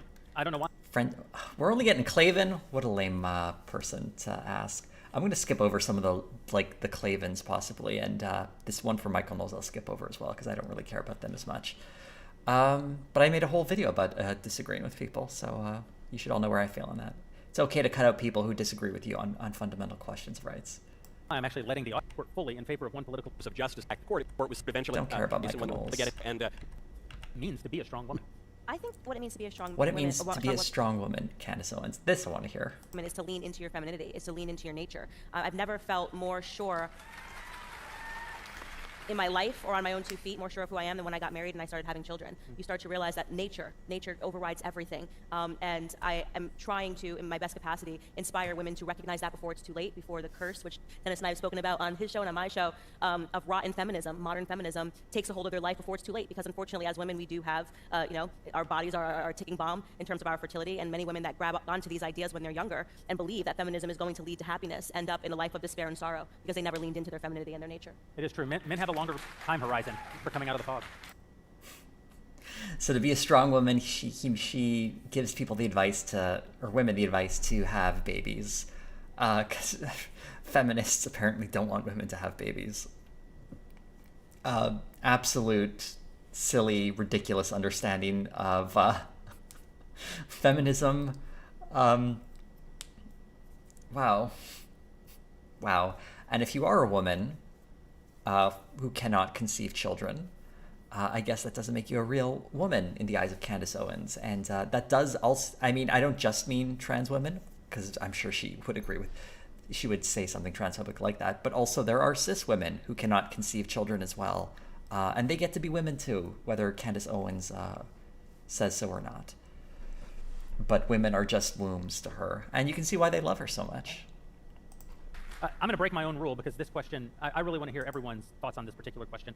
On this stage, every single one of us is in a happy marriage, as far as I know. My wife is not, but I am. It's the first true thing he's ever said. And good one. Andrea asks a question which I think a lot of people have absolutely no framework for because we live in an era of the collapse of marriage in our society. The complete sort of breakdown of the family unit that you were describing a moment ago, Dr. Peterson. And so Andrea asked, what is the secret to a healthy and happy marriage? I think it's actually a very well-composed question, a healthy and happy marriage. Drew? Okay, healthy and happy marriage. How bad is this going to get, huh? How bad is this going to get? Start with you. Yeah, I got 42 years, and my wife, yeah, got. And, Picture and of it's a woman possible who's she's not here his tonight wife. if she hasn't gotten up and gone home. But I used to answer that it was simple politeness, treating each other with kindness. But then I realized what I was really saying is that it's gratitude. It is gratitude for the invisible things that your spouse does for you every single day, and does for you simply by existing, and including her and including him in your own achievements and in your own ego. My wife. That's actually nice. Expressing gratitude to your spouse is actually nice. I am shocked at this answer. Life is as much a part of my ego as I am. Her pain is my pain, her joy is my joy. I hope she feels that way about me, and I think that takes time to establish, and kindness and gratitude are the way to take that time until you're so much one entity that you just feel with each other and care so much for each other that you're there for one another when you need it. Can we go around this way, because I don't want to have to go after Jordan Peterson? Okay, good. I'll allow it. I think that's a... Here's Matt Walsh's opportunity to be a decent person. Let's see if he takes that opportunity. And yeah, Clavin was surprisingly good with his answer. I'll give him credit. I think... Actually, to be honest, I was going to say gratitude, so I actually have nothing to say now. I think a big key to a healthy marriage is to root out the spirit of competition in a marriage, because, or at least to channel it in a healthy way. Because a lot of times, especially when you bring kids into the mix, you get into this competitive thing where it's like, well, I did this around the house, and I was up with the kid, in the middle of the night for X amount of hours, and you're not doing this, and you've got this scorecard, you're keeping score all the time, and that's why I think it's so toxic these days when you hear from people that, well, a marriage is supposed to be 50-50, to be 50-50 equal partners, and that's exactly the wrong approach, because then you're always measuring, well, I'm at 49 right now, and you're at 51. No, you both just give of yourselves 100%, and you don't worry about competition, and you channel the competition. It's weird that he's phrasing this in a way as trying to push back against the left, because the idea of not keeping score, like, I don't know, I've been hearing this for decades, and like, this is, I don't know. I'm not a fan of how he's characterizing this, but there's nothing really wrong with what he's saying. Is this through board games in your marriage? You take the board games very seriously. My wife and I have just gone to bed angry at each other because of board games before. Like the Bible says to do. Yeah, that's okay as long as it's for board games. Yeah. Yeah, well, we banned board games in my house when my husband and I decided to play Scrabble, and we realized he had English spelling of words. So obviously, honor is not spelled with a U. We're in America. This is America. It is spelled with a U. Sorry, Zoe. I should have said Candace, but I was looking at Zoe's comment. I'm just going to read this because it's really good. As a healthily and happily married person, celebrating my 4th anniversary. Oh, your anniversary is next week. Happy anniversary to the bees. The real answer is emotional openness, finding joy in each other, and not feeling like a competition. That's lovely. And I'm calling you guys the bees. I hope that's okay. And yes, I am Canadian. That's why I put you in honor, like an honorable person. This is America. This is America. Just saying that for the record. But I'm going to kind of say my last answer again and restate that the symbiotic nature of the masculinity and the femininity. I'm not trying to be my husband. My husband is not trying. Symbiotic? Okay, this is a bad answer. We're already off to a bad answer. To be me, and especially when you have children, you realize how children really grow when they have both. The things that my husband is concerned with when it comes to our child are things that I don't even think twice of. He needs that maternity and that paternity, and it's just been beautiful to see how right the Bible is on absolutely everything. I would not include the Bible in any as a requisite for a good marriage or adhering to gender roles. That I don't think that has anything to do with a good marriage. If that's how you and your partner want to operate, you can do what you like, but that's bad. Thank you for finally giving us a bad one, Candace. Let's see what everyone else thinks about good marriages. Dennis, you have a unique perspective on this because you say that divorce is a mitzvah. Is a what? Well, that is actually, as Ben can attest to, it is a statement actually by the greatest Jewish commentator. Dennis Prager. Thank you. I will take it slightly differently. What to avoid rather than what to do. And there are two things that I think people need to avoid, not in order of importance. One is taking the other for granted. I think that people should date for the rest of their lives. When you try to win that person to be your spouse, look at how much you did. Make sure how you looked, how you acted. Everything about you was, I want to win this person. Then you win that person, and then within a year or 10 years or 20 years, it all goes to hell. I stop trying to win this person. My favorite English verb is earn. That's kind of weird. I would never think of my partner as someone I'm trying to win. I say this as an unmarried. I say this as a single person. I've never tried to win someone. Is that why I'm single? Because I never tried to win them, like they're a prize. The idea of like not taking someone for granted is nice, but like winning a person, weird. It's one of the only languages in the world that has the word earn. In all Latin languages, you say I win an income. In America, in English, you say I earn. The other one is my happiness thesis. I don't know if that's true. That sounds made up. I would love to look at the etymology of that. That you are not allowed to inflict your bad mood on others any more than you can inflict your bad breath on others. You are obligated. I think that's a good general rule. Don't take out your bad mood on other people. I guess in a marriage, sure, but yeah. To wash away your bad mood just as you wash away your bad breath.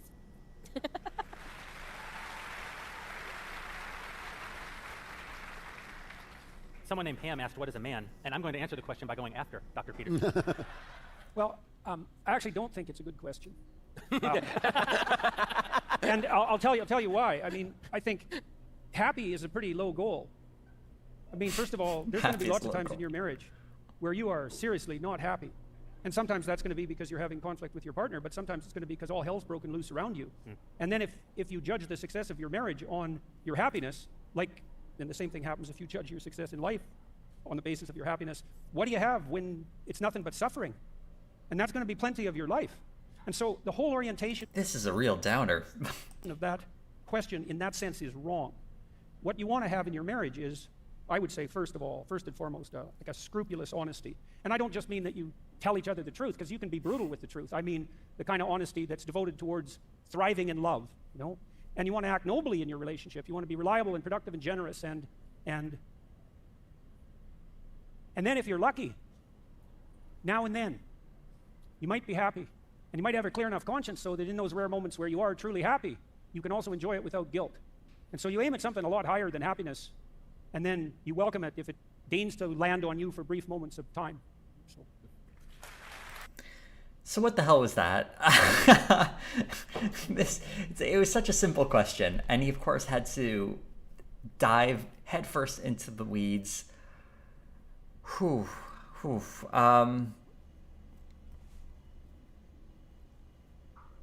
think it could have just been simply, what did he say again? It was like, be open and honest. That's fine. Like, that's an okay answer. But he has to mix it in with, like, there's going to be a lot of suffering, and you have to aim higher than happy. God. Let's just go on to Ben Shapiro. He's the last one, right? He's the only one who hasn't said anything. I never figured you for a Catholic. Yeah, well, I've got all the guilt. You know? It's not a stretch, man. That is, that Catholic aspect is very important. In the Italian culture, there is a concept known as divorce Italian style. And divorce Italian style is when you murder your husband or wife because there's no other way to... We're skipping over Michael Knowles again because he's Michael Knowles. And this is how I... time suffering together. Wow, I'm so glad we skipped over that because like he went on for a while. If my marriage ends, it will be because my wife murders me, both because she is a doctor and can get away with it, and... Oh, look, he mentioned his wife is a doctor. Since when do doctors get away with murder? And also because the life insurance money is just extraordinary. But, to take, I think, something that hasn't been taken, it's hard to be the last person except for Jeremy. And who cares what Jeremy has to say? So one thing that I think people tend to fall prey to is that men tend to think that the things that their wife wants are the things that they would want, and women tend to think that the things their husband wants are the things that they would want. And failing to recognize that men and women are wildly different and have very different priorities leads to some pretty bad things. I have so many stories. So the problem is, like, knowing that you and your partner don't necessarily want the same things is good advice, but phrasing it as men and women is weird. It also weirdly disqualifies gay couples from this advice, which it's still true for any couples, really. But of course, Ben Shapiro doesn't approve of those couples, so that's why. It's like, I guess count on Ben to take a good piece of advice and wrap it up in some nonsense.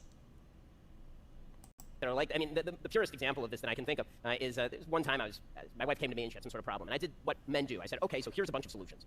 And men, right? Oh. Yeah, I see that, Candace. That's correct. Is it and really a bad idea? Because men are solution oriented, right? If they hear a problem, men like to fix things. They like machines. They like to fix things. And it's true. Men like machines. Women do not like machines or solutions. A well-known fact about women is they do not like solutions. It's one thing I've learned about women is they do not like when you solve a problem. So my wife presented me with the problem, and I said the natural, normal, logical thing that men do. And I said, here's a solution, and she got mad. And I realized at that point that what she didn't want was a solution. What she wanted was for me to hear her. Yes. To hear her. Yes, the comfort. The emotion. Even I. And I, as a man, never want someone to hear me. I just want them to solution me.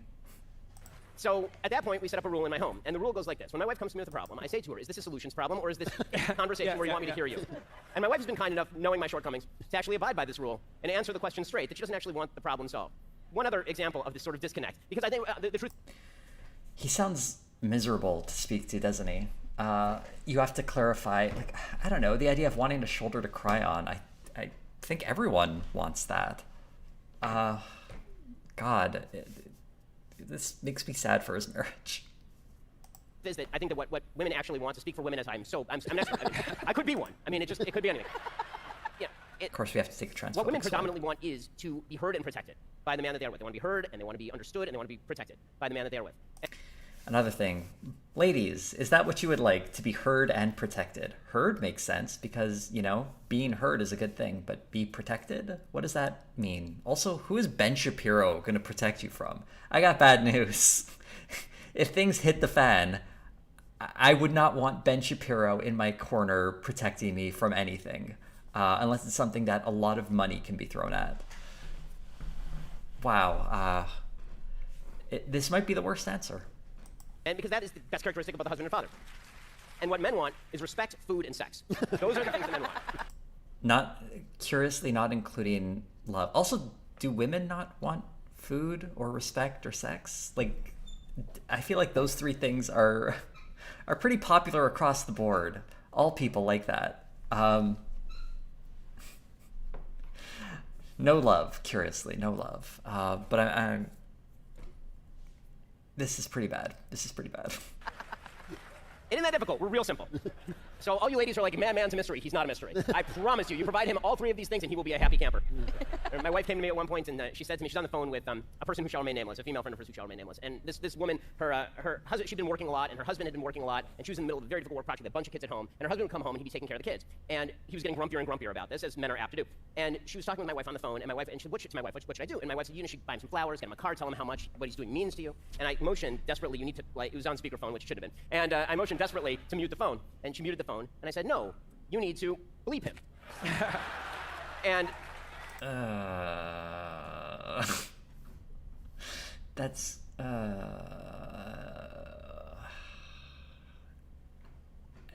of course he said bleep. I said to my wife, you're thinking like a woman would think, right? Because if you want to feel appreciated, you don't want that. What you want me to do is buy you some flowers and write you a card and talk about how wonderful you are and how grateful I am. And my wife, being a woman of good sense and practicality, nodded firmly, took off the mute, and said, go home and sleep with your husband. And it was good for the marriage. Wow. His definition of a good wife is one who just listens to his weird bad advice. It's hard to really assess the usefulness of this advice without knowing anything about the people involved. But it sounds so bad. Yeah, if you have sex with a person, they'll probably be happy with you. Is that gonna... It's like the idea that a relationship... The best thing as a wife you can do is someone just said, do your wifely duties. Wow, that sounds like the worst relationship ever. The idea that someone needs to... Yeah, I just would say, for my own experience, if I was in a relationship, I would hate to be with someone who felt like she has to please me sexually in order to make the relationship work. I'm just the sort of person who thinks sex should be mutually enjoyable for both parties. And it's not about one person serving another. God, this is dire stuff.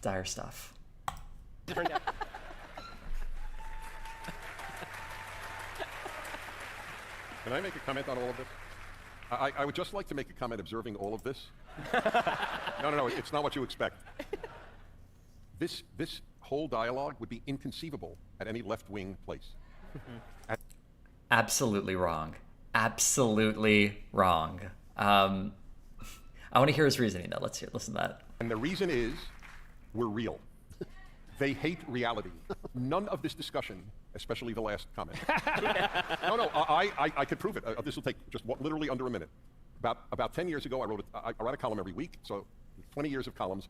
1 year, I wrote a 2-part column on the subject of if you're if a wife is not in the mood. That's what it was, a 2-part column. Oh, I think I remember this comment. Get ready, everyone. We're going around a very bad path. And the whole thesis, which I put in such gentle phraseology, Go home and play baby. if your husband is a good man, if you respect him, if he treats you beautifully, then don't only allow your mood to determine whether you sleep with him. That was. Oh God, he just said it. Don't let your mood determine whether or not you sleep with them. He's gonna. This is. Wow. If your husband wants to have sex with you, don't say no just because you don't feel like it. Why? Like, this is maybe one of the worst articles he's ever written, and he's of course doubling down here and go into more detail, Dennis. The thesis of it. Of course, there are times when obviously that will determine, but not always. Just as mood cannot determine almost anything good that we do. I don't determine whether I go to work based on my mood. The daily comparing having sex with your partner to your job. This is wow. I did not expect this to be coming up.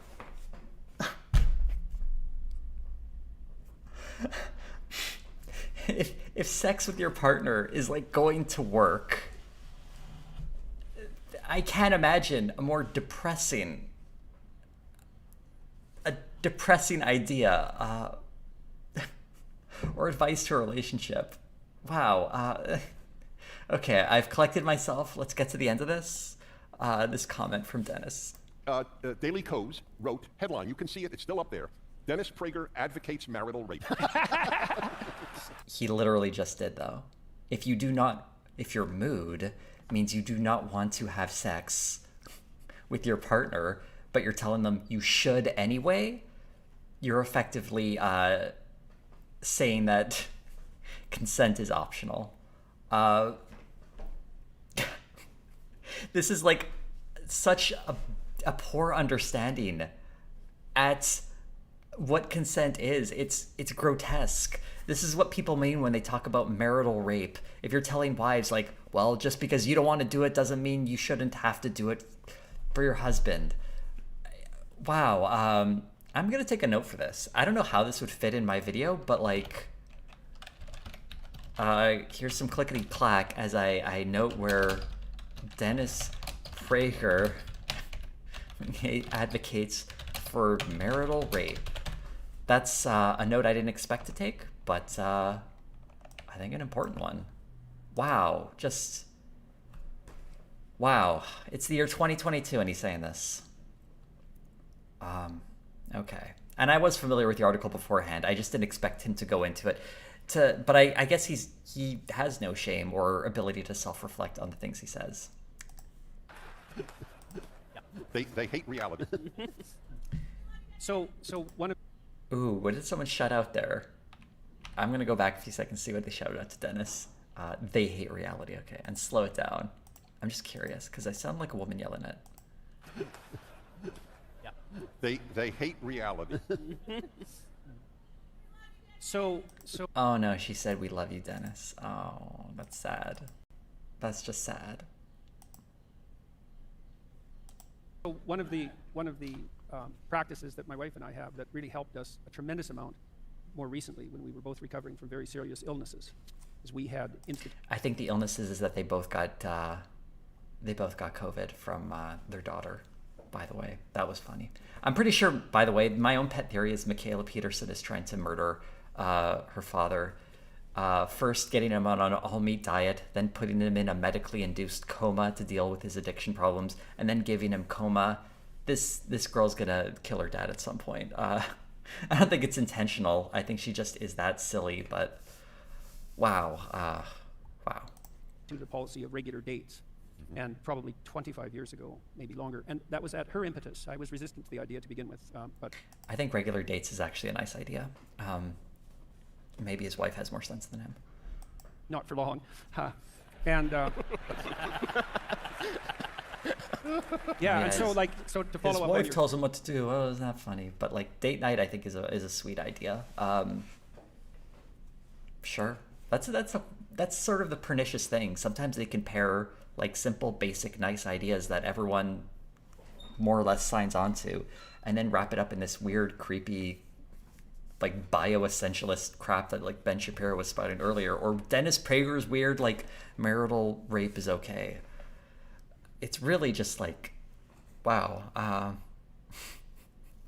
rough stuff. Comment. It's like, put in some bloody effort and get in the mood. Was he talking about his wife there? That's both of you, right? Both of you. Yeah. Because it's not when you're exhausted with kids, when you've worked all day, and you're kind of up to here and you're tired. It's easy to drop the intimate part of your marriage to number 11 on a list of 10 priorities, and then that's just not a good long-term strategy. And so when you're an adult with adult responsibilities, you have to carve out the time and you have to make a willful effort. And as Dennis just pointed out, that's way too important to have it depend on something like unpredictable and arbitrary whim, and on the part of both partners. Yeah. Wow, he like totally reframed Dennis's like statements to sound very different. The idea of setting aside time to have sex is actually fine. Like it's like a date night. It's like, okay, we're gonna try and set time to have sex, but then saying like arbitrary whims shouldn't as if consent is just like an arbitrary whim. If someone is not in the mood, like it doesn't matter what plans you made, by the way. Like if you made plans that night and the other person says, I'm not in the mood now, guess what? It doesn't happen anymore. Like the plans do not supersede someone's desires. But he's trying his best to make it seem reasonable by like comparing it to date night. Okay. Oh, Laura Sinkonen, I probably said that wrong. My apologies, for €5. I really loved you for a long time now. Please remember you are important. That is such a sweet thing to say. Thank you so much for that. Yeah, thank you for the super chat. Let's move a little further along. So, could I? The rules are totally broken down. So can I talk again? After listening, I just want to give one other, because after listening to all this, I feel like my answer should be more sexist, like the rest of you. They really just like, it doesn't take much effort to make them laugh. They just love Matt Walsh's terrible jokes. So there's one other thing I think is really important, and this is advice to men in particular in marriage, and that is to stop bitching. Okay. Yeah. Now, the same advice could go to women, but there's no point. Like no. Jesus. Like. Why? It's so unnecessary. You don't have to be so misogynistic here. It's like, oh, and like someone said, yeah, Candace's fake laugh. True. It's I don't. There's not a trace of genuine anything in her, it seems. But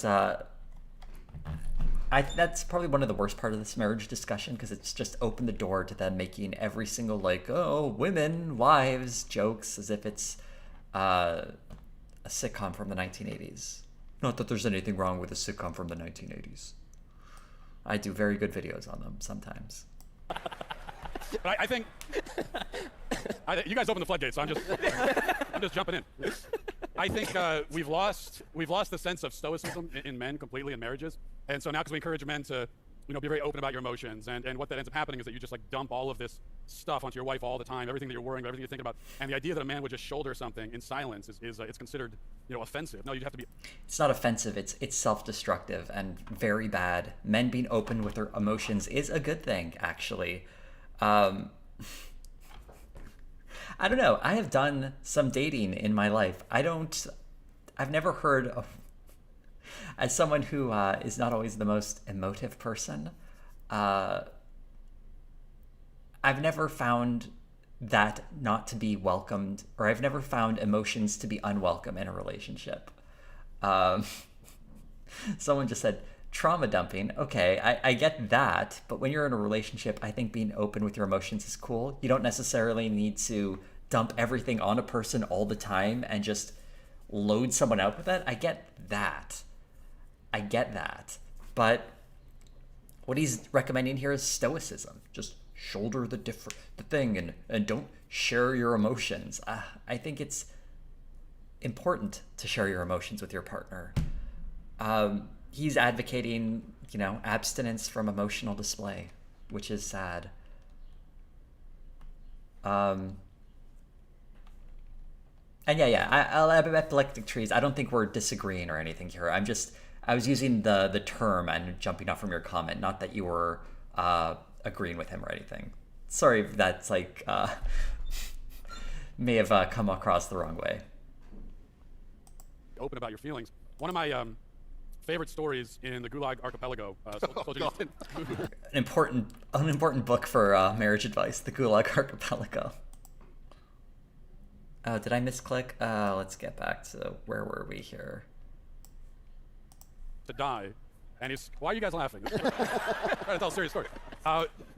He's sentenced to be shot to death, but he wants to see his wife. I can't tell the story. I can't tell it. This is impossible. The point I'm trying to make is he's sentenced to die, but he wants to see his wife one last time. And so the prison guards tell him that we can send your wife to come see you, but the deal is you can't tell her what's about to happen, because if you tell her that, then maybe she ends up getting shot too. So he spends 3 days with his wife, just walking around this prison camp, and never tells her what's about to happen to him. He just spends time with her and shoulders this burden entirely on his own. And then as soon as she is sailing away on the ship, he's undressing to go before the firing line. You compare that to today, when a man comes home in tears, "What's wrong? I stubbed my toe," and it's just there's quite a contrast there, I think. That was a whole lot of nonsense.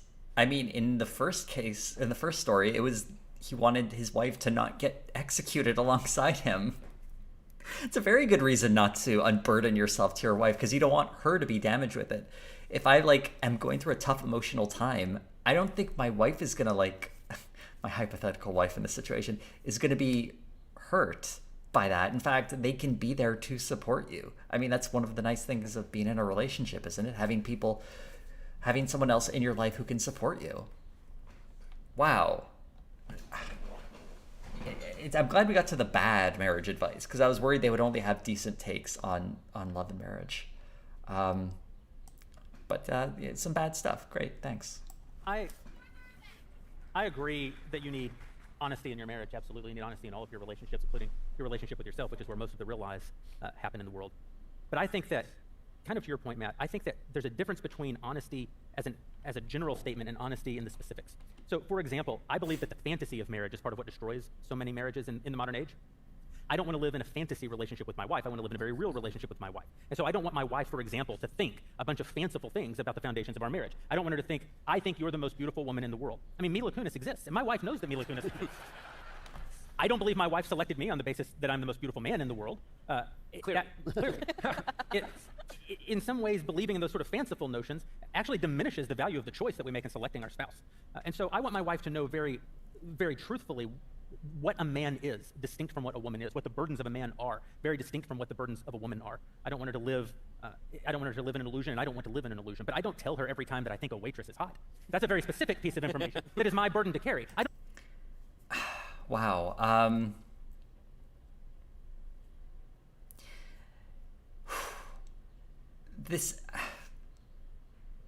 What does anyone even say to this? Telling your significant other about every hot person you see, yeah, probably not a good idea, but I wouldn't equate that with honesty and truth. Clearly there is a degree with which we share our inner thoughts and ideas. It would drive me crazy if my significant other would mention what every brain fart that entered into their mind and felt like they needed to share it with me. But I thought that would be obvious. When people say have an open honesty relationship, it's well, you're not going to share every single thing you do in your daily life. No, I'm not. I'm really not. And then getting into the whole gender roles thing, it really feels like a cage. They're just, I don't know. The idea that anyone thinks this is like deep or meaningful is a bit sad. I don't want her. I don't want her to think that I don't think waitresses are hot, right? I don't want her to think that men are the same as women, or that I'm better than I am. But I also don't want to burden her with all the particulars. And I think that's kind of part of what you're saying, is that we do have to carry part of this. I have a lot to say on the topic of marriage. You know, I've had the honor of officiating 24 or more weddings. Some for people who are here, people who are very dear to me, lifelong friends. I got to pastor it. What does officiating a marriage have to do with knowing how a marriage works? I don't know if that gives you a special insight. Also, having Jeremy Boring marry you. Ugh. Church for many, many years in Los Angeles. Even our friend Laurel, who's here today, I had the honor of marrying her to her husband. And so I've had the opportunity to think a lot about, if you're going to take on the responsibility of officiating a wedding, you have an obligation to try to impart some pieces of wisdom to people before you do it. And a lot of it's very practical. Don't go tit for tat. Don't keep score. You know, when you have to give each other the right to criticize one another. You can't navigate 40, 50, 60 years of life with someone who has no opportunity to criticize you. Men and women are different. You're going to have different needs. Don't try to place your two people are different. That's another annoying thing. Every couple is gonna have to deal with the fact that the other person is not the same as them and will have different needs. So boiling this down to men and women is just like, ugh, it's so reductive and shitty, and unnecessarily puts a lot of baggage on what you are supposed to do in a marriage. Like, as the man, you have to do this thing. As the woman, you do these things. Just their attitude. They've been going on marriage for a while here. This is a very long section. They have all these questions, but they just got stuck on this marriage one. They really want to give advice to people and tell you how to live your life. Reactions to something on them as though they mean what it would mean if you did the very same thing. And these are very practical and I think very important, but there's a very spiritual component to it as well. And obviously the Bible has a great deal to say about it. But of course, we have the Bible. You can live in here. Ephesians for a long time talking about marriage, but there's a different idea that I'd like to leave the conversation with, which is that at the end of the day, and this is less directly stated in the Bible, but indirectly many, many times stated in the Bible, you have no real power over any other human being. If you do, you don't. It's not a God-given power. You have no right to the power that you have over them. You certainly can't change anyone for the better through coercion. You can't make someone what you want them to be. And yet there is a paradox which says, in any meaningful relationship, if you work on fulfilling your role to the best of your ability and beyond, if you work on bettering yourself, if you work on putting into a relationship all that you can, it's not a recipe that says, if you do this, it will change them. In fact, if you pursue it on that basis, it almost certainly will not work. The paradox is, if you pursue it simply because it is the right thing to do, it has some mystical effect on the other. It's almost as though there's a God and he knows the heart of man, and he knows the difference between things that are motivated out of the good and things that are motivated out of only the selfish. And when you pursue being the best husband that you can be, it creates in your wife at least the opportunity for her to be the best wife that she can be. When you are the best wife that you can be, it creates in your husband the opportunity to be the best husband that he can be. So there's almost something there. It's a lot of gobbledygook, very poorly phrased. I'll say right up front, when it comes to to the Bible, it's actually pretty explicit who's in charge of the marriage, and it's the husband. The husband supersedes the wife. It's, last I checked the Bible, very clear on that subject, and it's been used as a justification to reinforce patriarchy for centuries. I think what he was trying to get to at the end there is like, be the best husband or be the best wife you can be. I would say be the best partner, and that can bring out the best in your partner. I mean, I hope, but like, yeah, you want to be at your best. He said he used like 10 times as many words and stuffed in some weird biblical reference that made no sense to make a very simple and basic point, and he'll get tepid applause. Congratulations, Jeremy. And yeah, some sex would be nice. Here's a Oh boy, sex would be nice. Oh. terrific question, and I actually am going to go around the room because I think I know how it'll play out. Who is universally accepted to be the best looking of all of you? I'll go first, Ken. This is going to be gross. I will not be playing along, but I feel like all the guys, to prove how not gay they are going to say Candace, except for Ben Shapiro, who I suspect is going to say Matt Walsh. I'm not trying to pretend like he's saying that. I'm not trying to say anything about Ben Shapiro's sexuality when I say that. I should clarify. I believe Ben Shapiro has a non-sexual crush on Matt Walsh. I am a very firm believer that he thinks Matt Walsh is so cool and is just the bee's knees and would love to be his best friend.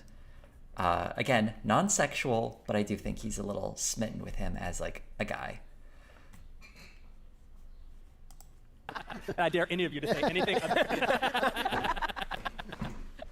Okay, we have time for just a handful more questions. We'll go. They're not even gonna do it. They're not gonna do it. Aww.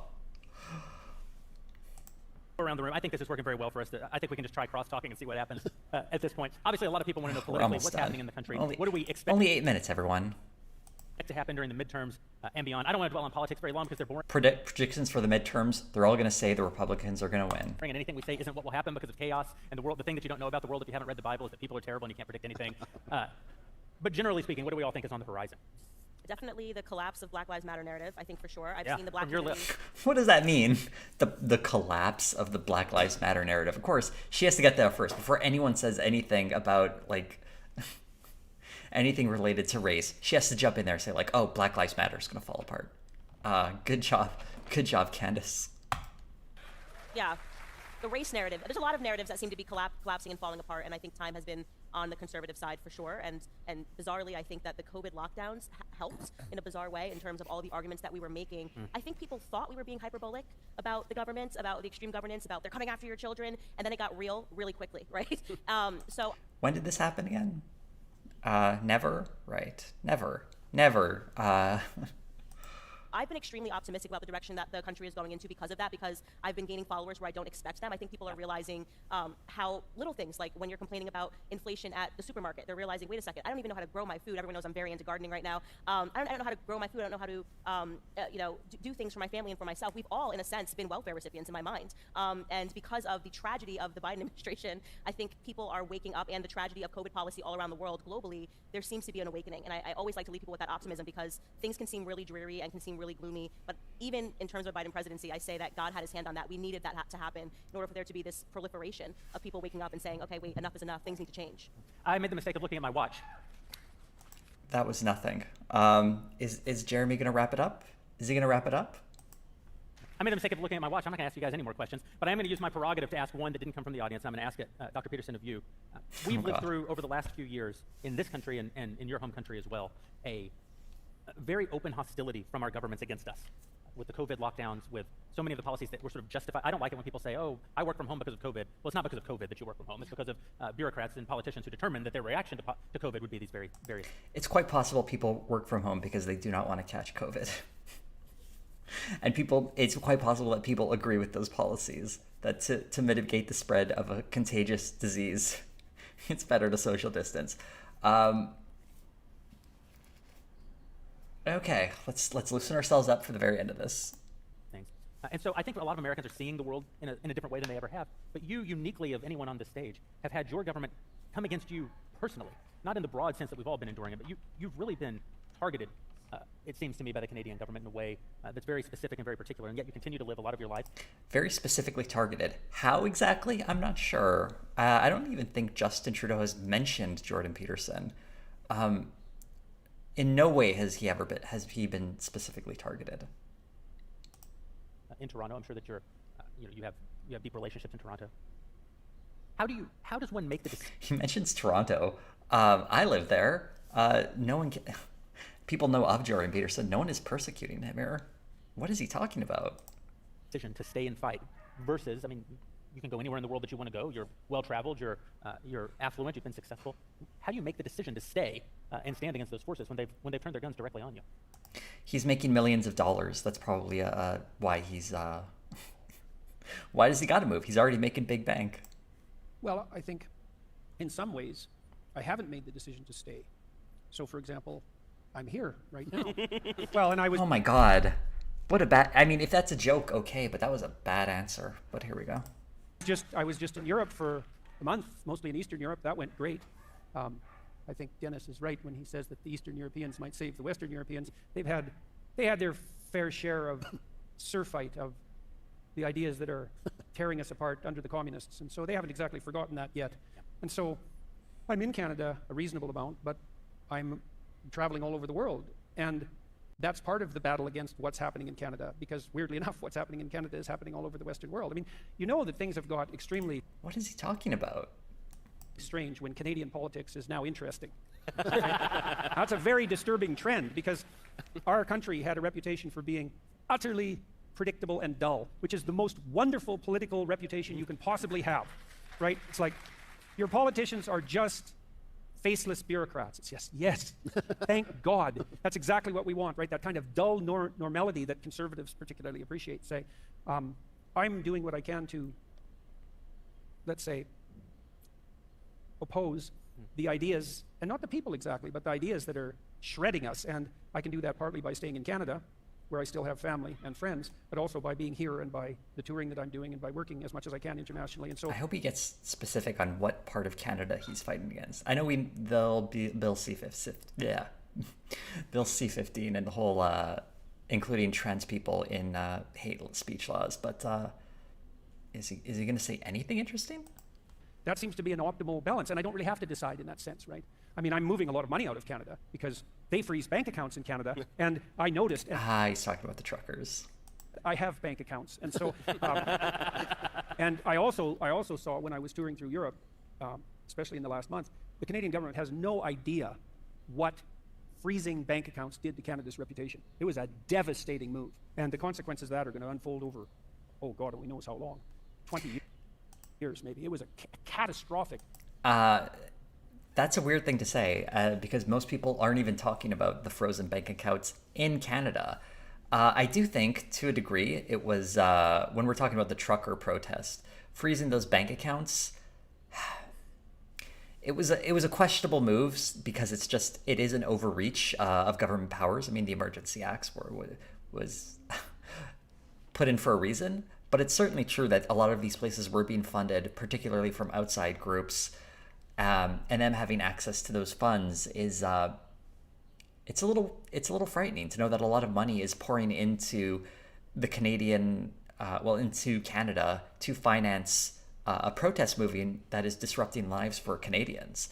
It's troubling. I don't like the idea of financing outside of Canada to disrupt Canada. And it's like, and the trucker movement is often portrayed as like workers standing up against COVID policies. It was actually owners of trucking companies who were upset they couldn't force their workers to work without getting COVID vaccines, even though there's a lot of regulations that already apply to truckers, including like physical and health checks. It was all a bunch of nonsense. That whole movement was nonsense. Still not comfortable with the frozen bank accounts. It is not the first time something like that has happened in Canada. Quite famously, it was Pierre Trudeau, Justin Trudeau's father, suspended civil rights back in, I want to say the 70s. That was a whole thing that happened. It's complicated. And basically what Jordan Peterson is saying is sort of catastrophizing a very important question that needs to be asked. And certainly one that he's, I think, overstating. Someone was saying We're in Hell did a good bit on that. Check it out. It was an AstroTurf movement. I mean, we on the left should be wary of the government overreaching anytime it happens, because those tools, even if it's used against what might seem like viable targets or justifiable targets, will almost certainly be used against people on the left, and it'll usually be far worse. And people like it'll be hitting people much harder on the left, and these people on the right will not do anything to back you up. Like, these are not allies in the fight. And yes, thank you for clarifying. It was a kidnapping in the 1970s. I believe it was in Quebec, involving Quebecois separatists, if I'm remembering that properly. It's been a while. I learned about that in high school.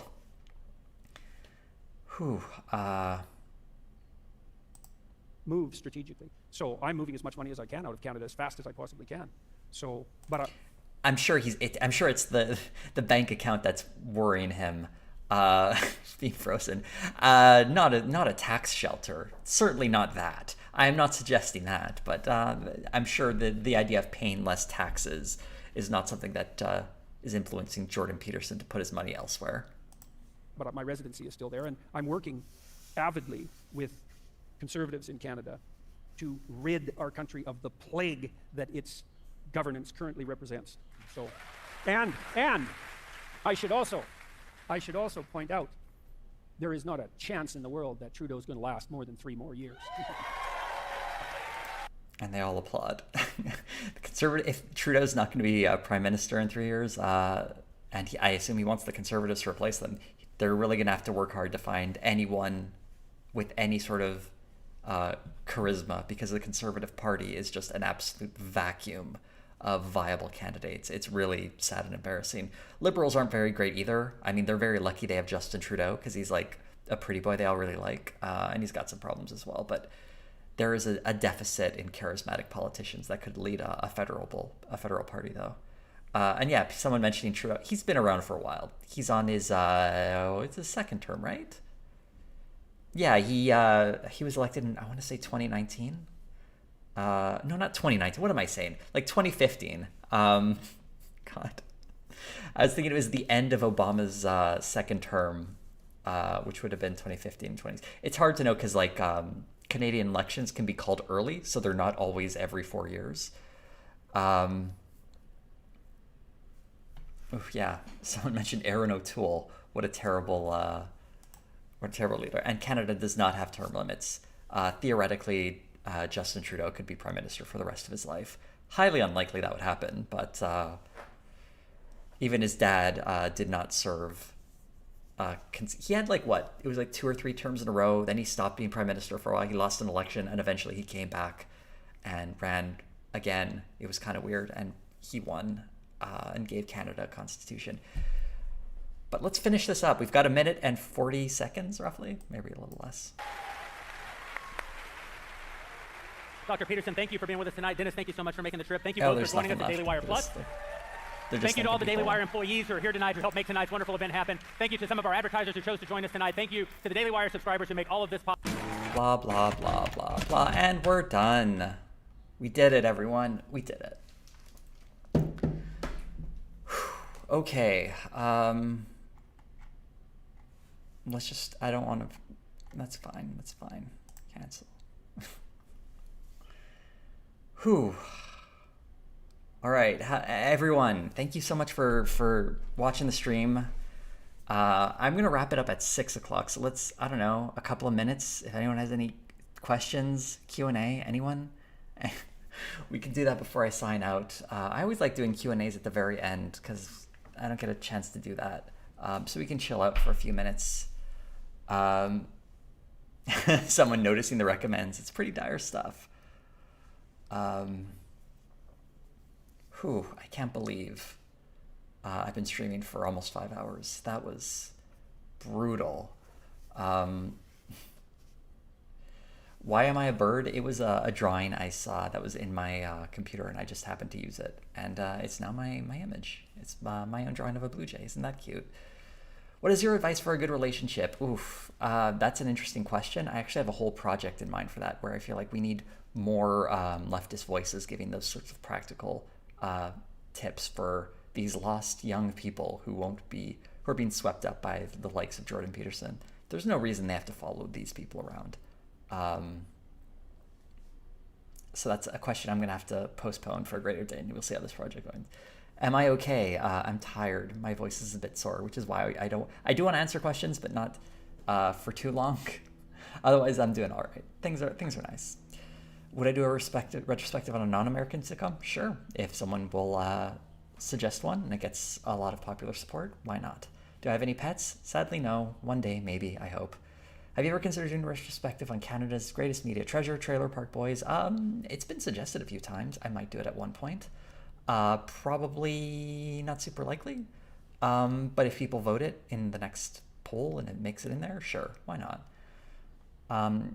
How is it on the other side of the pond? Fine. Depends on the pond, huh? Whew. Yeah, I sound dead. My voice is a bit tired, isn't it? It's a bit worn out. Toronto bird heart cute. Yes. Okay. Why are you going to treat yourself after this 5-hour slog? That's a good question. Make myself some dinner? I don't know. Any suggestions on how I should treat myself after this are welcome. My thoughts on Princess Diana. married into the wrong institution, I guess. I have no strong feelings about her. I don't know her particularly well, but I'm not a fan of the royal family in general. Do you watch any VTubers or VTube clips? I do not. Do I like turtles, Jose? Yes, much like the turtle kid. What is the best thing in Toronto I can join to support leftists? Ooh, I wish I had a good answer for that. Ask that on Twitter, and I'll try and tag some people who might be able to give you a good answer. I am not the best person for that. Meownan, thank you for the $2.79. I think JJ McCullough is pretty bad. He really seems to hate Quebec, doesn't he? He's not great. Would you practically use those sex and marriage clips to convert conservatives? Maybe? I don't know. I don't know what that question even means, really. Do I think it would be persuasive to like not be on the right by using those clips? Possibly. It would have to be in a larger video. Do you think Peterson is planning to run for PM? I wouldn't put it past him, but you actually have to be able to speak French to be the prime minister, and I feel like that would hold him back. Ask him if he's taking French lessons, someone, if you want a good hint on whether or not he's trying to do it. I don't believe he can speak French now, right? Okay. Jose, what is your opinion of the larger voices on the online left? They are all terrible except for me, obviously. But I don't know. It depends on the person. Watch it again? I don't know. With this, never. Favorite Degrassi character? The one who shot Drake. I've actually not watched the new generation of Degrassi, and it'd be a struggle to think of who was my favorite in the original. Ice Cream would be good. Maybe I should do that. Concert. I have to look for what's playing tonight, so I can go scream at them. Yeah, that'd be good. Egg drop soup. I've never had that before. Might be good. I'm not too big on cheesecake, although my mom makes a really good cheesecake, so ironic there. Sorbet. Maybe I'll get some of that. I don't drink, so no Jack Daniels. Would I consider my so-called life retrospective or MASH? Sure.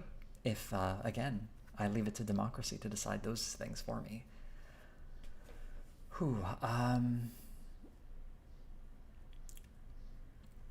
Would I like a trad wife from the USA? I would like a woman who's comfortable being herself with me. That is my relationship goal. I don't need someone to fill some sort of idea of what they feel as though a wife should be.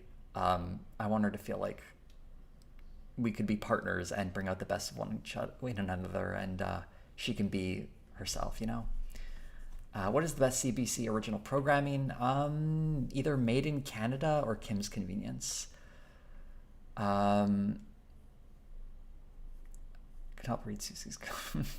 So what is rude, Zoe? What is rude? I don't even know what I said when you typed that. Oh yeah, for if anyone's listening, Zoe and I are going to do a stream on Thursday. My voice should have recovered by then.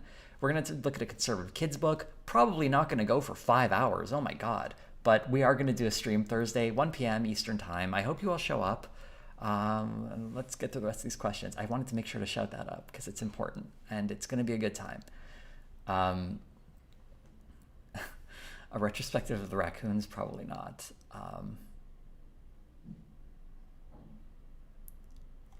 Yes, everyone. What do I think of the Kids in the Hall? It's been a long time since I watched them. Closed applications for his trad wife position. They were never open, Lindsay. They were never open. Although yeah, and agree with Zoe. It's gonna be great. We're gonna have a good time, and I feel like the questions are already dropping off. Thoughts on Red Green? I think it's pretty good, actually. From what I remember, it was a show about masculinity that like sort of mocked and laughed the silliness of it, which I appreciated. I don't know if it's aged particularly well. I did like it when I was a kid. I remember it being good though. And if your husband is into Red Green, he'll understand it when I say, I'm a man, but I can change if I have to, I guess. Which, what a lovely way of saying that. Degrassi High, Junior High retrospective? Seems unlikely. CBC Radio hasn't recovered since Gian Kameshu? Probably too. Oh, the stream is going to be on my channel. Zoe is graciously going to appear here. So that's going to be fun. Honey tea for my throat. Watch something that makes me happy. Maybe I will do that. Maybe I will. Yeah, so we're going to wrap it up here. Voice is shot. I am feeling some tiredness on me right now. It's been a lot of sitting at my computer too long, but I did appreciate this. Everyone showing up. It was lovely to see you all. It's been a long time since I did a stream. I hope to do it again, ideally with better material, or at least less painful material, shorter material. That's the key, right? Shorter material. Do come by for Thursday. If you can't watch it, it'll be on the playlist. And thank you all so much for coming. Thank you all for your support. And all of you have a lovely and wonderful evening.